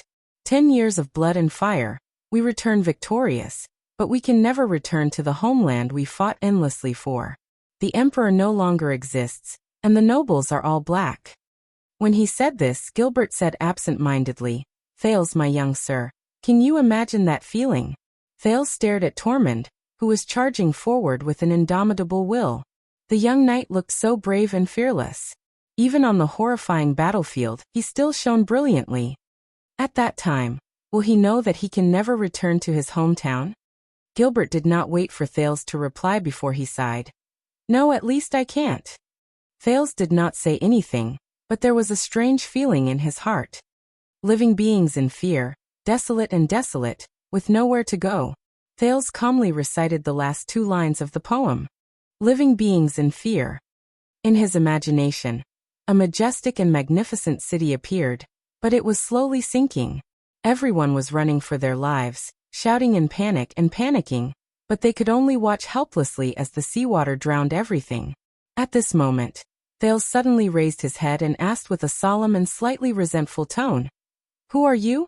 With a heavy and slightly resentful tone he asked, "Where are those people?" While immersed in the memory of the King of Renaissance, Gilbert turned his head and looked at Thales in puzzlement. Thales also looked at Gilbert. He calmed himself down, and his gaze was calm. Not only the royal family and nobles, but also the knights and soldiers. They were participants in the war. But there are also countless people who live in that land, farmers, merchants, the elderly and children, the boy said calmly. Regardless of whether they are rich or poor, whether they are high or low, and whether they are of different races, they are involuntarily involved in this war. Everyone. During the war, when the continent sank, they were more innocent than the calamities, the emperors, the nobles, and everyone else. But they are the reason for the empire's existence. Did none of them manage to escape? Gilbert stared at Thales and narrowed his eyes slightly, as though he was seeing Thales for the first time, and was re-evaluating him.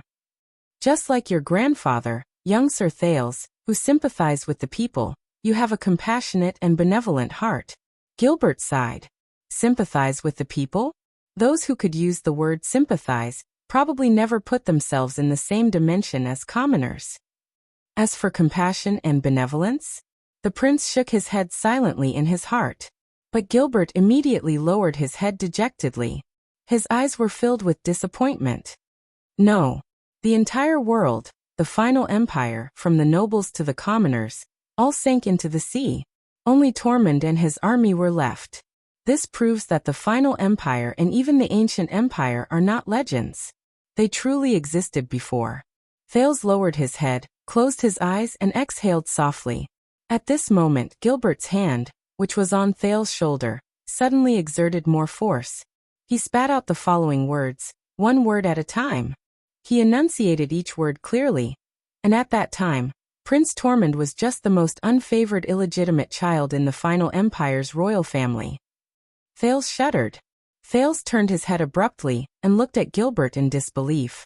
He knew why Gilbert said all this. Forget about titles, territories, and assets. He did not even have the right to inherit his family name. Even the title of prince was just a form of courtesy.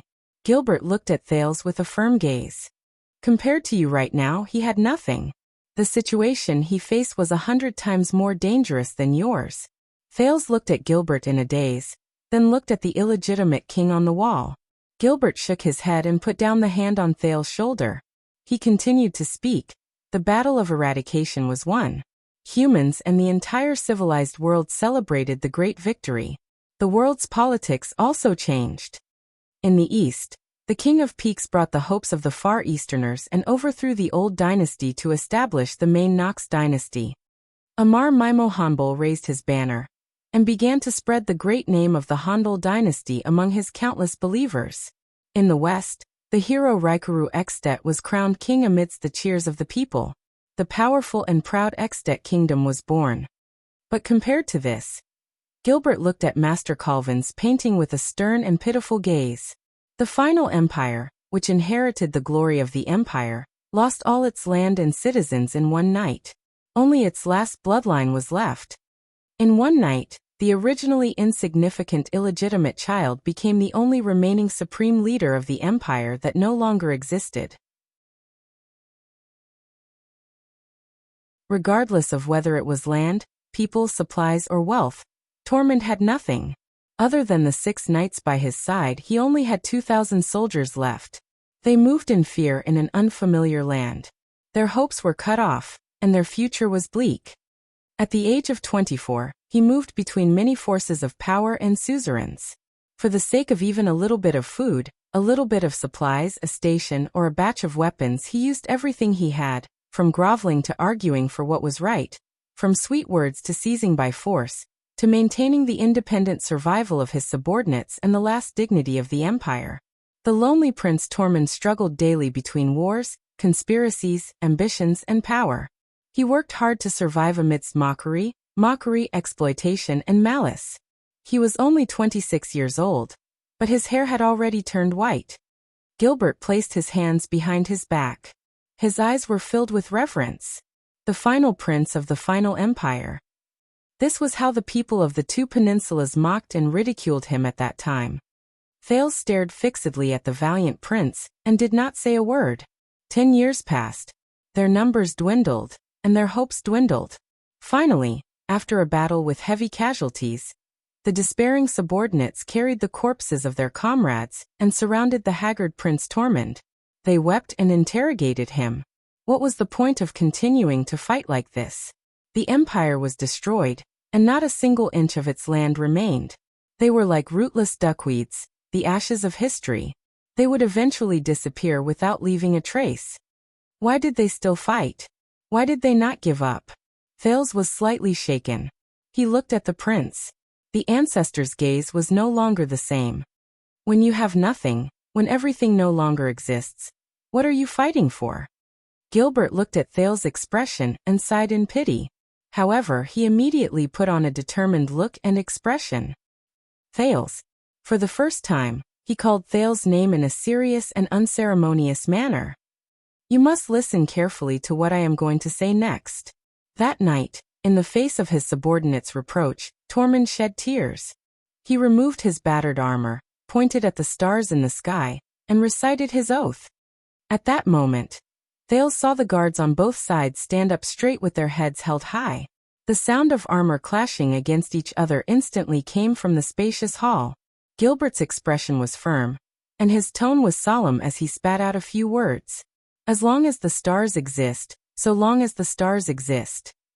The Empress shall last. So long as the stars be. Thales took a deep breath. Stars. As long as the stars exist. The Empire. Thales pondered over the meaning of this sentence. As soon as the middle-aged noble finished speaking, all the soldiers and guards in the hall began to move vigorously when they heard this sentence. Asterisk thud. Asterisk then. They swung their fists at the same time and punched the gold and silver 9-pointed star shield. Asterisk boom. Asterisk the spacious hall was instantly filled with a clear echo. Thales, who was shocked by history and in a daze, took a step back in fear. Thales. Before he could react, Gilbert suddenly squatted down and held the boy's shoulders with both of his hands. He looked at him at the same level and said sternly, he looked at Thales at eye level and said sternly, "Please do not underestimate yourself, your bloodline, and the meaning they represent. The existence of you and Jade Star is the golden age of mankind. It is the strongest proof that the great ancient empire and the heroic final empire still exist in the world." At this point, Gilbert's eyes were filled with excitement. His hands were trembling, causing Thales to feel inexplicably anxious. He continued to speak loudly. That day, year 10 of the calendar of eradication, 27th of September, was the day Constellation was founded. Prince Tormund, who swore while pointing at Constellation, took Jadestar as his surname, and became the founding king of Constellation, Tormund I. In the decades that followed, Constellation became the most powerful country in the Western Peninsula. Together with Extet, they were known as the Western Peninsula's shield and blade. The empire was reborn from the ashes, and in the name of Constellation, it stood in the world again. The glory continued, and the greatness was reborn. When Tormund Jadestar was mentioned, no one remembered the former final prince. He was only known as the King of Renaissance. Gilbert's mustache trembled, and there seemed to be flames burning in his eyes. The Jadestar family's motto was also born from this. Thales felt a little unnatural, even though he also sighed endlessly because of Tormund's story. But when he looked at the zealous Gilbert before him, he still found it difficult to blend in with this emotion. Did Constellation only exist for the former empire? This spirit of building a country is not right. There must be something wrong. However, when he looked at Gilbert's burning gaze and the breathing of the guards on both sides that had clearly become heavier, he could only clench his teeth and nod heavily. Thales furrowed his eyebrows tightly and spat out the words through gritted teeth. As long as Constellation exists, the empire will live forever. At this moment, a delicate rebuke filled with anger traveled into their ears. Enough!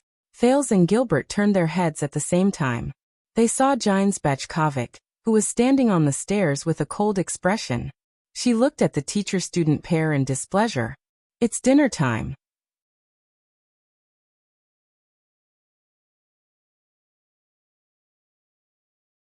Chapter 42. That night, under Jines' piercing gaze and merciless scolding, Thales finished a dinner with a lot of rules with much difficulty. He also had a boring etiquette class that he had to attend. After all, etiquette was a code of conduct, and also one of the standards to distinguish social classes. At least he could use the table knife and fork in accordance with the rules with his trembling hands. However, Thales could feel the anger and dissatisfaction hidden in Jines' beautiful eyes. He vaguely knew that it was related to the history of Constellation that Gilbert was talking about in the afternoon. As long as Constellation exists, the empire shall exist forever. Even for someone like Thales, who was not familiar with the legend of Tormund I's founding, he could not help but feel his heart beat faster and his blood boil with passion. Gilbert and the guards in the hall, Thales only found out later that they were all descendants of the final empire's remnant army, were such representatives. However, Thales could keenly sense that Jines hated this sentence, and even the meaning behind it. However, he did not dare to ask. He did not know what attitude this female official, who claimed to be his father's lover, had towards him. When Jines looked at him, Thales saw a flash of disgust in her eyes.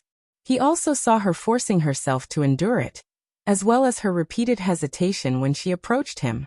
However, he did not see a sincere smile on her face. So the entire etiquette class was unusually dull.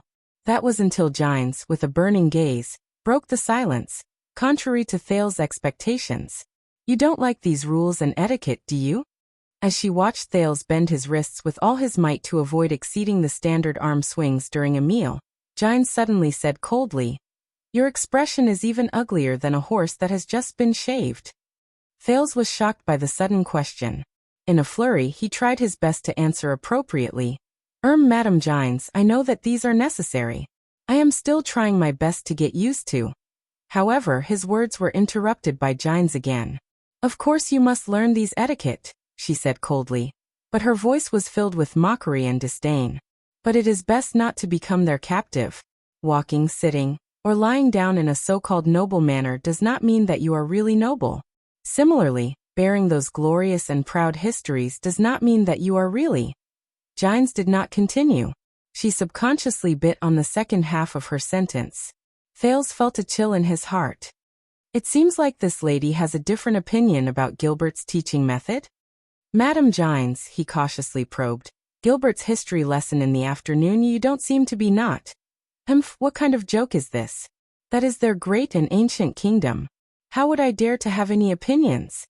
Gines snorted and denied Thales' words. However, the latter could clearly see the mockery and sarcasm in the female official's eyes. Thales fixed his gaze on Gines, his father's lover. Madam Gines, Thales said carefully and softly. You were not father's female official from the beginning, right? Gines raised her eyebrows, and the beauty mole beside her lips trembled slightly. And you don't like these etiquettes and rules either. You don't even like them. Thales hesitated for a moment, but when he looked at the knife and fork in his hand, he still asked, You don't like this country? His voice fell. Gines stared at Thales in a daze. This child. How sensitive. Gines turned her head and looked at the gold and silver 9-pointed star symbol above the fireplace in the study room. She did not speak for a long time. Just when Thales stuck out his tongue, thinking that he had asked the wrong question, and was about to lower his head and continue fighting with his knife and fork as if nothing had happened, Gines sighed. She stared at the knife and fork in Thales' hands in a daze. She said softly, I was born in Bajkovic City in Sud County. It is a small city near the sea in the eastern part of the kingdom. It is not a prosperous trading port, but it is self-sufficient by fishing. It is considered a good place in Constellation. The city master is my father. He is quite famous in the eastern counties. All this while he has strictly trained us to obey the rules, conform to etiquettes, and become ladies. He hoped that one day, our family could also become a famous family with a long legacy. Thales' gaze became solemn. He quickly exercised his already stiff wrist while Gines was not paying attention. But I just had to be a rebellious daughter. I hated these rules and etiquette since I was young. As a result, when I was 16 years old and about to become an adult, I was a wild girl who did not even know how to dance in court. I ate crudely and talked impudently. Gines smiled bitterly under the lamp. She looked at the moon outside the window, but her tone was filled with nostalgia. Of course, my father would not let me do whatever I wanted. In short, those memories were not very pleasant. Things became a little awkward. My family wanted to take away my identity and right of inheritance, and sent me to the temple to be a priest. Thales stuck out his tongue at a place where he could not see. He knew that the priests in the temple usually swore to remain unmarried and serve the gods for life. At this stage, it was probably not as simple as a little awkward. Gines lowered her head slightly. Her gaze dimmed, but she immediately raised her head and flashed a happy smile. But at this time, a prince came to our castle as a guest. What? When he heard this, Thales, who was exercising his wrist, stopped. Prince? It can't be that melodramatic plot that I think it is, right? Gines continued. He heard my story, but he just laughed. His Highness publicly pardoned me of my crimes and promised me that I would not have to follow the rules and etiquettes that normal noble girls must follow. But the prerequisite was that, after I became an adult, I had to find a way to earn a living on my own outside of my identity as a noble girl. This is indeed melodramatic? However, Thales also had some doubts in his heart. Doesn't that prince's way of doing things and thinking, how should I put it, a little too advanced? However, Gines seemed to be talking to herself. The corners of her lips curled up slightly without her realizing it. She did not pay any attention to Thales' reaction. So, I walked out of my family's castle and followed the prince to the capital. From reading the court newspaper for His Highness every day, to being a laborious clerk in a warehouse, to being a scribe who earned 1 copper coin per page, to being a police station secretary, and finally to becoming a level 5 police officer. My life completely changed because of him. Thales was stunned for a moment. In his impression, Gines was a standard noble. He never thought that she had such a colorful past. However, after moving around for many years, I still became a female official in the end. Gines shook her head in a self-deprecating manner. Look at me. A disgrace to nobles who hated etiquettes and rules. But now here I am, teaching the heir of the kingdom, teaching him the etiquettes that I hated the most in the past. After Gines finished speaking, her gaze returned to the dining table, and she stared at Thales. His knife fell to the ground again. Thales let out an awkward chuckle. He asked a question that even he found to be a little melodramatic. That kind prince is Kai, is my father? Your father? Gines' gaze became a little blurry in that instant. However, Thales did not get the answer he expected. The female official turned her head around gently. There was a complicated and indecipherable look on her face. No, it's not him, Gines said softly. Even now, I still remember the smile on His Highness' face when he pardoned me. A girl who was shackled, dirty, crying and throwing a tantrum. That warm, accepting and sunny smile. It was as if he was experiencing all the beauty in this world at every moment. No matter how ugly and dirty it was, it would not move him. Your father, Kessel, was just a foppish prince who was famous for being arrogant and presumptuous in the capital. His face was filled with a naughty smile that would cause ladies to panic. He did not have this kind of reassuring smile. Thales looked at Gines in surprise. King Kessel. Arrogant, presumptuous, foppish prince? He saw Gines' gaze flicker, as if it contained endless sentiments and sighs. Then she slowly spat out each word. That day, the one who came to our castle was the late king's eldest son. King Kessel's eldest brother, Meteor Jadestar, the former crown prince. So, we thought that the Corleone family had come to help us as promised. The so-called 3 elites. Duke Zayn furrowed his brows and put down a letter with the emblem of a black fawn as wax.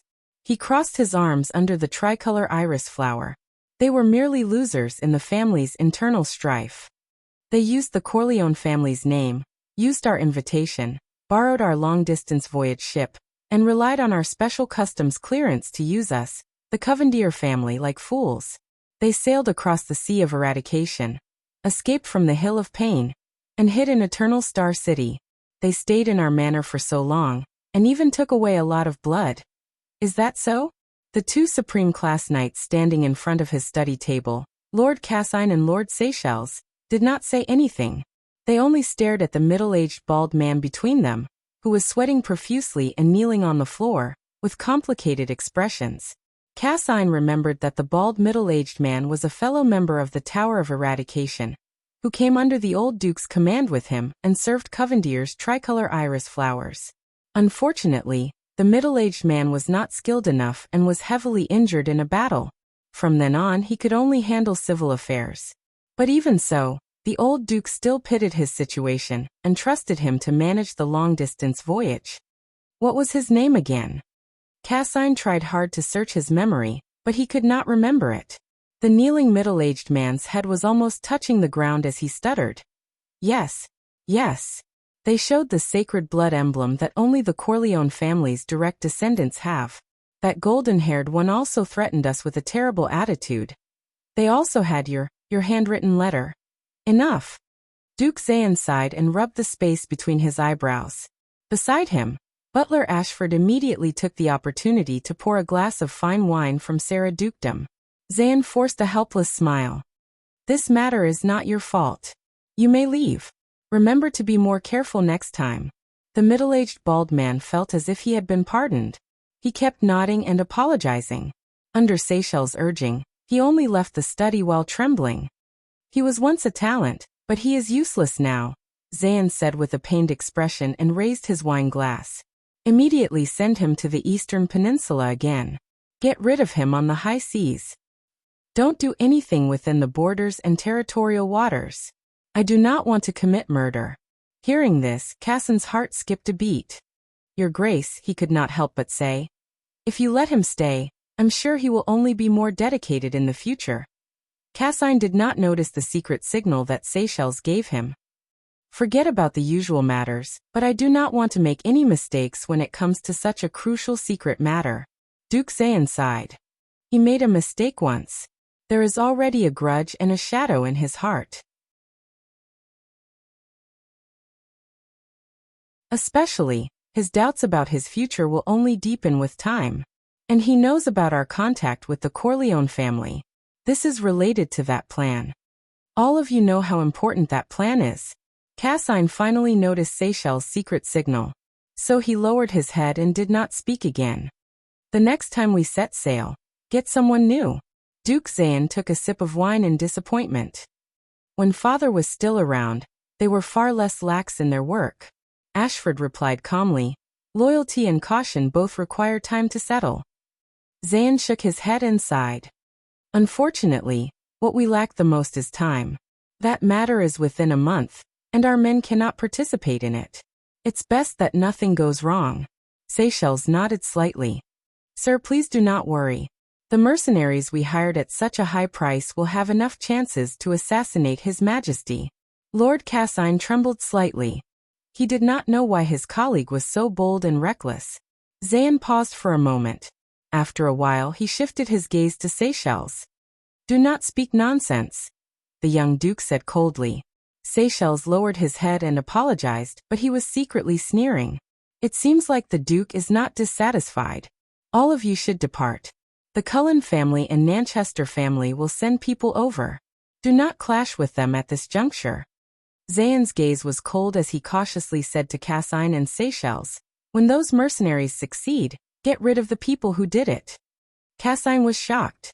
He raised his head in disbelief. Sir, get rid of those people? Didn't we hire them under another name? Some of them are from the Tower of Eradication. Zayan suddenly looked at him. His gaze was as sharp as a sword. Cassin's throat trembled.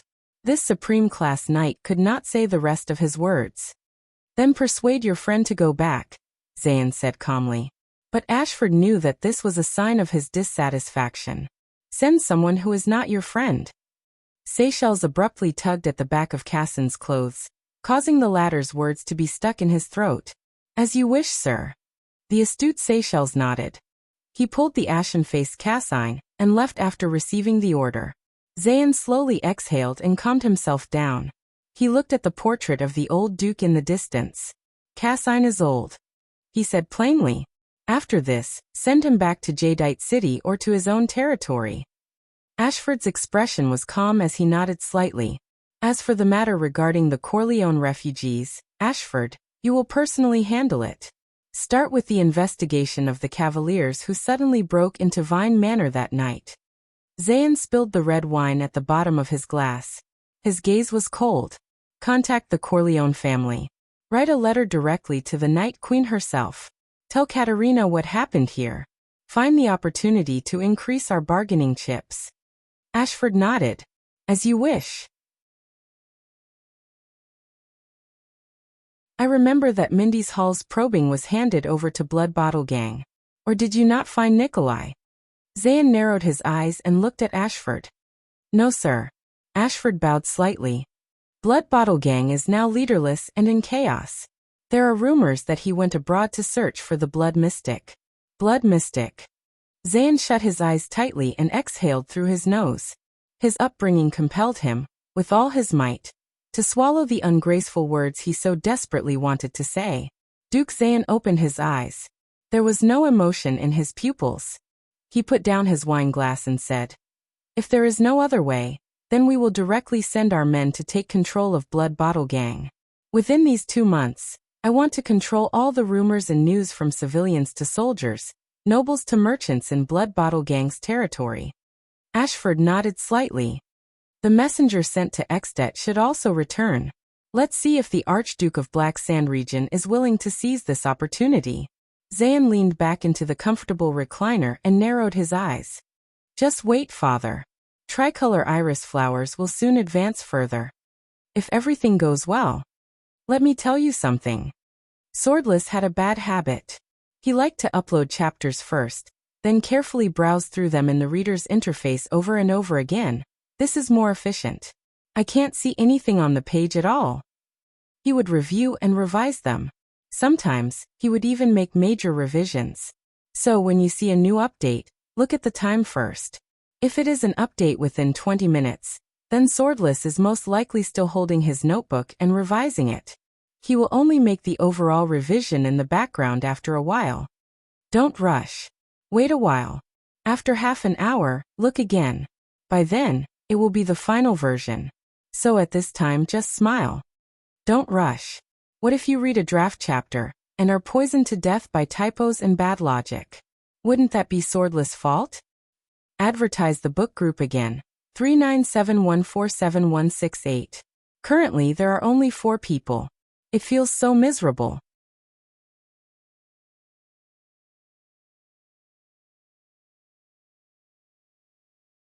Chapter 43.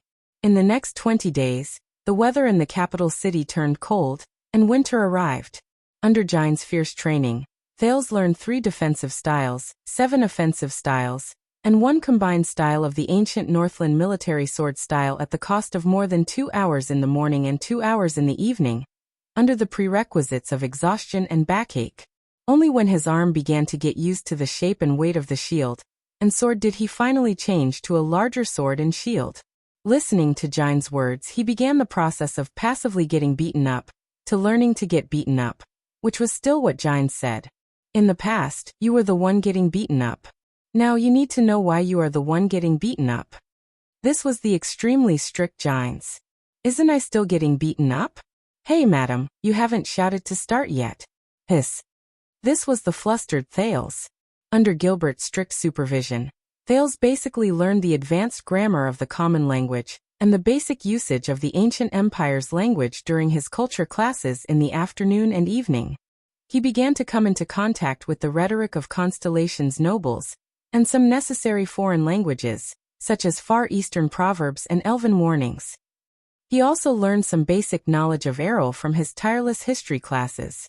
In Constellation, a noble who does not know how to use the ancient empire's alphabet and ancient grammar as rhetoric is not qualified. And Mr. Thales, I believe you will need some time to familiarize yourself with the complicated and ever-changing ancient empire's alphabet. In the next second, as he watched Thales casually write down the ancient empire's alphabet, Gilbert sighed gloomily and threw away his dignity as a teacher into the sea of eradication. All right. Let us enter the next chapter. The basic rhetoric of the ancient empire's language. In Thales' eyes, other than the pony that enjoyed throwing him around and the various strange noblemen's etiquettes, there seemed to be nothing else that did not go his way. Even the Corleone blood clan trio and the lowly archduchess did not bother him. So, Thales nodded slightly in his heart. It's time to explore the mysteries surrounding me. On a slightly warmer afternoon, Gilbert, who was holding a book in a cane, saw Thales standing on a chair in the study room and searching for something on the thick bookshelf. He could not help but ask curiously, "What are you looking for, my young sir?" Gilbert, wait for me for a moment. According to this alphabetical order, it should be here. Why is this book so thick?" Gilbert chuckled softly and walked to the bookshelf. He helped Thales, who had just finished training with his sword in the morning and was physically weak, pull out the thick book from between the books on both sides. "Thank you, Gilbert. Now all the books are here." Thales tiredly tossed the thick book onto the cedarwood study table and placed it together with the few books that were already on it. "This is..." The middle-aged noble walked forward and saw the titles of the books at the top clearly. Jadestar Family History, Constellation's Royal Family Pedigree, Constellation's Decrees and King's Decrees from 1012 to 612, Constellation's Palace Collection, and a few other books, including the Chronicles of Constellation's Kings that he had just obtained. "Oh, these are some books that I've found according to the letters and words that I've learned in the past few weeks. They might be able to record my family's history. I plan to study them slowly after I can read them fluently." Thales scratched his head and said a little awkwardly, "After all, as my father's only son, it doesn't seem right for me to know nothing about Jadestar, the royal family, and my bloodline and family. Gilbert raised his eyebrows slightly, but he soon felt relieved. When he thought about their conversation in the secret chamber, he knew that he should not underestimate this young man's adaptability and precociousness. This is especially so after I heard you talk about the King of Renaissance, Tormund, and Madame Gines told me some things about the late king's eldest son, who is also my uncle, Prince Midier. Thales spoke excitedly as he arranged the books on the table. Without batting an eyelid, he piled a few books under the other books. The prince continued to speak. So, I am even more curious about Jadestar and the family that I come from. Gilbert looked at Thales, flashed a smile, and nodded slightly. He did not notice Thales' slightly abnormal breathing rate. Your eagerness to learn and your diligence really gratifies me. Did Madame Gines tell you the story of the late king's eldest son? Yes, although not much. Thales nodded and pushed the book to the side. I roughly know that Midier Jadestar is a good person with a gentle smile. He seems to be very popular among the people. Out of Thales' expectations, Gilbert's gaze darkened, as if he had recalled something. He is more than popular. But he quickly recovered and nodded thoughtfully. I am afraid that you will not be able to find any records about him. After all, he is not the king of Constellation, and it has not been long since he passed away. Thales rolled his eyes and naturally flipped open a book to block the back of the pile of books beside him. With a curious expression he asked, If that is the case, Gilbert, do you know him? In your impression, what kind of person is my eldest uncle, Prince Midier?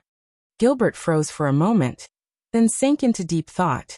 He no longer paid attention to the pile of books beside Thales. Crown Prince Midier. A few seconds later, Gilbert sighed softly and said in a nostalgic tone, When the late King Adi was 60 years old, he had already begun to assist in the country's politics. At that time, no one doubted that he would be the next virtuous king after Mendes III. He supervised foreign affairs for a period of time, and I was once fortunate enough to work under His Highness. At that time, because I did not cooperate well with my colleagues, I messed up the mission of receiving Steel City's diplomat group. I used the crystal drop wine goblet with the emblem of the sacred tree to entertain the dwarf prince from the Hall of Kings. At that time, Prince Midier used humorous words to convince the enraged prince that the goblet of the sacred tree had appeared at the banquet to commemorate the prince's grandfather, who had once repelled the army of the Sacred Tree Kingdom. And I could only feel ashamed. After the incident, Prince Midier naturally did not punish me. He was as benevolent as the rumors said. However, he personally passed me the crystal drop wine goblet with the emblem of the sacred tree and said to me. When he said this, Thales looked at Gilbert in astonishment as he repeated the former crown prince's words with an emotional tone. Yes, Your Highness. Keel. The current value of this crystal drop wine goblet is equivalent to the friendship between Renaissance Palace and the Hall of Kings Chronicles. This is the debt you owe to the kingdom. When you have performed enough meritorious deeds to repay this value, return this goblet to me to clear your debt. Gilbert stared into the distance and did not speak for a long time. Thales was the only one left.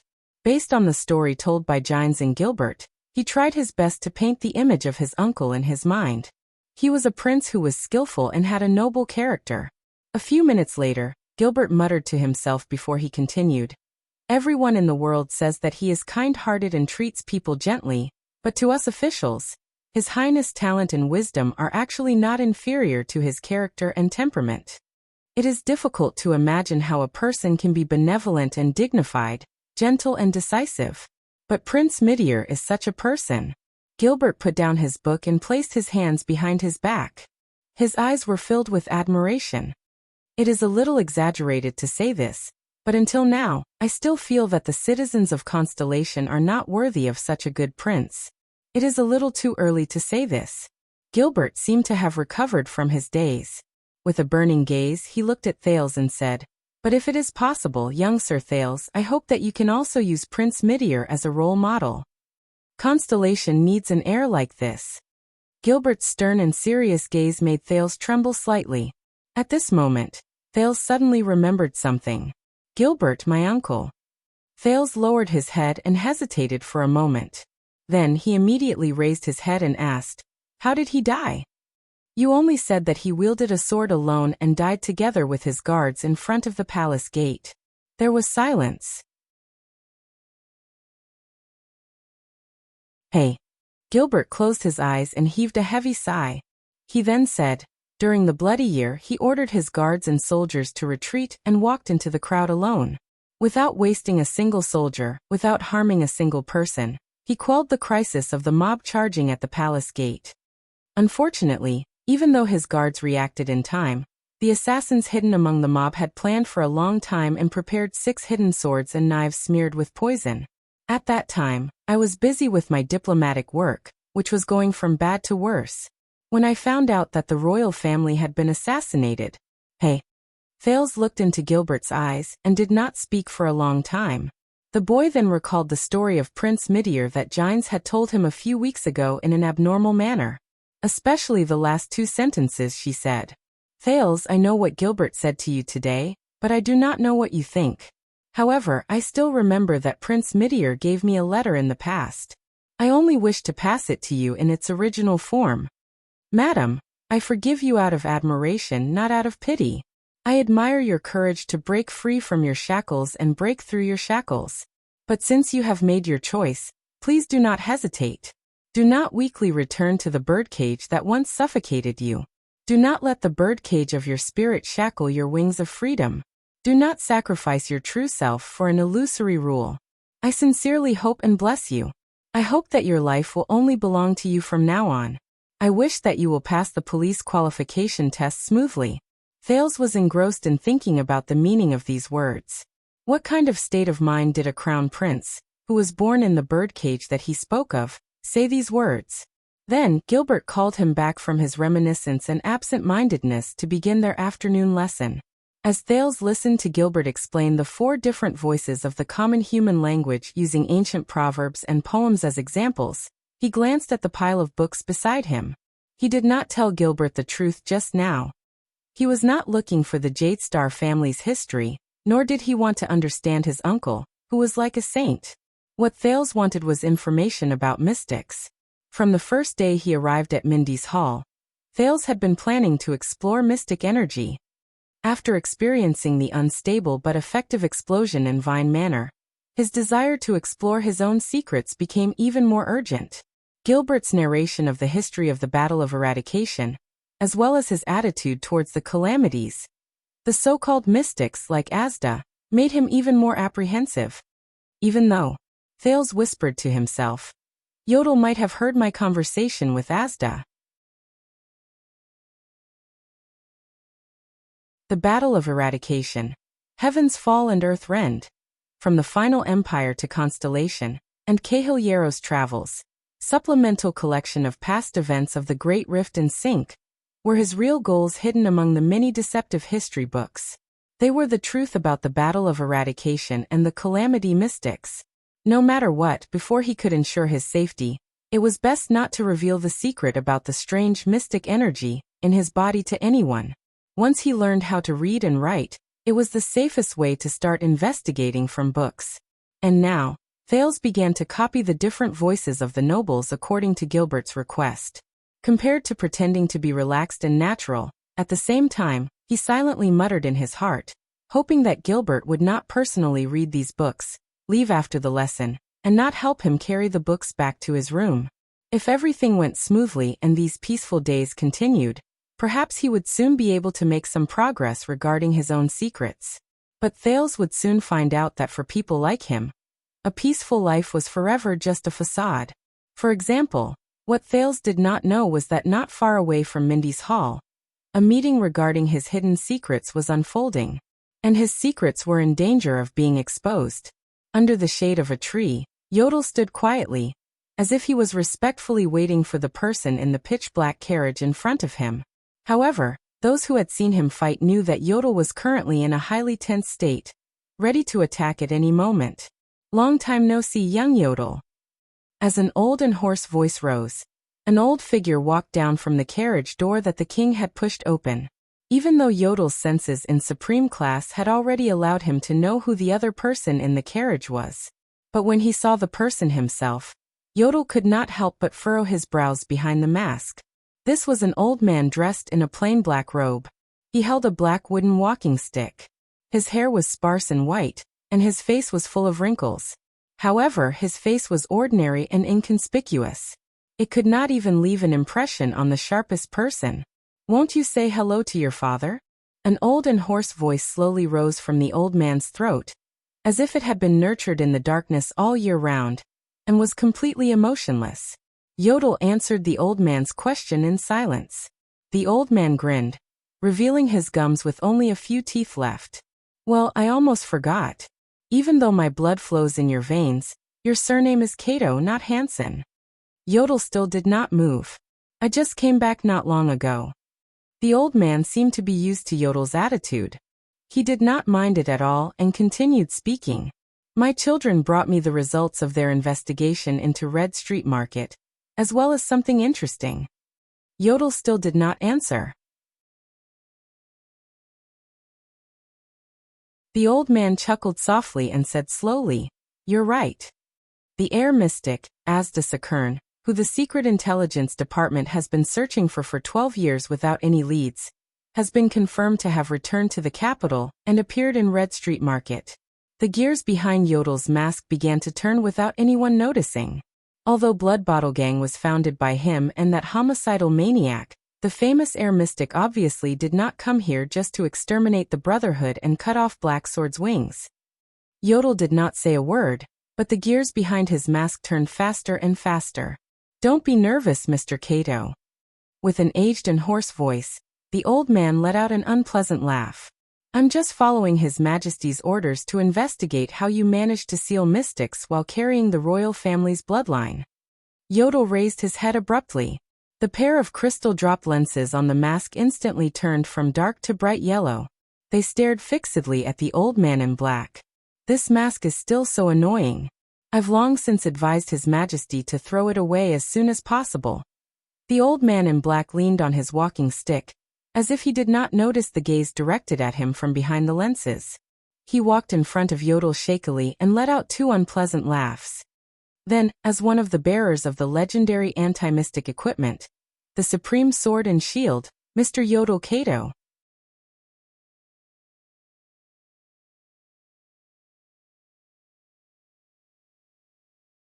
Chapter 44. Red Street Market. 8:00 p.m. The police station and the city hall had been evacuated 2 days ago. Other than the ruins that needed time to be rebuilt after the battle, Red Street Market was already open for business. The entire street was brightly lit and bustling with people. There were all kinds of men and women coming and going. The lowliest prostitute waved at them from behind the dark alley. After waiting for a person to come over and bargain for half a day, the two of them impatiently walked into the single-story house on the side. In front of the high-class hall, there were beautiful receptionists who attracted all kinds of customers. They ranged from drunken veterans to ignorant newbies, and from the new nobles of the kingdom who had been rich since they were young to the rich merchants who reeked of money. They used a dazzling array of services and a dazzling array of bodies to devour the wallets that came and went. The best were the coachmen dressed neatly in front of the doors. They parked their low-key and luxurious carriages without any insignia in front of the various clubs. A few servants respectfully welcomed the ladies who came down from the clubs into the carriages, and then drove far away. They did not return until the next day. These were the truly powerful and extravagant guests. The hidden identities behind them could even make the bosses of the club's teeth chatter. Everything was the same as it was 20 days ago. It was as if Red Street Market had never experienced a bloody and terrifying gang fight.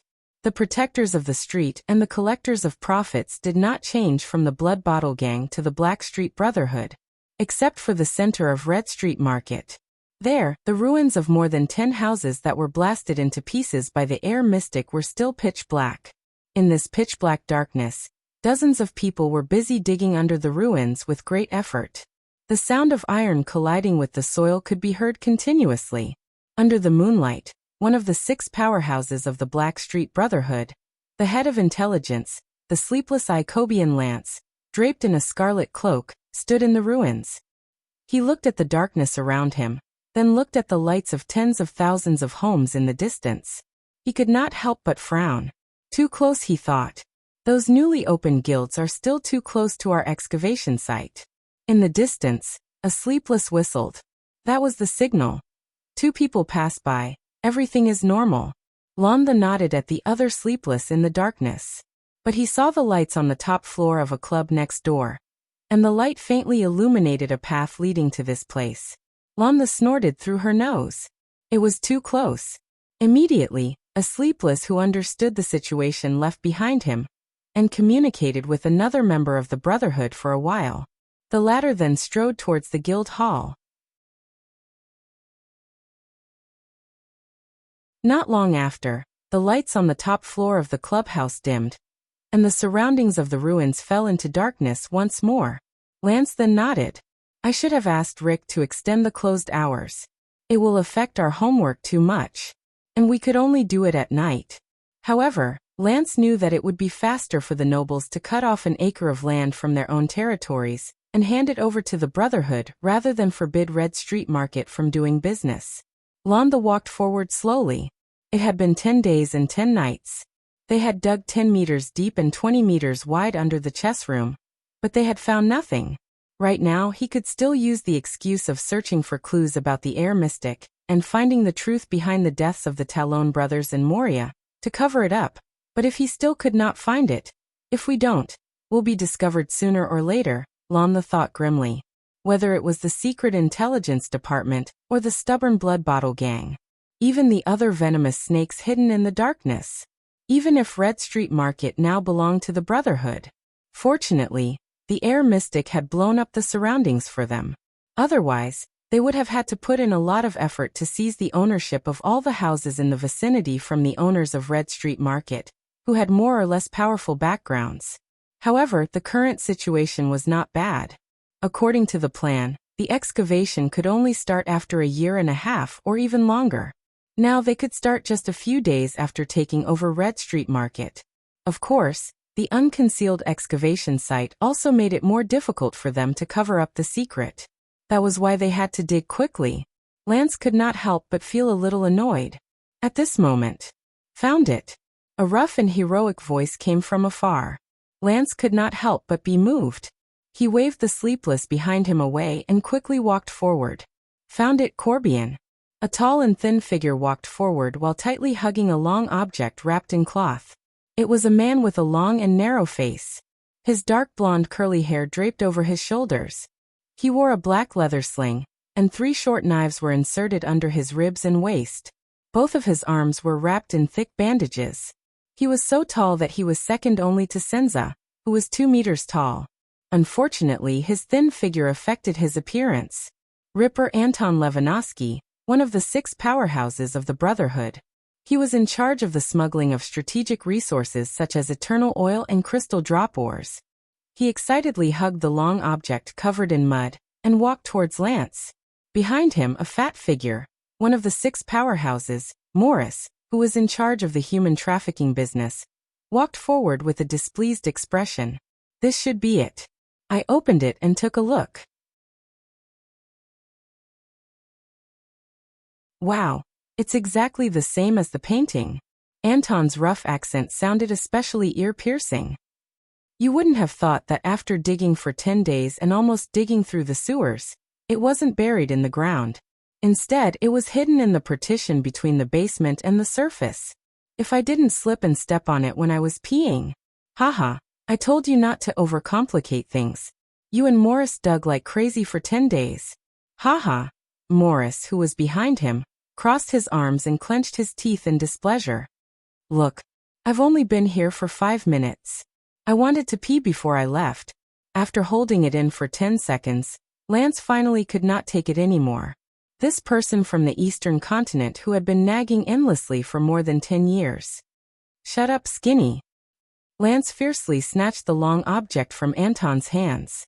Ignoring the mud on it, he opened a corner with trembling hands. Anton still wanted to say something, but Morris, who was behind him, nudged him maliciously, causing him to stumble. Damn fatty. Aren't you just jealous that I'm... Shut up, Anton. This time, it was the fierce Morris. Lance gently covered the object with the cloth. That's right, he said softly, but he could not hide the unusual excitement in his voice. "It's this." Lance stroked the long object with his trembling hand, as if he was caressing a lover. "After all the hard work, and under the premise that we could not alert the Mystics or the Secret Intelligence Department, we took down Red Street Market. Finally, there is a reward." "Hey." Anton spread his hands in displeasure. "Who said we didn't alert the Mystic? Who do you think blew up these ruins?" The Air Mystic's appearance was an accident. Blacksword couldn't lure him away, but he really didn't know about this thing, Morris said calmly. "But I'm thinking that Asda must know something. That's why he gave up the chance to kill Blacksword, and took the risk to rush back to the capital to intervene in a small territorial dispute. He might even know that we're looking for a weapon that can defeat him. But we still found it under his nose, under the Air Mystic's nose," Lance said darkly as he observed the outline of the object. At the mention of the Air Mystic, the three of them fell silent for a moment. "When I received the news, I thought you and Senza were going to die in Red Street Market." Lance broke the silence and sighed softly. "We were lucky." Morris hung his head and his eyes were shrouded in shadows. "You should see Moria and the Talon brothers. He still loves to make human balls. What happened to him?" Anton's eyes shone with a strange color. "Maybe he met his nemesis." Lance clenched the parcel in his hand tightly and closed his eyes gently. "But he definitely didn't die. Come to think of it, it's been 12 years. I still can't believe it." Anton gritted his teeth and recalled with a mixture of fear and hatred. "I saw it with my own eyes. Blacksword clearly killed him 3 times. Then he resurrected." Morris' face was gloomy. He gritted his teeth and said, "In 2 hours he resurrected 3 times. "For times," Lance added quietly. "Outside the palace, after the Crown Prince was poisoned, Great Charlton killed that monster once." In an instant, the air between the three of them seemed to sink. Anton looked at the long object in front of him. With lingering fear and doubt he asked, "We've been looking for 10 years.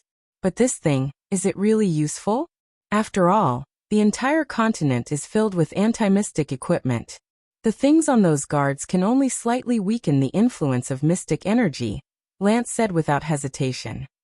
"Only the legendary anti-mystic equipment bestowed by the Empire can truly deal with mystics. This is what Morat told me when I was still in the Secret Intelligence Department." "I don't really dare to believe the information about your former boss." Anton's expression changed. As if remembering something, he shuddered again. "That old man, even his saliva was poisonous." "Oh right. The Kingdom's Secret Intelligence Department actually didn't intervene in our operation this time?" Morris said worriedly. "After all, according to what you said, this is a legendary anti-mystic equipment that isn't on the books. It's even more serious than privately owning a mystic gun." "Privately owning a mystic gun?" Lance snorted softly in his heart. Privately owning a mystic gun is nothing more than a death sentence. As for the legendary anti-mystic equipment that isn't on the books, humph. However, Lance just shook his head. The king is almost 48 years old. The matter of choosing the nobles as the crown prince is enough to make them anxious. Besides, I made a deal with Extet's secret room. They will release news that Morat is interested in.